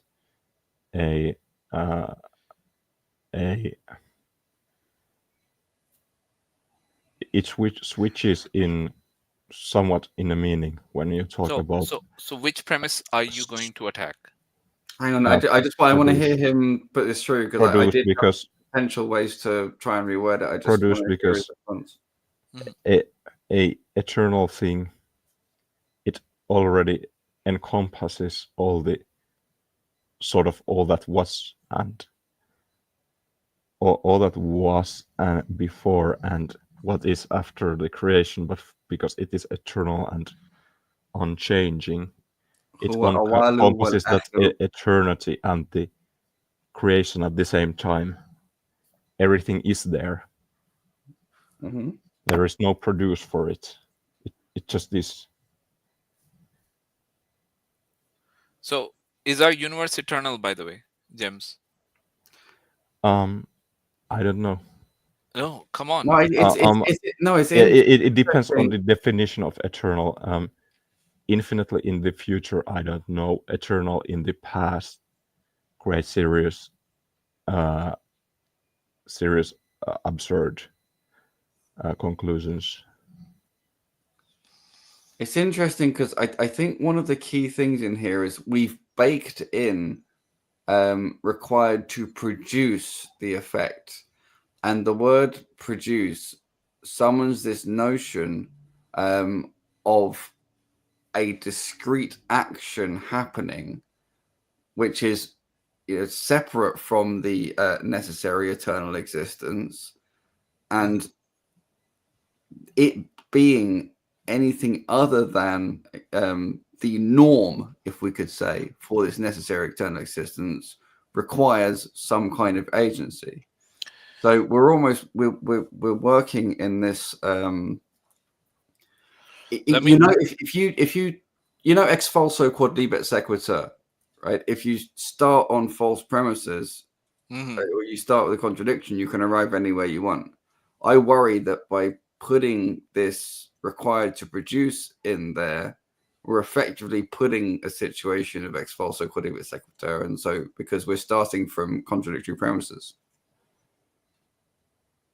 In other words, we have a system of contradictory premises in place. P1, 2, and 3. Yeah, but this is what I'm trying to explain, because he's using just simply spontaneously. But what does it mean to be spontaneous, right? So the eternal future does not exist. No, so that's not what spontaneous would essentially mean here, right? Spontaneous means that the necessary existence isn't in control of the results. Okay, the spontaneous really means that this eternal existence caused it to affect, but it was not in control of causing it into effect. No, but if it's worse than that. If it's spontaneous, then whatever it is actually becomes de facto. It becomes part of it. Yeah, it can't exactly. actually create something separate from it. That's true, and this is the reason why I was trying to unpack it. When you unpack spontaneousness, right, it just leads to every sort of absurd premise being put there, because trying to explain spontaneous is where the absurdity lies. The premises don't follow at all because of this notion of spontaneity in there. Right. What we're positioning is that the necessary existence is eternal. Okay. And it has a will. It causes a temporal effect. And that's it. Our temporal effect being the universe. Because that spontaneous already implies a temporal effect, unless because otherwise this notion of spontaneous just means a always eternally existing thing that would end up being part of the necessary existence rather than something that's separately created from it.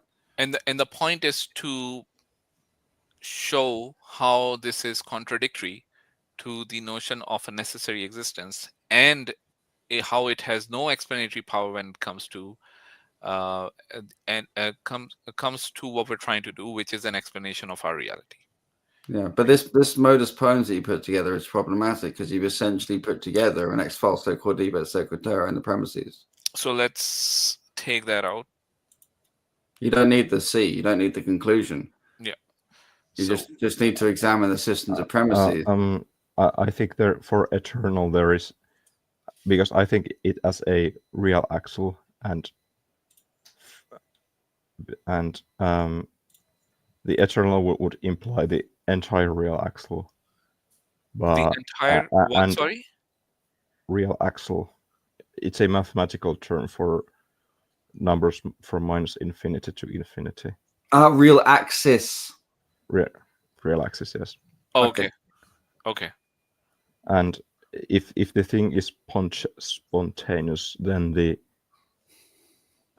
specific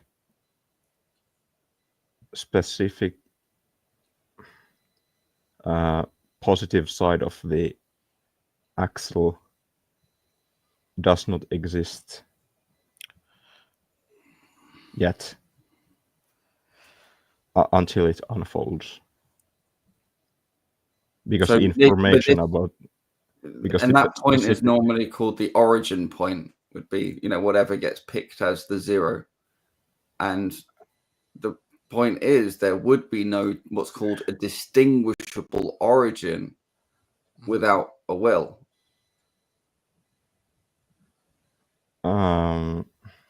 James, does that help or no? Because you really need to go back, take a look at all the different arguments that have been put forth to you.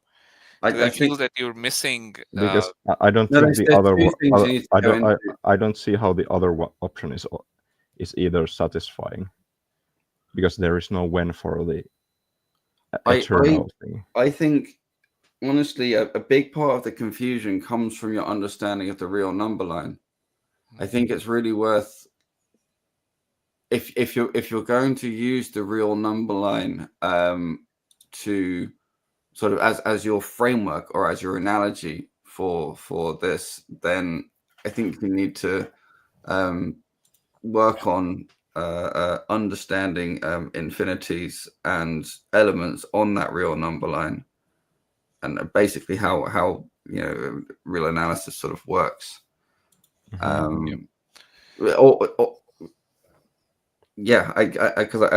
I'm not sure you've connected that version or that concept of infinity with this, because you're talking about sort of where I start and end the number line and so on. That's very different from the absolute eternity. Yeah, and also this idea of spontaneous, right? It implies where's my mouse? Sorry. Okay, it implies that this something is spontaneous only if you don't know the elements that are or the elements that are measurable, which you need to be able to compute to arrive at that conclusion of that instance happening, right? Because maybe sometimes you can define spontaneous as being uncontrollable. But yes, again, we asked for a definition of spontaneous, and it could be the unknown or the uncontrollable. Yeah, but I think from his perspective, he's talking more about unknown than uncontrollable. I'm talking more about unknown. Unknown, right? Yeah. Or to be more precise, I think the term random would be more precise when it comes to this type of a discussion, right? That you're saying that it's random.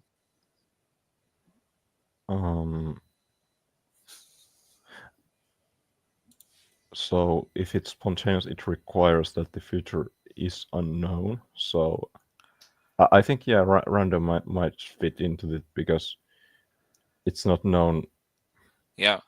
And which It goes back to what I said before about Fortuna has agency. And this saying it's random is essentially again admitting agency, because randomness as something which is entirely inert is only talking about a lack of knowledge, and it's only about our lack of knowledge. Yeah, I think if it can't affect the phenomenology. I agree with the notion that randomness implies lack of knowledge. Mm-hmm. Yeah, I agree with that. Phenomenology, right? Yeah, but then we're talking about a necessary existence, and as I was mentioning before as well, the necessary existence implies, the idea implies that the necessary existence holds all knowledge that knowledge that is there, because otherwise it is no longer necessary. It's dependent on outside knowledge, knowledge that exists outside of the necessary existence, that would make it dependent, that would make it contingent. It's no longer sufficient. Yes. Sufficient. Okay. Yes, that's probably the right word. What we have is something that's necessary and sufficient to create the universe. Mm-hmm. I somewhat agree with that, somewhat. Because to me the notion of knowledge is strange, because if there exists something which is eternal and it has simply the property of being all the things, all the possible things, then it already has the knowledge within itself as embedded to itself. Yeah, so it should have all the knowledge within itself, right? That's what we're trying to point out, right? That yes, it goes into the same, that if there's like something which is infinite, like infinite. So James, then can you any point any sort of sheet of it, if it's even makes sense, has all the any state of all being, the possible relationships that the points can have. All the state of beings exist on that infinite scale, essentially. That's what you're trying to point out. Yeah. Okay, let me so that's fine, but what we're talking about is an eternal existence that is unchanging as well. And then necessary existence implies that it cannot be any other way, which means it's unchanging. So on an eternal scale, it's always going to exist as it is existing. So it's not going to exist as anything other than how it is existing. But that's careful, because that's in terms of its nature. That's not necessarily meaning it's absent of dynamics. Yes. Remember, we know that his mercy overcame his anger. Oh, sorry, his wrath. Yeah, but right, so that implies a dynamical. But that's what do you call it? An implication of him using his will, right? So the will becomes extremely important in how the necessary existence interacts with his creation, right? Now, what we're trying to say here and what we're trying to establish here is that for the idea of randomness, right, it cannot exist with a necessary existence, because the necessary existence itself holds all the knowledge that is there. Otherwise, it can no longer stay a necessary existence, right? Let me try to clarify it in another way. Gems, can there be knowledge that exists outside of the necessary existence? Creation. How? The necessary existence caused the creation. It needs to hold the knowledge how to cause the creation and what the creation is and everything related to the creation. Because the necessary existence is not the creation. Correct. They're not. Yeah, but the knowledge about the creation of what it is, that's still with the necessary existence. But you didn't specify that qualifier when you asked the Okay. question. You asked if it was possible for there to exist knowledge other than the knowledge held by the necessary existence.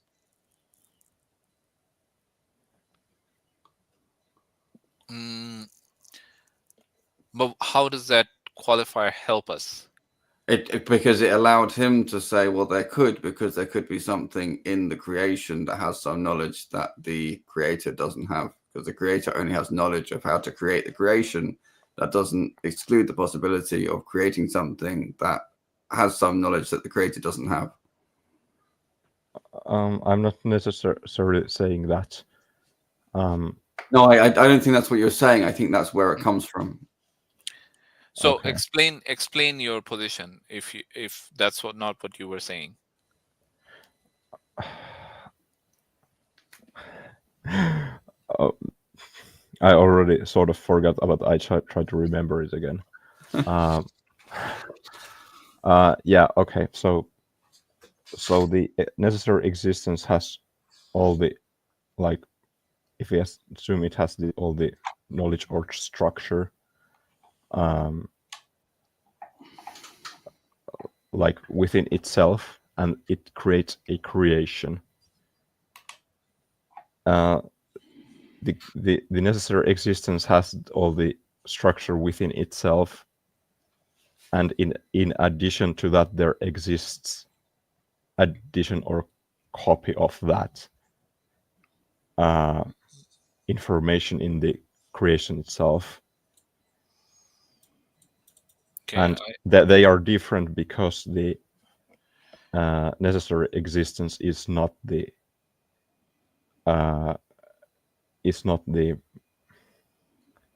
creation.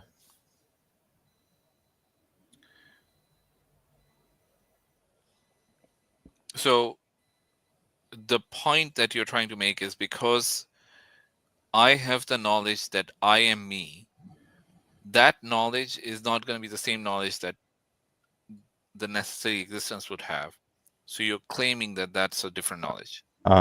I think from my perspective, it leads to a situation where the necessary existence has a copy of your knowledge, but you have your knowledge. Copy of the knowledge, but yes, because the copy is contingent, and the necessary existence has the necessary knowledge. So let me ask it another way, James. Let's say I am the first cause, right? After the necessary existence, the necessary existence created me, and now I have the capability to create a sort of a piece of paper, let's say. All right. So now, or let's say I create a small mouse which has the ability to create a piece of paper. Can I hold that knowledge to create that mouse if I haven't been given that knowledge by the necessary existence to create that mouse?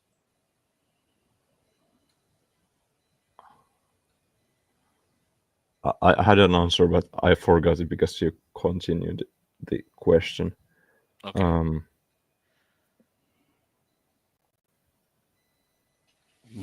So the necessary existence has the quote unquote the original, because it has all the structure or knowledge, the structure which embeds the knowledge. When something comes into existence, it doesn't come from nothing, but it comes from the necessary existence. Okay. That means that because the necessary existence is eternal, the knowledge which is transmitted into the creation as a copy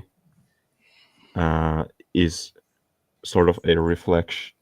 It is a copy, but it's sort of addition to the already existing knowledge within the necessary It's the existence. same knowledge.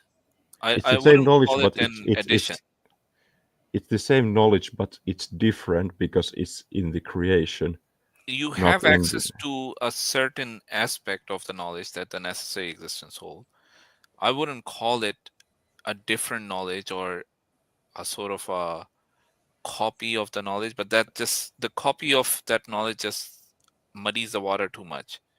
Either it is the same knowledge or it's new knowledge that the necessary existence does not hold. It's knowledge which is a reflection of the, or it. I would like to say it's a shard of the knowledge of the necessary existence, right? Yes, and it's identical to that which is within the knowledge without it's having the other connections to the other knowledge of necessary existence. It has to be in the necessary existence. The same knowledge is as a copy. It cannot be the same knowledge because it has to be. This is very hard, but James, how are you defining two pieces of knowledge as being same or different? Same in the same. Imagine you have a cube, and you have a and you have a multiple of that cube. Mm-hmm. They have the same shape, but they are a different piece. That they are different in the sense that the cubes are themselves sort of like individuals. Can we do something that's maybe simpler? Like, can we have, let's say, a sentence which is written on a piece of paper, and is that separate information or a copy of knowledge? It's the same information in different place. Okay, as but a different information is the individual, same. as a different piece of So information. it's equal information, but a different information carrier or representation medium. Yeah. or- Yes. Right, Yes. I okay. think that captures. So, well. James, would it be more appropriate to explain this as that we have access to the same knowledge or an aspect of the knowledge that the creator has or the necessary existence has? I think this chain of thought leads to that. We have So not essentially not a shard. not a copy, but we have access to that same knowledge, right? Or an aspect of that knowledge that the necessary existence has. A fragment of that knowledge, which he called a fragment of shard, that but knowledge. fragment is a I think good is word for it. accurate. Right, because what we're trying to establish here, and the reason why I'm trying to get to the bottom line, which I'm trying to get to, is that can I, as the first creation, who's going to create a second creation, who's going to create a third creation, any of my actions result in any new knowledge that it does not exist with the necessary existence? Can that ever happen? I don't think a creation can create something from nothing. Okay, that's one way of putting it, actually. So for a creation, it's simply reshapement. So can any action of mine result in any set of knowledge which does not already exist with the necessary existence? No. So the necessary existence, what we were trying to point out, the necessary existence has access to all knowledge, all information, right? Yes, it has the knowledge embedded in it. So if that is the case, James, how is anything that it does random?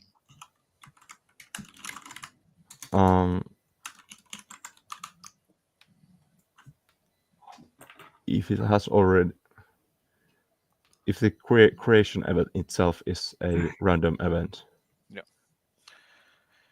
You want to add something, brother Islam? No, I just have a penny in my hand. And I was Yeah. just ready to drop it because I thought that was going to be the moment.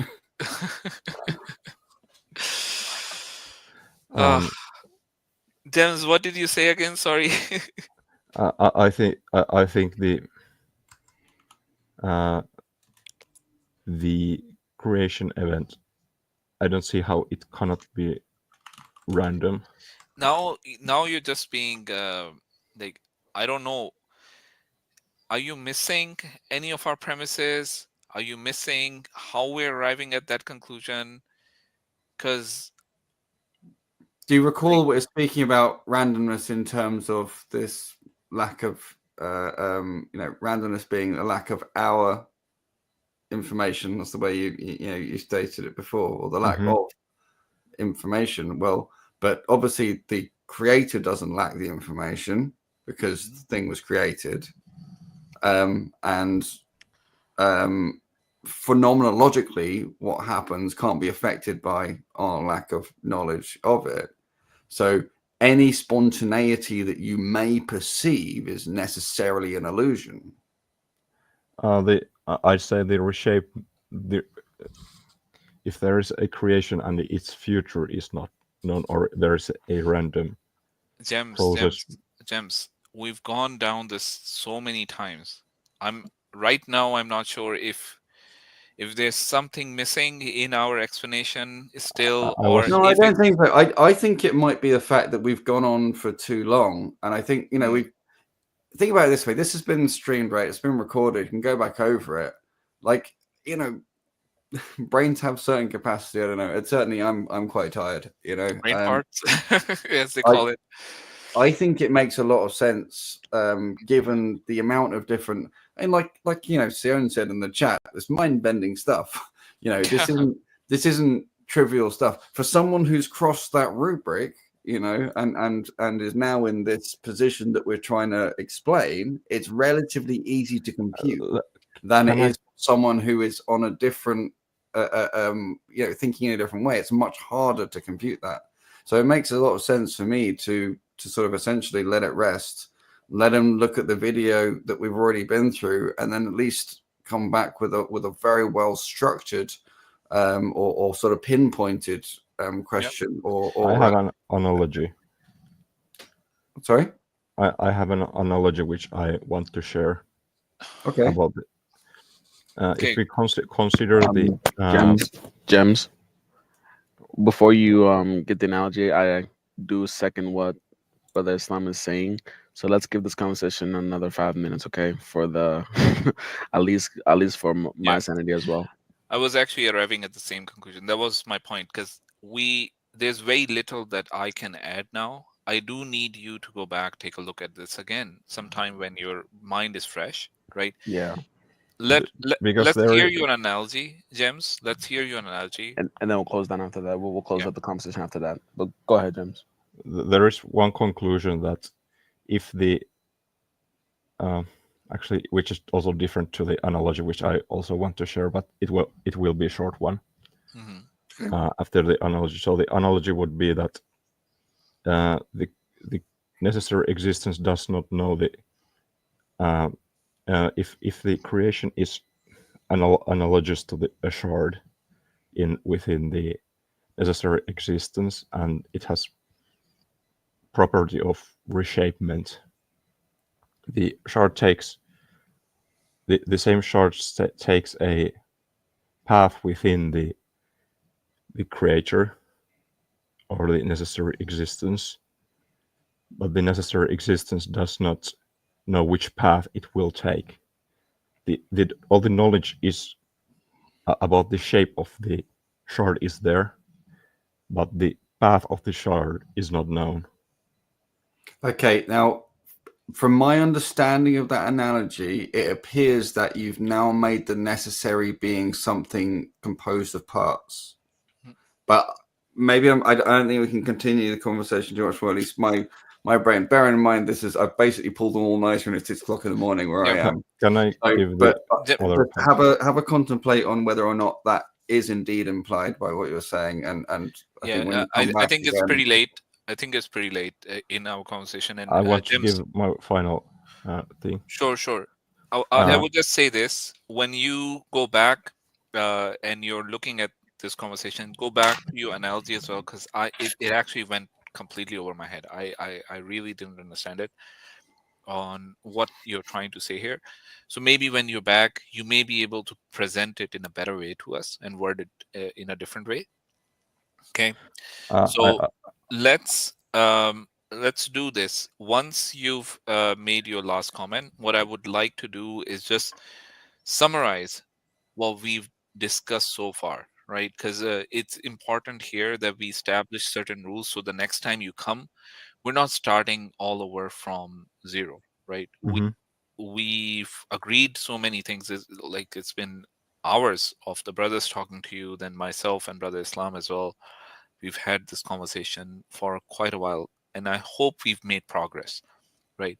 So I want to make sure that we're doing that. So why don't you finish up, and then we'll try to wrap up with that. Oh, okay. So I want to add about the implication of if it can be deduced that there's a necessary existence which has a will, knowledge, power, and knowledge and purpose, in a sense that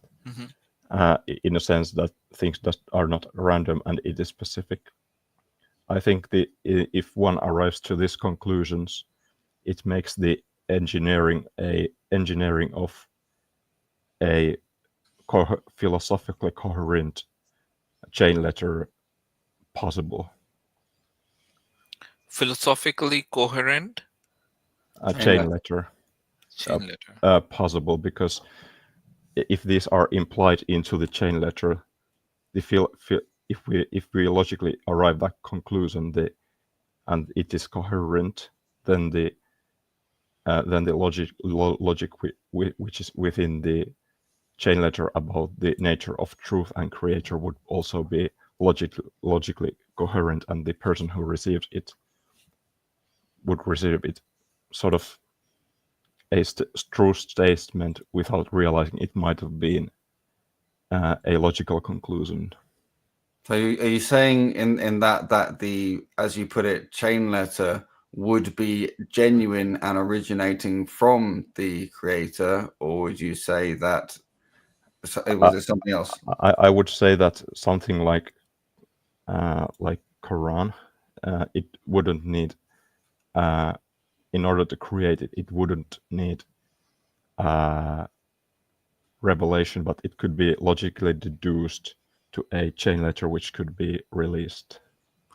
So you mean, or rather, could that be stated as, let's say, a sequence of angels that were set up to result in the production of the contents of the Quran?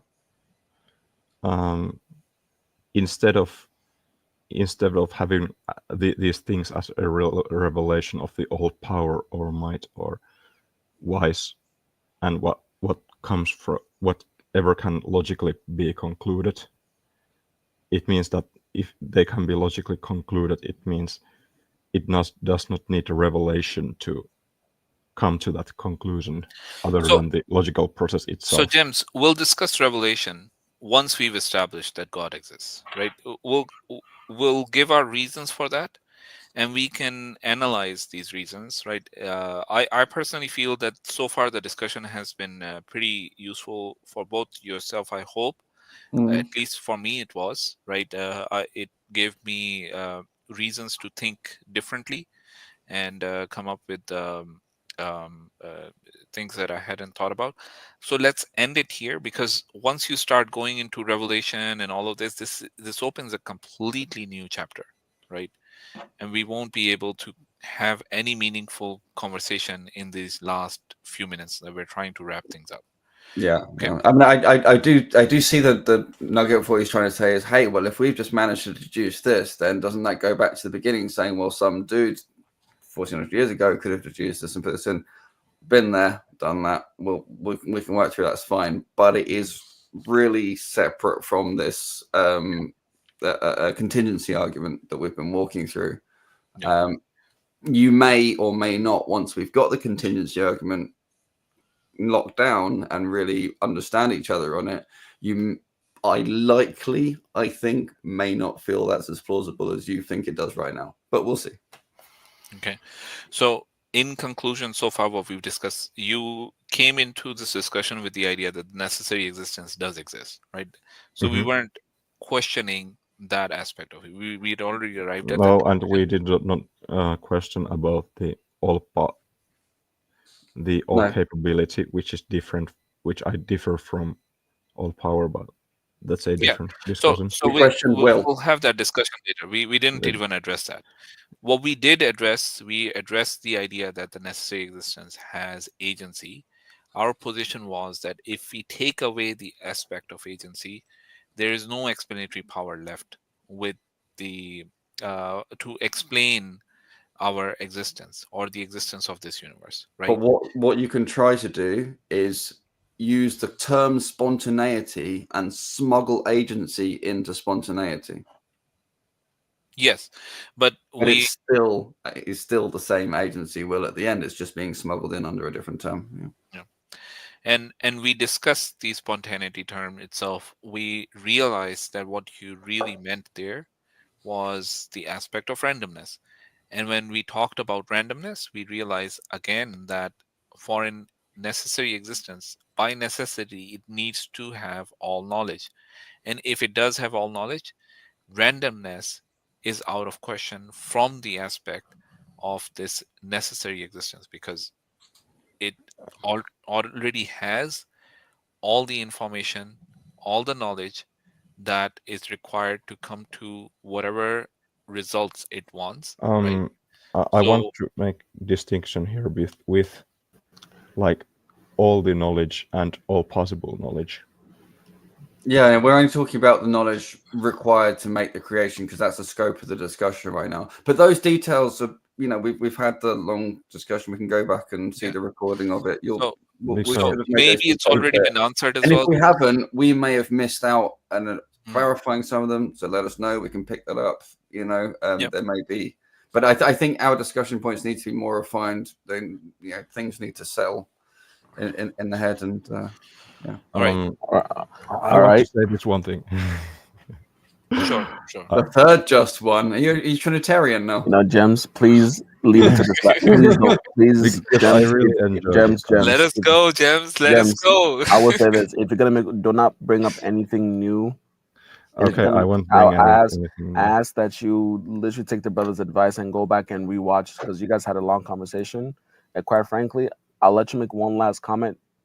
Don't bring up anything that'll give another 20 minutes. Okay, I'll let you close down, and then we'll say goodbye for the rest of the stream.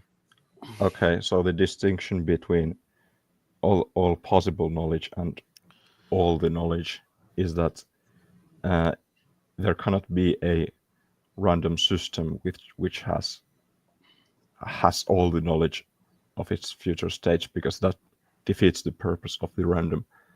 What all possible knowledge means that the system has all the current knowledge, but there is some knowledge it can generate knowledge which it doesn't know how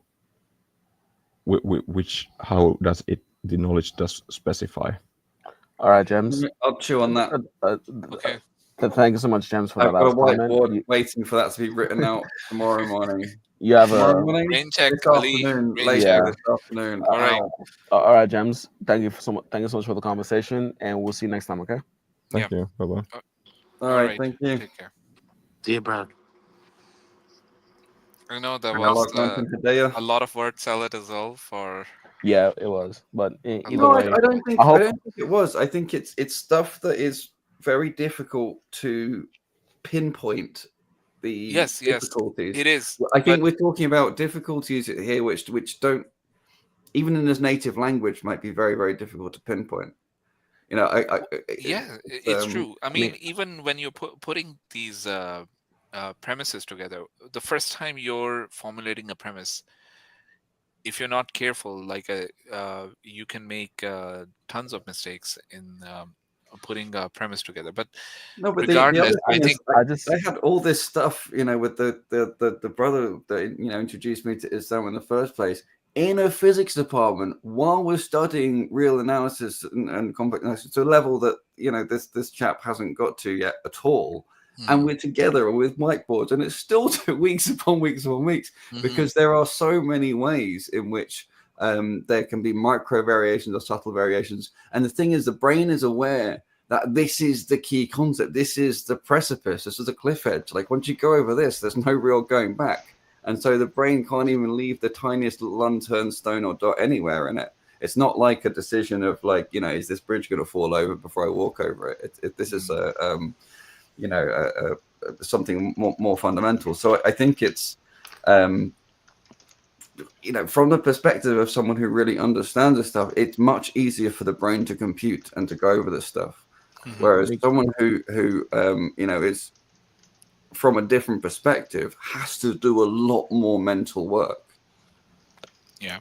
I would just say that based on what I've been listening, which has been for quite a while now, even I was backstage for pretty much the whole time, about 2 minutes into your conversation with Gems, and I would say there was a lack of a root, and I would say because as far as from his side, there was, it's a continuation of his last conversation when he was on, as far as the quote unquote skepticism / hyper skepticism, and it's leading from one topic to another to another. And as much as we can say there's a failure, there's some sort of distinction between how well, it, of course, could be because of his the language barrier, but articulation, of course, kind of got into the way. But it's just more or less the not necessarily staying upon one specific topic, going from one area to another, from one field to another, kind of left drawing out the conversation a bit longer, in my opinion. So Ali, I wouldn't say that he was jumping around too much. I'm not saying jumping around. I'm saying the topics. So starting off from an idea of from going from physics to the point we're going to philosophy and everything like that. So I would say there's the root itself. The root itself dragged on the conversation too much because of the going from one topic to another to allude to the one overall arcing point, if that makes sense. I would say that there were a few concepts that he was definitely confused about, right? The first being the concept of eternality and how it relates to the number line or the infinite number line and so on. And then definitely randomness, spontaneity, when he brought it up, right? I know it's a buzzword. It's something that agnostics and atheists love to use, these type of terminology, just because it allows them an escape from giving an explanation for something where an explanation is required. Right. And well, I wouldn't say it's just because this. Remember, this is something that I said before. I at least my timing is so gone. Maybe I didn't say it on this channel actually, so I will say it again. It is that as an atheist before, I did not realize I did not realize that Kronos, the god of time, Roman god of time, and Fortuna, Roman god of chance, right? If you take away their personification, it doesn't take away them being deities. It's only if you take away their agency they stop being deities. Yeah. And it was this big revelation that I had, many years ago, where I realized all this time I thought I was an atheist, and I was a damn polytheist. I was a complete hypocrite. And this is the thing. I think it's most atheists are actually I think humans can only have one or more gods. I don't think there exists any human with zero gods. I don't think there ever has been or ever will be a human with zero gods. I've certainly never met one. I've certainly never seen one anywhere on the internet, and I've been searching for a long time. And Kronos and Fortuna are two of the gods that it appears very, very, very few atheists have been able to do without at all. So when you go spontaneity, really it is an appeal to Fortuna and the agency of Fortuna, but it's so hard to see. And it's one of those things that I start to wonder if, unless Allah decides to pluck you out, you'll just never see it. But I did get the impression that this guy was getting there, because I got the impression that when we went to the language of probability and of our lack of information being what's implied by probability, at least in the context he was using it, then that doesn't take away from the necessity of agency for the necessary being, and so the rest should follow. It was just, I think, there were too many sort of points we got stuck on in a way. And I think the modus ponens that we had before, I think, was part of the problem. It took me ages to realize that actually we had a built-in ex falso quodlibet sequitur in the premises, because we were trying to construct premises that matched what he was trying to put forward, but what he was trying to put forward had a contradiction in it, which was what we were trying to prove. Yeah. I've studied Greek mythology, mythology since I can remember, since I was 11 years old. And I can't, that's an excellent point. The fact of the matter is, I'm actually baffled right now that I never thought about that. The fact that you take away what they're gods of, that does not remove them being a god. I remember because there was a story where I read where literally the sun was gone, but Apollo was still a god. Yeah. Or can you remember the number of? I remember there were some really good examples. I can't think off the top of my head, but there's at least 4 or 5 well-known deities that specifically never had a statue, and specifically were strictly abstract deities. Oh, one of them was, if you're talking about Greek mythology, one of them would be considered Morpheus, the god of dreams. You had, you had Hades, the god of the underworld, because to have a statue of him is to worship him, and people didn't want. Hades is different because he was still fully personified, but Morpheus was actually an abstract. Abstract, we're talking about Nyx, the personification of the night. You have Erebus, the persona. I forgot what he was the personification of, but basically it's more or less concepts, not necessarily deities. So another one that I can remember is Phobos and Deimos, which is strife, and basically the concept of strife and worrying and stuff like that. So these are people. These are basically entities that no one really knew what they were, because there's no way in hell you can possibly have a chance to know what they were. Because how do you know what the god of dreams looks like? Yeah. But the thing is, they're still deities, and it really isn't until things, abstract things. And this is why, right? The term atheist was used an insult in ancient Greek, and it wasn't just because they were, cultural warriors or whatever, and they just hated anyone that didn't take on their culture specifically. It was because atheist was basically saying, I am without abstract thought. I am a base knuckle-dragging human being that doesn't care about thinking and rational thinking. Because, the theos, the gods, was how do you structure your thoughts about the natural world? And if you say I'm a theos, it means I don't give a shit. Sorry, forgot this on. I don't. It's been a long night. Care. I just don't care. I don't think. He's pulling on all matter. We'll let you slide. Actually, we'll let you slide. You know what I mean? That's what it meant. So the modern term of atheist is actually supposed to be something different, obviously, but therein lies the rub, because they always have deities. They just, in the same way as you can't relabel a cat as a dog and change its nature. You can't relabel, these other things as not deities, and somehow they magically are no longer deities. It's still shirk. That's a great point. You're still giving attributes of Allah to other things. In order to be an atheist in those times, you literally had to say the night doesn't exist or the sun doesn't exist. So not necessarily it doesn't exist. You could say, for example, someone asks you about the sun, you have no opinion about the sun, and you don't care, and you don't think about it, and anything that connects to it cannot be logical. You don't have a logical position. You refuse to engage in reason on it. you just sunbathe. You can do that. You just can't be a rational thinking being. You can't even think about the sun giving light to your crops. You know, that no. If that happens by accident, you happen to grow something, okay. But if you're reasoning about it, you are appealing to the gods. Like literally in the way the concepts were used, you know. But it all comes down to this: is it inert or does it have agency?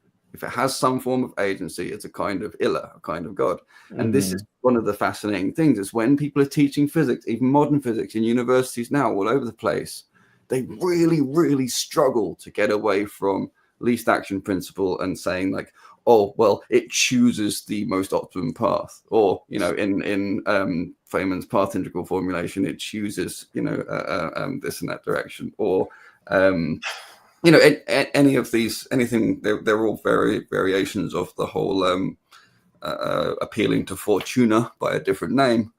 And again, appealing to Chronos, something will happen given enough time. Well, you know, if either time is this passive thing in which something else is making it happen, or time suddenly gets some agency, in which case you're appealing to Chronos. Interesting. It's very, very, very difficult to remove some of the gods, but I don't believe anyone can remove all of them. Therefore, I believe there's no atheists. And I would love one day to debate or have a discussion with Alex O'Connor on that. Oh, you know, just 2 days ago, we're talking about Alex O'Connor's debate with David Wood, and just briefly talking about that. I have no idea why gave David Wood any airtime whatsoever. Thank you. That was, you know, these brothers are my witness. That was my first response. I just said why. Even I also learned that some other Muslim brothers are possibly going to have a debate with David Wood, and my first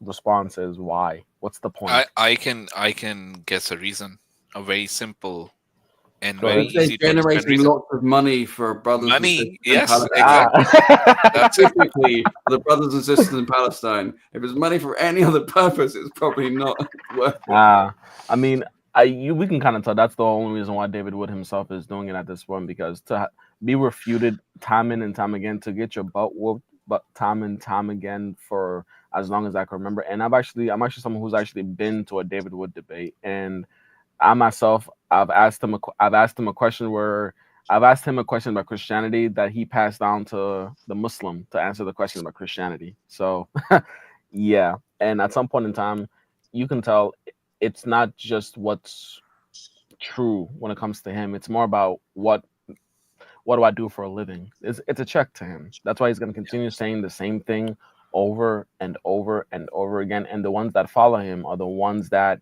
don't necessarily want to know the truth of Islam. So to him, it's a check, and it's been working so far. Why stop now?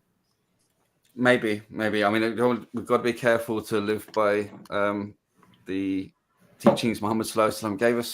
Person isn't present. So he could regard that as backbiting. I don't know. For me, I would never say anything that. One of the things that my father told me when I was younger: don't ever say anything behind someone's back that you wouldn't say in front of them. So right, that's a moral that I was taught as well. But my understanding of backbiting, according to Muhammad Sallallahu Alaihi Wasallam, doesn't matter whether or not you would say it to their face. It's still if they wouldn't like to hear it. And I don't know if David Wood is quite ready to admit or say a lot of the things you just said.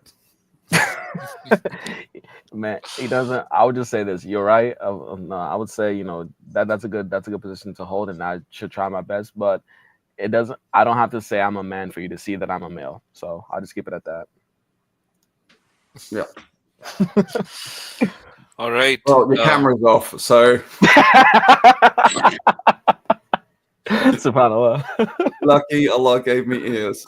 Right, I really have to go. Akhi, it was a pleasure having you. Inshallah, don't let this be the last time you're on this channel. Yeah, I had a lot of fun. I had a lot of fun. Yeah, in the last discussion that we had. Okay, if you're available, you live in the UK, correct? Yeah. So if you're available anytime around, Fridays.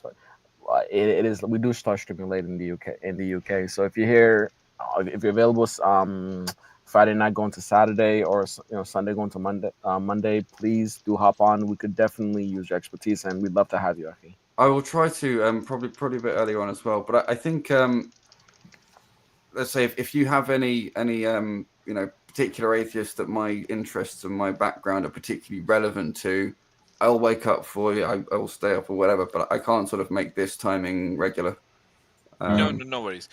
Yeah. Jump on whenever you get the opportunity. Please do. Fine. Inshallah. But also, you feel free to invite me if there is a particular customer.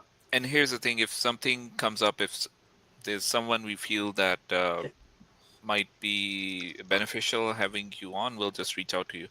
Do we have the brother's contact, Ali?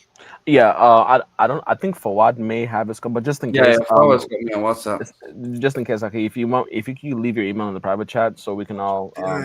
Or just email me. I'm just gonna do that, and Ali, I'll share that with you. No problem. Okay, so that's Just put it in the email. chat. That's fine. Okay, so that's fine. I'll shoot you an email. We'll connect, and then we can take this. And by the way, Brother Islam, the moment I was already intrigued enough already when you talked about physics and everything, but the moment you started talking about Greek mythology, then you became my best friend, because you have any idea how much these brothers, man, these brothers don't know. It's like we're speaking a different language. I start speaking anything Greek, We have a running joke here, Brother Islam, that Ali lived through the whole history of humanity. Really? When Ali was talking about, I was studying Greek mythology when I was 11. I was like, but Ali, 11 BC. I was there. You were when you were 11. You must have been like in the land of Urs or something, right? One of those cities. What are you talking about? Greek mythology? You knew about them before the Greeks came about. Oh my! So yeah. By the way, brother, assalamu alaikum. Assalamu alaikum. Alaikum salam wa rahmatullahi wa barakatuh. Jazakallah khair. May Allah forgive anything I said that was wrong. No worries. Yeah. Assalamu alaikum. All right, brother. Get some sleep. Yeah. No, it's a pleasure. Likewise.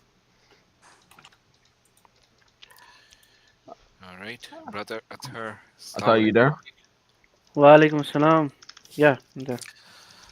How are you guys? Alhamdulillah. Alhamdulillah. So, So, watching the stream, the whole stream, I guess you should rename it as the necessity stream. Assalamu alaikum, Andre Akhi. Wa Welcome back. alaikum warahmatullahi wabarakatuh. you know what? Let me see if I can, because people have been talking about this guy named Burger. I'm like, wait, what? Wait, Hola, who? DeAndre. Oh, Some he's dude Hola, named DeAndre. just some a dude named standard Burger. Trinitarian preacher in the chat. He's being keyboard warrior again. Yeah. A tofu burger. He's like, what? Well, if Can he? Can he click the link? What is he, a Can Trinitarian? yeah, standard. It's just regular old Can he run of the mill. defend his church fathers? I doubt he knows who they are. Is he wait, Burger, are you a Catholic, Protestant, Orthodox, just straight evangelical, or are you something else? He's Ali, like a standard what's up? let's American. start with a more basic question. Uh-oh. Are you a rational human being? I mean, he's a Trinitarian, so what do you think? I think he's a Protestant American. Man, Faisal bhai, do you know that who do we call burgers here? I Yes, guess you yes. must You could just ask him what burger he likes. It should tell you all you need to know. bro. I remember somebody actually told me that he likes American food. I asked him what his favorite American food was. He said hamburger. Yeah, There you that's go. common. That's common. DeAndre, by the way, hola, DeAndre.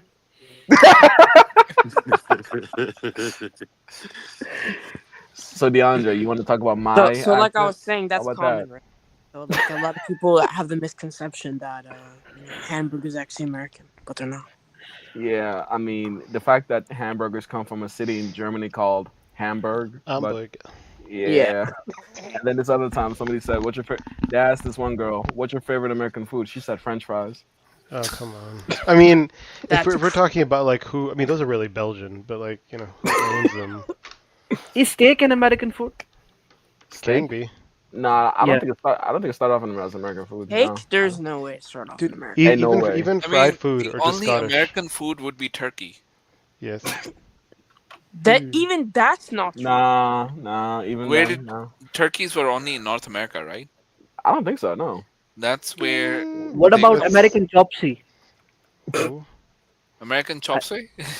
Yeah, I mean that's American. The What? name. What's the name again? Repeat the name again to yourself again. Chop suey. American chop suey. And you're saying that is possibly invented by an American guy in New He's Hampshire. being sarcastic. named- At the end. So, Faisal, when it comes to turkeys, you're half right. So what I mean by that, Half right, so okay. turkeys are, they've known to be found native to North America. The problem is North America wasn't always, English. You had a whole bunch of colonies here, and even before that, you had the Aztecs and the Mayans. So you think they didn't see the turkeys and did something with them? Yeah, no, they must have done something, but it will be an original American dish. Oh yeah. No matter how you look at I it. thought you mentioned when you said American. I thought you mean the red, white, and blue. Yeah, no. Apple pie, John Cena kind of America. No, that's not what I mean. But that's the only dish that you can actually claim it where it originated from is in America. You can't argue, yeah. Yeah, that's true. Congratulations, Which you guys got dish? you got Thanksgiving. Yeah. But anyways, but no, the brother actually gave some good points when he talked about the idea of Greek mythology, how people there are times where you have the god of the sun, Apollo, who there's a story where the sun was gone and Apollo was still here. You have even for people will ask me, what's the difference between Apollo, who's the god of the sun, and Helios? Because Helios, the word sun means, that's what it came from, the Titan, Helios. So one would ask, wait a minute, both of them have the power of the sun. Who's in charge of the sun? And then I would say it depends on what time, because apparently you can pass down godhood or the source of your godhood from one person to another. Because like Highlander? What? You said what? Like the Highlander? Like just Highlander. chop your... Like the power of Thor. Wait, do you mean like limiting your divinity and limiting your power? Like passing it down. You want to say limiting having it? Yeah. Or I think you know where I'm going with this. I know you're going with this. So yeah, Helios, the difference between Helios and Apollo, Helios is a Titan. Apollo is a Olympian god. What's the difference? Well, Zeus overthrew the Titans. So literally, he removed the status of Helios, meaning, hey, Helios, you're no longer the god of the sun. Tell me something about Asgard. Asgard, it's I think it's one of the 7 realms of Yggdrasil. Is it 7 or 9 realms? I think it's 9. I get confused. I think it's 9 realms. So 9 realms, yeah. Because the last thing I remember, Asgard was was destroyed by Ragnarok in the movie.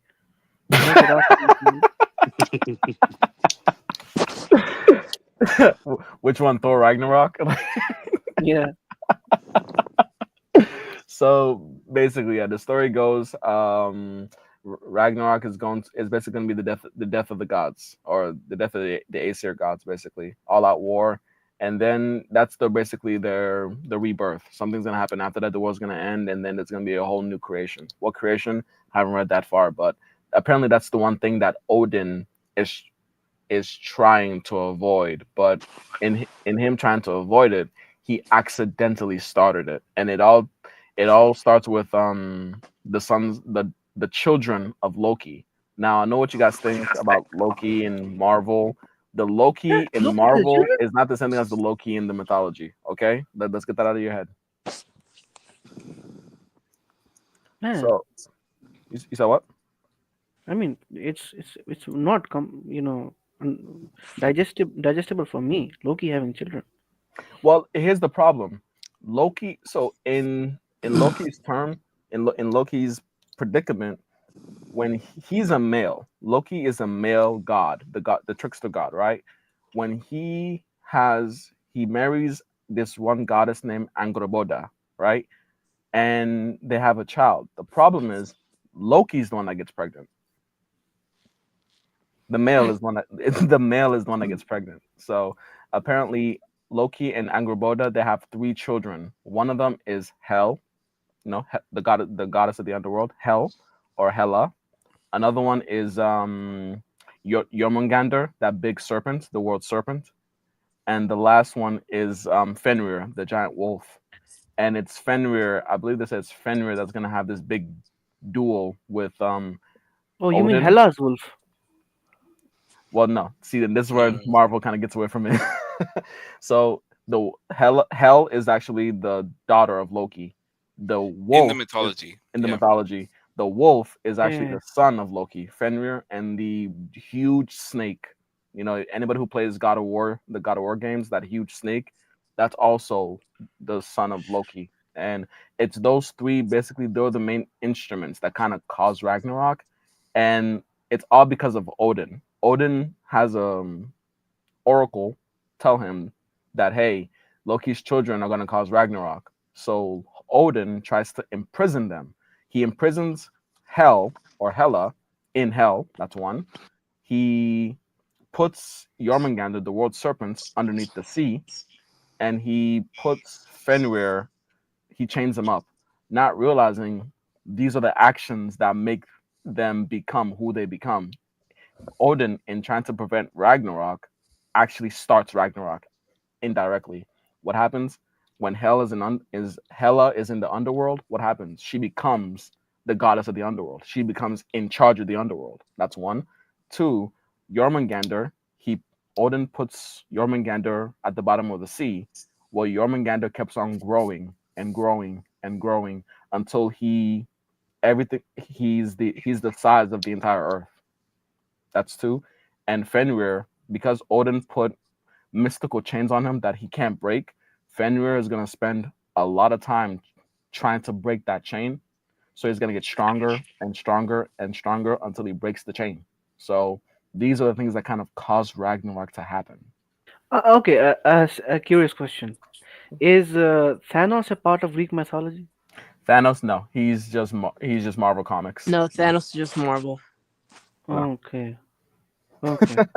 The closest thing you have to Thanos, as far as, is the name, and that's Greek mythology. Believe it or not, there's a god of the being the god of the underworld. Boss, right? No, being the god of the underworld does not mean you're the god of death. Those are 2 different things. Believe it or not, there's a god of the underworld and It there's is a god of death. Thanatos. There we go. And I for just a said disclaimer, Thanatos. there and may you're be like, some. no. I didn't hear There you. I may thought it be was some. something else. No, I There said may be some Thanatos. people. Yeah. There may there may be some people watching us, thinking that why are these guys discussing mythology? I mean, that's what we always do. I mean, we discussed The difference Christianity. is, What's the difference? yeah, the difference is currently we are discussing a different mythology, and maximum of the time, the guys in the panel they discuss Christian mythology. I was gonna say, to me, there's really no difference. So Yeah. yeah.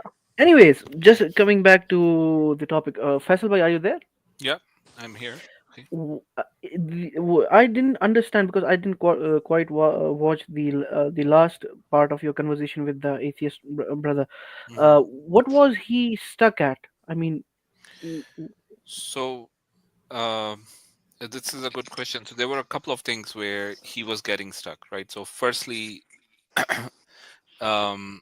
so he understood the idea of a necessary existence and accepted it, that a necessary existence must exist to explain all the contingent existences. Where he was getting stuck was the idea that the necessary existence should have a will. And what we were trying to point out to him is that if the necessary existence does not have a will, right, it becomes untenable for us to explain our own existence now. Okay, because the necessary existence with a will can give rise to a temporal reality that we live in, but a necessary existence without a will you cannot explain how that temporary reality comes into being. His explanation for that was that it comes about spontaneously, or Okay, so basically he was questioning the consciousness of that necessary being. That yes, is the necessary being conscious or not? I mean, it's a basic question asked by the atheist, some, because when they get to the yeah, wall, when it comes to the acceptance of the necessary being, they say, okay, fine, we accept that there must have been the first cause, i.e., the necessary being, but why do we have to believe that it was conscious? There is a very simple answer to it. That you look at your own universe, you look at your own surroundings. Not a single unconscious entity give rise to a conscious being. It's as simple as that. And exactly. second thing, let's assume that the necessary being is unconscious. So we all agree, because of the discussion we have with the atheist before, concluding that there is necessary being, that the universe started, that the universe had a beginning. So you cannot logically or rationally prove that an unconscious entity at a particular moment decided that that it wants to create this whole universe. I mean it just doesn't make sense, because you have to have the will. In Arabic we say irada, that you have to have the will at a particular instant, that yes, I will start the creation of the universe. I mean, it's as simple as that. It is, but obviously he was getting stuck because this was one of the point of contention, right? And definitely the other point was where his when we got into it, Hmm. his understanding was that the necessary existence can the necessary existence hold all knowledge, or if he has limited knowledge, or essentially is there knowledge outside of what the necessary existence holds, right? So So that's where basically, again, it's again a very, I would say, a simple basic a response, yeah. basic question asked by these atheists. So the simple question, the answer to this question, there are many answers to it. We can answer it multidimensionally. So Hmm. basically, the easiest answer is that, look, when you believe that that there is a necessary existence, then you have to believe in two important attributes first. Number one is it being all powerful, and number second is it being all knowing. Why? Because if it's not all powerful, then how did it create the whole universe? Point number one. Because Exactly. because we know, according to our observation, that everything which is the universe. So basically, to create everything, he has to have power over everything, i.e., being all powerful. And again, to create something, you not only need power, you also need knowledge about it, how to create it, how to sustain it, how to drive it. So for that, he has to have the knowledge. So basically, I watched that part where he said that, what about our knowledge and stuff like that? Our Mhm. knowledge is basically a small minute part of, or the reflection of the knowledge of the necessary being. It's as Yeah. simple as that. Uh, And also, not it's not necessary that all of our knowledge is basically the reflection of the necessary being, because human knowledge sometimes is uncertain. And the knowledge, of when we talk about the attribute of all knowing, that nature of the knowledge is absolutely not uncertain. It's certain in nature. So basically, then we will have to dive into the question that, if can we say that humans have, whenever humans have something, can we say everything about it is knowledge? So it's a very deeper philosophical discussion, but mhm. overall these questions are not new. I mean, these are very Exactly. quite common. These are not new questions, but when you think about this, right, all of these questions, somebody would have already thought of an answer, and there would be multiple ways in which these would have been answered, right? I think where he was getting stuck primarily was with this notion of the will. And what we told him is that we've already responded to you in multiple ways. The question now is, can you go back, take a look, come back to us with proper arguments? Because you're just repeating arguments. At that point, the arguments did not make any sense after a certain point. So, yeah. Um, what's this? LZ, if God all just, but sometimes he lets things. do slide, then he's not all just. If God's all just, oh, but sometimes he lets things that we do slide, then What he's does that even mean? Well, I think he's My probably he might be responding to someone else. I'm not sure what that's my about. So God. he's making a statement and a well, I he's think actually making a he's claim. responding to you, brother Easy. Oh, maybe I'm just spamming him. I don't know what He's, he's talking he's, about. he's making a claim where he says if God is all just, but sometimes he lets things that we do slide, then that means he's not all just. So But he that doesn't. Who said that he lets things? Well, their thinking is very binary. It's either like Mhm. either someone died for your sins or everything's being like let slide. They don't basically, understand a concept of perfect justice and a God who can know every permutation of what you've done and not done and can I mean, balance so, on the it's scales. very simple. okay, that takes away for that. Go ahead, King. No, brother, go ahead. No, you got it, man. I've been talking, long enough. I You go mean, ahead, King. dear Burger Sleuth, if that's how it's pronounced. Burger, It's Burger Burger Sleuth. man. Just imagine that. I mean, it's not. I'm not going to say something new out of the box. It's there in the market. If I kill somebody, God forbid, and then the judge says, fine, to make you repent for your sins or to forgive your sins, what I'm going to do is I'm going to kill my son. The judge says that. Does that even make any sense? Mhm. I mean, it's as simple as that, my dear Burger, brother Burger, BB. So I mean, what are you even believing, man? Yeah, Well, he made he's a it. Christian, right? He's a Yeah. Trinitarian, Well, yeah. Of course. Sorry, go ahead, brother Easy. he made another interesting statement. If you have a fine to pay and you can't, and I pay it for you, that's totally just. Yeah, but a parking ticket is not Hitler. Like those aren't. Like, yeah, you can pay my parking ticket, but like this is the concept they don't understand is a God, Allah, is perfectly capable of balancing everything, right? Big or small, from the beginning of time to the end of time. They can't comprehend this, so it's just like they have to simplify it of like someone died Again, for this all the is sins. the argument that he presented, the fine argument. This is false equivalence because Exactly. because the scenario he presented, in that particular scenario the fine is being paid, but what about us humans, we killing each other, killing each other and doing all kind of bad stuff, and to pay the fine and to forgive all of us, an innocent person kills himself, sacrifices himself. You know what?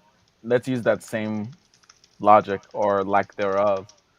Brother Tar, if I, I think you're too handsome and I get jealous and I go over and slap you in the face, Oh, right? man.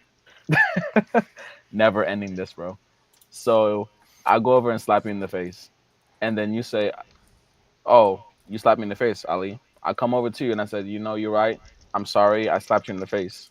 And then you say, no, I'm going to slap you back in the face the same way you slapped me. You have to pay for it. And you slap me in the face. Would it be fair? Would it be logical for you to say, now I forgive you after you slapping me back in the face? No. Thank you. That's what Christians think. Christians don't understand that their method of forgiveness is not forgiveness. They're really Cannot have playing it. retribution and It's forgiveness at the same time. Thank and it's you. foreign to the Prophet's fold as well. Forgiveness and mercy is separate from retribution. If you got even, that does not mean you forgave me. You got even with me. So, and oddly enough, even the same mentality of a fine, as someone who went to college and who's got loans, there's such a thing as loan forgiveness. Now, what happens with loan forgiveness? If your loans have been forgiven, there's nothing to pay. You have nothing left to pay. There's Okay, no so fine anymore. one more curious question to you guys. What's up? Basically, this question may come because of my ignorance regarding the Christian text, but as far as I know, when Jesus apparently in the Bible, when he was on the cross, so he said his words were that, "Oh God, forgive them, for they do not know what they are doing." Okay, so will God forgive the Romans who literally crucified Jesus because he prayed for them? DeAndre? Yes and no at the same time. Okay. Because and Okay. it's a really interesting question, akhi. Like I'm being serious, like because they have to wrestle with that question. They have to grapple with it because either they are forgiven and they, you know, they sacrifice, a'udhu billah, they supposedly sacrifice God, and they're forgiven for that, or they're not forgiven, and their atonement doesn't count. So basically, there are two problems that may arise here. If, for example, a Christian says that, look, yes, they will be forgiven because God prayed for them, but then the basic Christian idea of forgiveness will only be provided when you believe in Jesus. That fails. This is the first scenario. The second scenario is that no, they won't be forgiven. Then you are saying that that God's own prayer is not accepted. Mm-hmm. Yep. I Well, mean, this is paradox. I'm sorry. God couldn't forgive them without retribution first, and this is, and if I'm being in all seriousness, this is the biggest, well, one of the biggest disconnections with that of the mentality of a Christian and logic.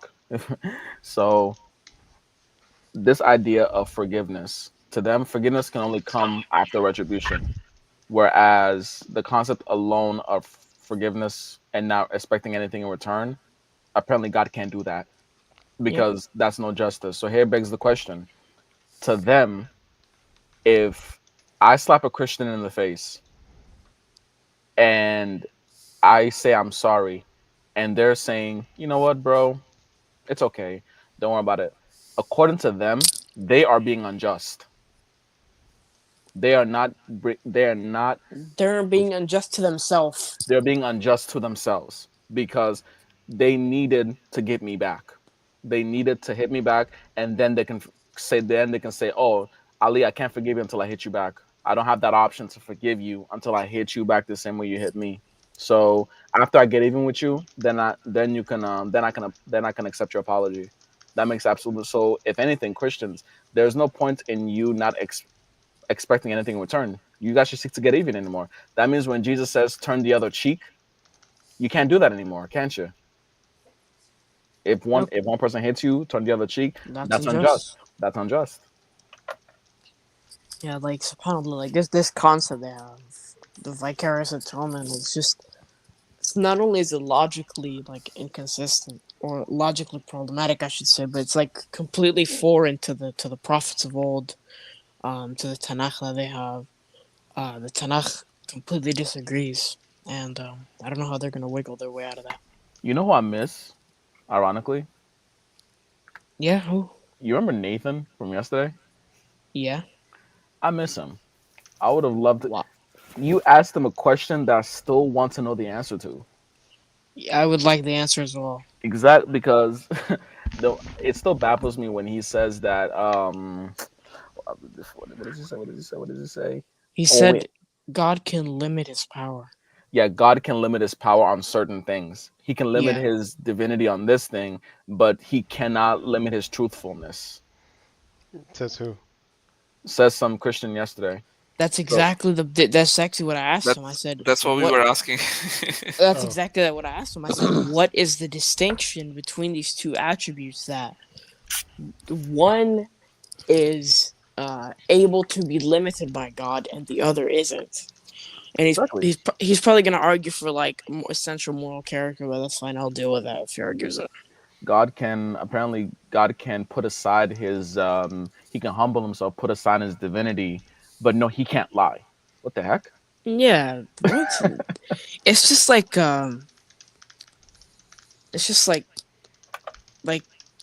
picking. It's just arbitrary. Mm-hmm. It's just arbitrary. Like we And believe God has non-arbitrary limits. We don't believe God's limits are arbitrary. If you believe that His limits are arbitrary, then you're basically saying that he has limits only like when you say he can have a limit. Yeah. But like who makes sure that he can have that? Like in our metaphysical commitment, Allah, we don't believe he can lie or be more than one. Of course not. Right? But we don't make a claim of inconsistency where we say, yeah, Allah can no longer have ilm. We don't A'udhu billah. we We don't don't say we that. don't we don't try to have our cake and eat it too. It's with God. It's literally, because brother, I thought you mentioned this earlier about binary. It is binary when it comes to the attributes of God. Either he has Yeah. all of it, or he has none of it. Either everything about God is either absolute or it's non-existent. If he says Yeah. I'm eternal, then that means him being mortal is non-existent, meaning there's no possibility that he will ever be mortal. If he says I am immortal, that absolutes. We're dealing in absolutes here. It's either absolute or never. It's like that. So if you're saying that God can limit his divinity, then what you're really saying is God can cease to exist. If you hold the possibility that God can limit his divinity, he can limit himself, he can do things that goes against his nature. Well, not existing goes against his nature. So by that definition alone, you admit that God can cease to exist if he wants to. Literally, you can't have it both ways. You can't say God can't cease to exist, but he can become a man. Yeah, you can't say that because like you have to establish the distinction, and there's no like obviously the attributes are distinct. Actually, well, they believe in ID, they believe in DS, so I'm not gonna say that that's their position, but like that's fine if you're gonna say like, oh, the attributes are identical or whatever. Like that's fine. That's not gonna get you out of this because you're gonna still have to argue some kind of distinctness between the truthfulness and the power that constitutes that God can limit this, but he can't limit the other one. So I mean, even Yeah. the identical attributes. I mean, and this is why I like when Atar mentioned that we're talking about mythology. We always do that, talking about Christianity and everything like that. So there's really no difference. And let's just use Greek mythology. You don't think there's any sacrifices? There's any human sacrifices in Greek mythology? of You don't course think there that is. you don't think that people who worshipped Hades sacrificed themselves in order to go and be with him in the underworld No, willingly? I'm not joking, but on a serious note, had there been any, positive substance in the Christian mythology, Marvel would have created a whole series based on that. On a serious note, I mean, there's nothing, extraordinary in there. That's why they chose the Greek mythology. I mean, it's the same roots, just different branches. A lot of the concepts that you see in Greek mythology, you find that in Christianity because, again, the Greeks with Greek mythology and the Greeks with Christianity. So it just transfers over. Yeah, you have like Hellenism as well. In the words of Oh, go yeah, go. go. I was No, gonna I was say, just gonna say like go Jazakallah ahead. khair for the presentation of Barakallah Fik. That was a really good like connection between like Philo and Paul, right? You Oh, showed that bro, they have like very very similar theologies. So that was it's really the good. same. Like, so, brother Thought, I know you say your knowledge when it comes to the Bible is not as huge. If I say the word is the image of God, what does that remind you of? John, chapter 1, verse 1, I guess. Uh, yeah, you can say that. Paul also says that as well. You So could say that, but yeah, it's also found in John. it comes from So Paul. Paul Because said, John doesn't say he's the image of God. That's like what Paul yeah, the says. word is the image of God. So there's also Hellenism. Oh snap! But it's about that time. About that time. Who's that? Don't worry about it. Oh, that's insane. Let's not put him on blast. Don't worry about it. All right. Carrying on, So guys. no worries. So Philo of Alexandria. Okay, have you ever known of Philo of Alexandria, Athar? No. So Philo of Alexandria, he's a Hellenistic Jew. A Hellenistic Jew is a Jew that has been influenced by Greek philosophy. So he views his religion in the mold of Greek philosophy. And Philo of Alexandria, he lived from the year 20 BC to 50 AD. So he would have been alive the same time Jesus was walking on the earth.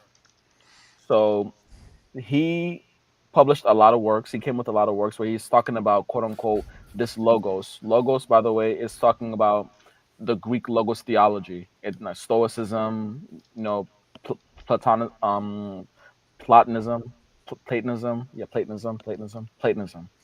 So it talks about the logos as the mediator between God and man. As a matter of fact, everything Paul says about the Jesus being the word and everything like that, Philo says about the logos when it comes to the his works about him being a Hellenistic Jew. So when we say man is the image of God, sorry, the word is the image of God, Philo says that in his work before the time of Paul and before the Gospel of John. It goes deep. When he says God, the word is the mediator between God and man. That's what Paul says. Philo said that too. So it gets bad, okay. It gets very, very bad. So Okay, one more curious question. mhm. Okay, what do you guys think personally? Why did Paul do all these things? I mean, I will give you two scenarios. Number one, he just wanted people. He just wanted, famous. He just wanted to get famous. Point number one. Point number two, Mhm. he was deceived by the devil. Mhm. What do you guys think? I think that personally, I hold to the view that Paul did think himself sincere. However, that does not mean he wasn't crazy. And what I mean by that, when people say a Jew back in those times, there was not it wasn't just one type of Jew. Being a Jew at that time, it does not mean you are an Orthodox Jew. There are many different types of Jews at that time, some of which were deemed as disbelievers. So one of those types of Jews were Hellenists, because why?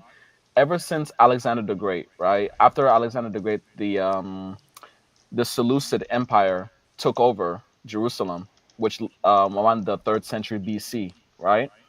And they influenced. This is where the influence of Greek philosophy started creeping into Jerusalem and the Jews, which led to the Maccabean revolt in the second century BC.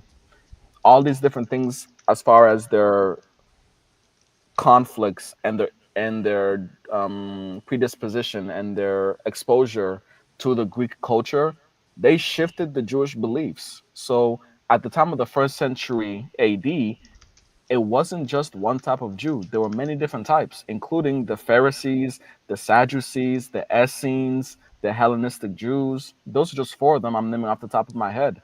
So Paul saying I'm a Jew and I'm a Pharisee, well, for one, I'm pretty sure he thinks he is. But remember, Paul was not raised in Jerusalem. He himself said this. He says, I am a born Roman citizen. What does he also say? He says that he is from a Roman town called Tarsus, which is a town in the nation of Sicilia, right? Tarsus, just like Alexandria, Egypt, they were huge in Greek culture, in Hellenistic culture. So Paul would have been exposed to that kind of mentality. So if Paul is saying, "Hey, I'm I'm from the tribe of Benjamin, I'm a Jew," that does not necessarily mean he's an Orthodox Jew. So I hold to the view that Paul, did he think he was sincere?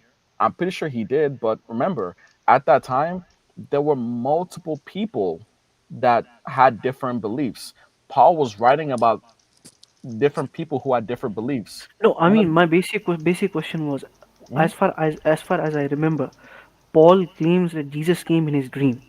Yeah, So, do you think when he claims this, if he's true, then can we say that he was deceived by the devil? sure, yes. It's the same way how, to a lesser degree, how after the Prophet Sallallahu Alaihi Wasallam died, the people who, his Sahabis were going, they were emotional about it. Even Umar radiallahu anhu said, if anybody says that Muhammad Sallallahu Alaihi Wasallam is dead, then I'll be the first one to strike him down. I'll be the first one to kill him.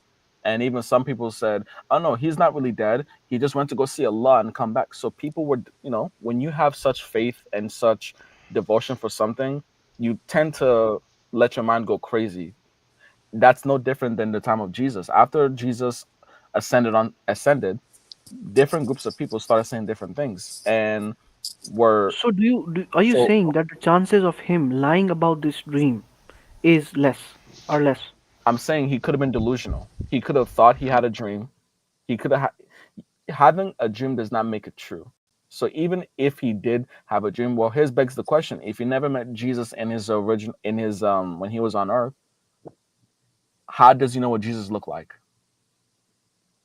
How does he know the person he's dreaming of in No, his no, dream is the, Jesus? the the So the the actual question that I'm curious about is that why do you think that he was sincere, and what I'm why don't you say that he was, making things up? oh no, this is my personal opinion. I think that Mhm. he could both things could be true. I think he was sincerely making things up.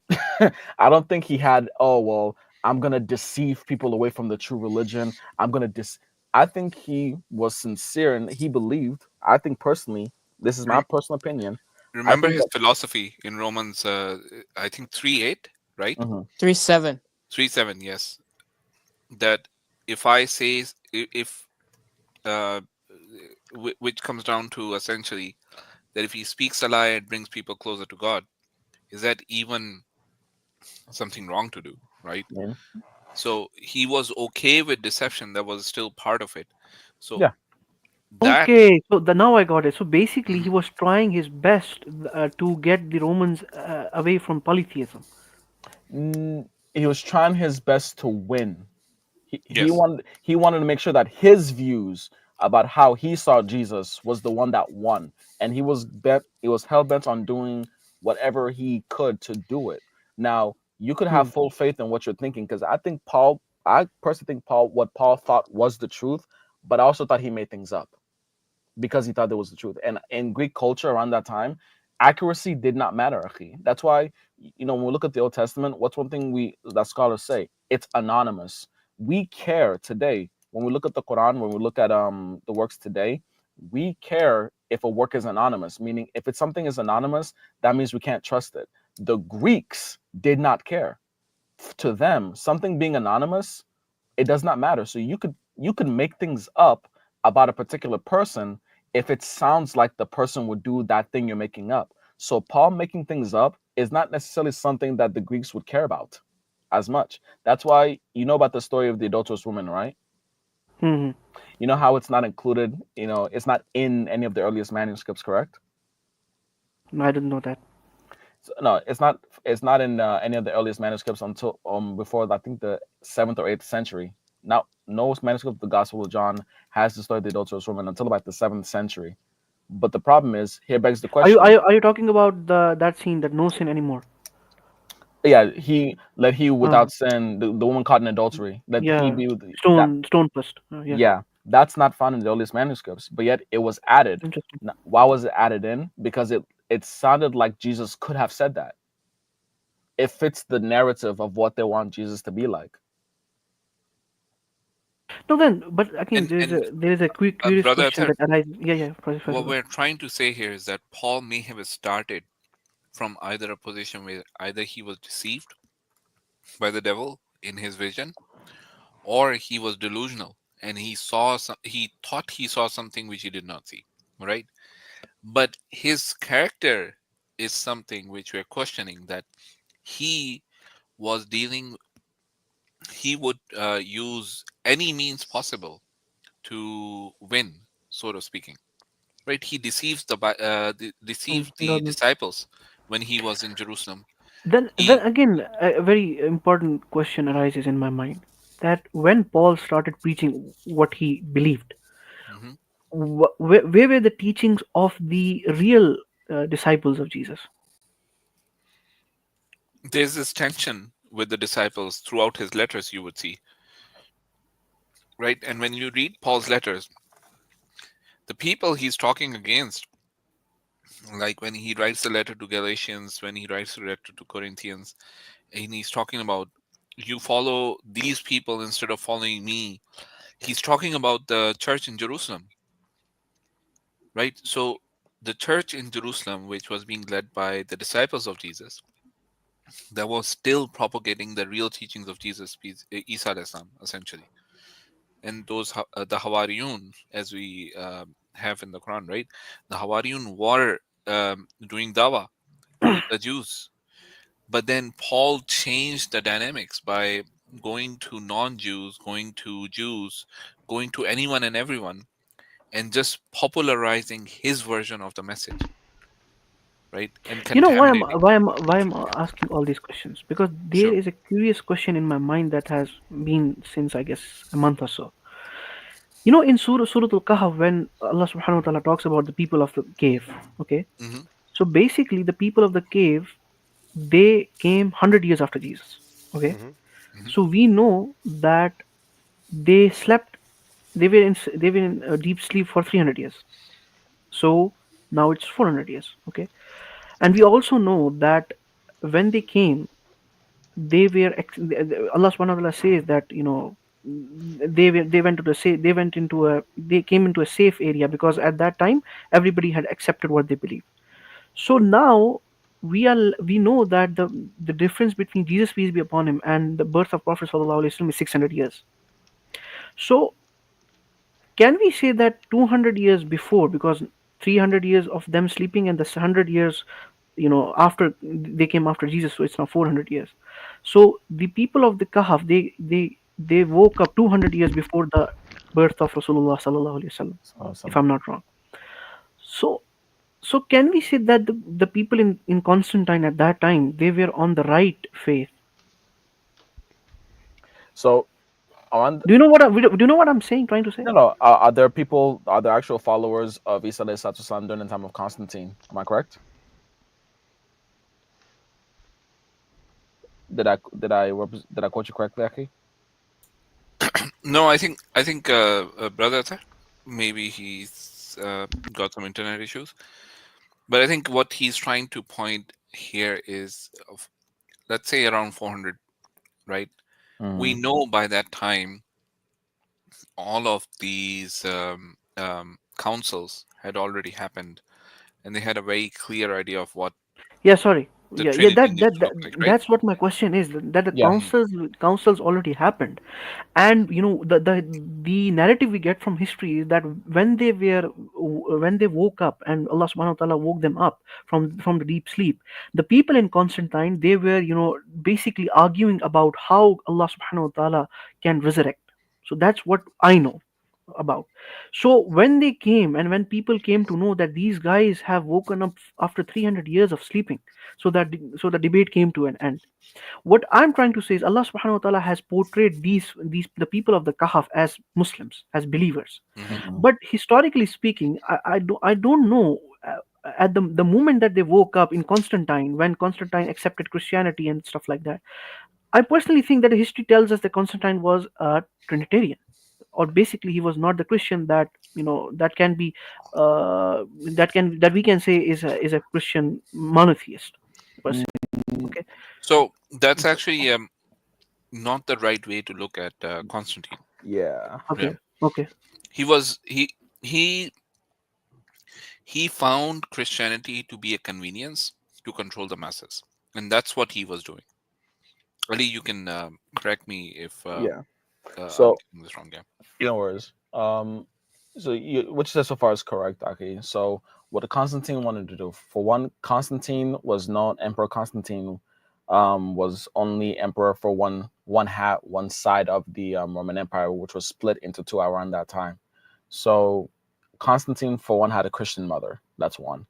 And what kind of Christian she was, that one I don't really know, but apparently she had a woman who claims to be a Christian. Now, when he himself, apparently there was one huge battle that was supposed to take place that will give him control, you know, more control over the Roman Empire. He had a dream, apparently, that he saw a cross in the sky, and that is a prophecy that he's going to win the battle. And once he won the battle, and he tried to turn the whole kingdom into a Christian country. But here's the problem: that was strictly for politics. So what he wanted to do is that he himself wanted to. He didn't necessarily care which sect of Christianity was victorious. Meaning, at that time, there was Trinitarians, there were subordinationists, there were many different types of Christian. Or which religion, even, Ali. He didn't.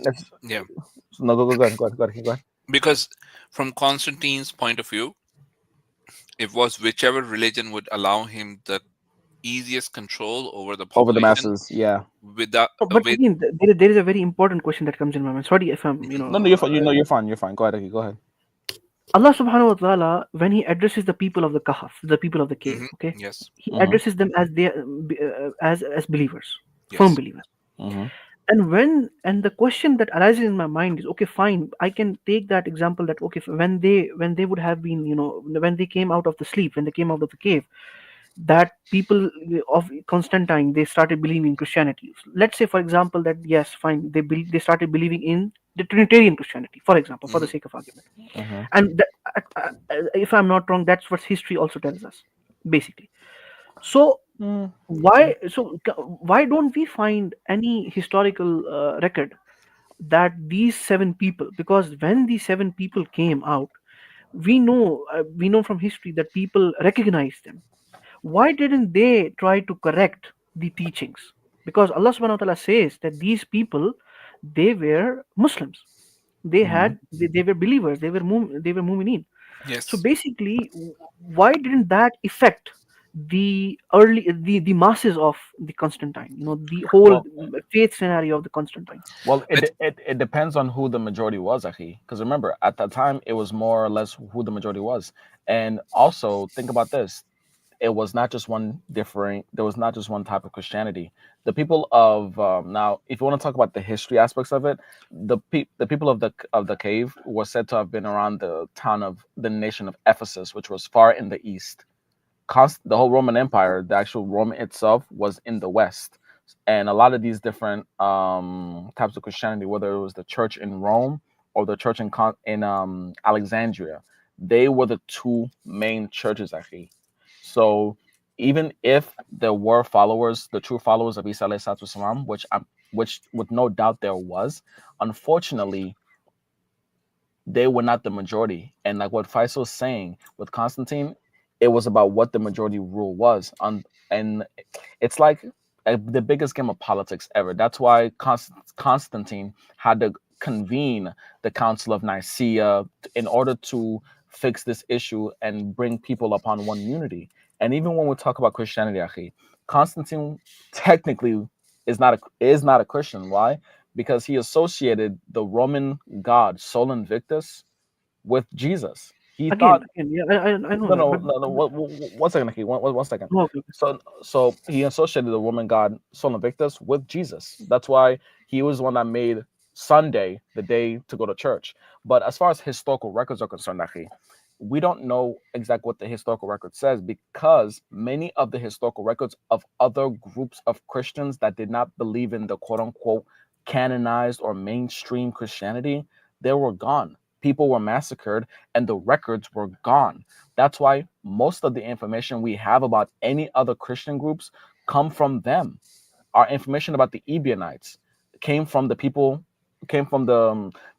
in Rome that were writing about the Ebionites. Most of the information, Akhi, the history of it all, we don't have it because people made sure they destroyed it or it's been lost, and only Allah subhanahu wa ta'ala knows. But it's just like what as far as what you're saying, were there actual followers of Isa alayhi salatu wasalam? Yes. But do we have any records of them, or were they the dominant ones in Rome? No, because remember, the followers of Isa alayhi salatu wasalam were only supposed to be for the Jews in the first place. Yeah, that's true.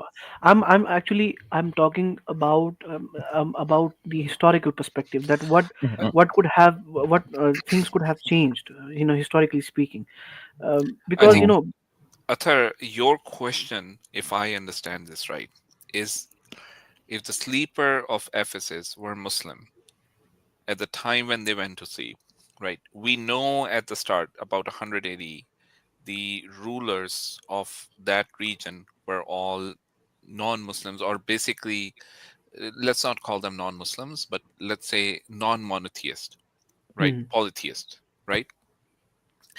But by 381, we've got everything sort of sorted out, that the Trinity has been sorted out and Exactly. everything has Yeah, been yeah. done.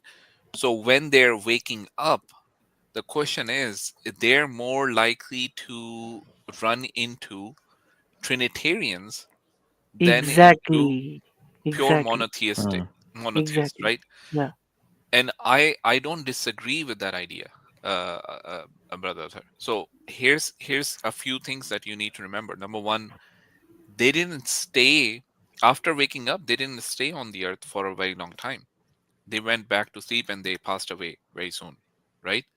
So it was only the fact that they came out, were discovered, and they were it was accepted as a miracle, right? And it gave credence to the idea of resurrection after death, right? I don't think they had the capacity or the opportunity to explore what the new reality around them is. They just saw people as accepting of monotheism, or whatever version of monotheism, that there is one God. Because Christians, regardless of how you want to take a look at it, they do claim at on face value that they're monotheists, right? So they will accept anyone who's claiming to be monotheist as, okay, we're Christians, because that's how it would be.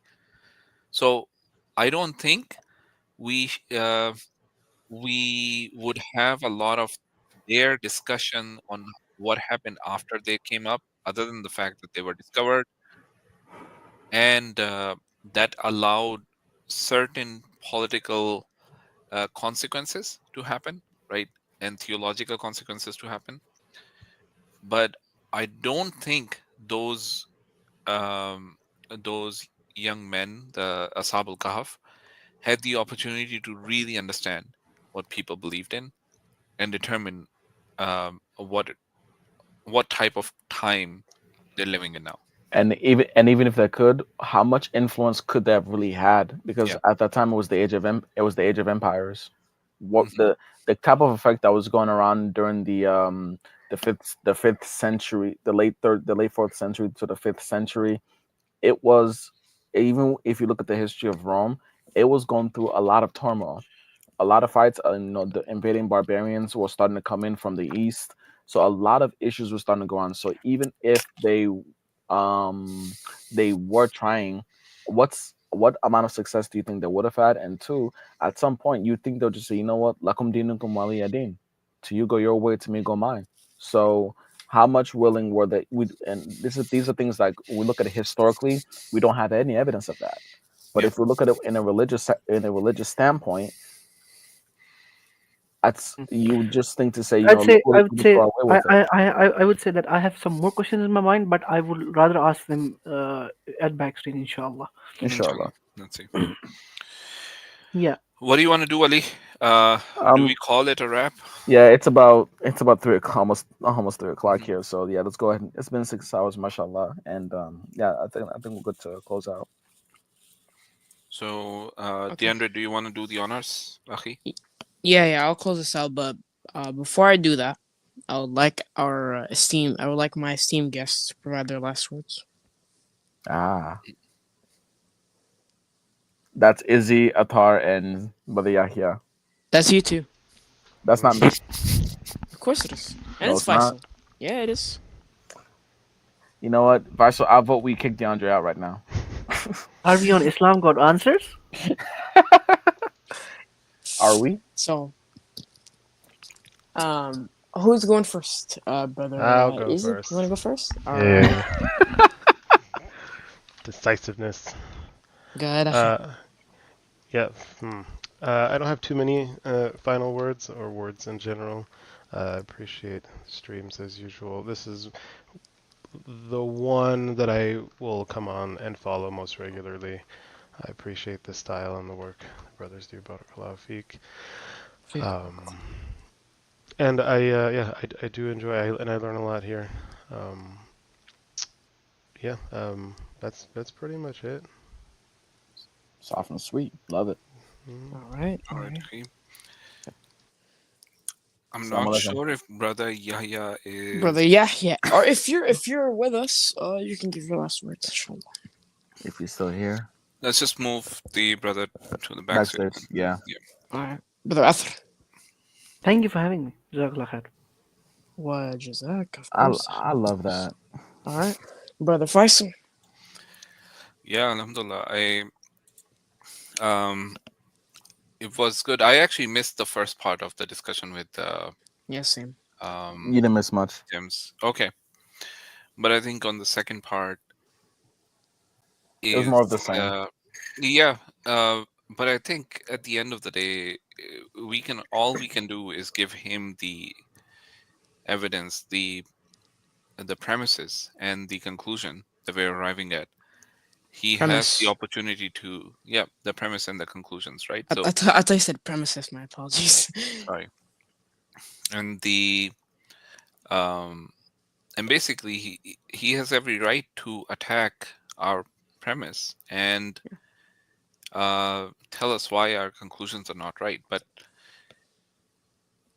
I feel that we need to explore a lot more into why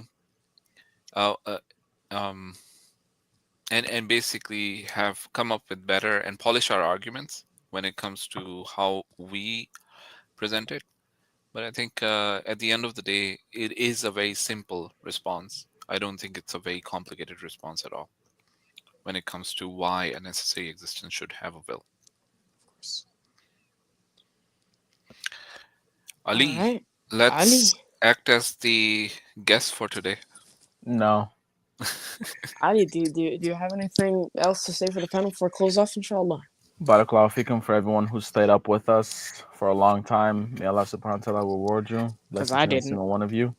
And assalamu alaikum. That's it. Alaikum Alaikum assalam. assalam wa rahmatullahi wa barakatuh. Okay, yeah. Bismillah ar-Rahman ar-Rahim. Alhamdulillah Rabbil Alameen. Yeah, so of course, everything is for the sake of Allah. I ask Allah Azza wa Jalla to keep it that way, to purify our hearts and purify our intentions, our niyat, keep us humble and free from arrogance. Allahumma ameen.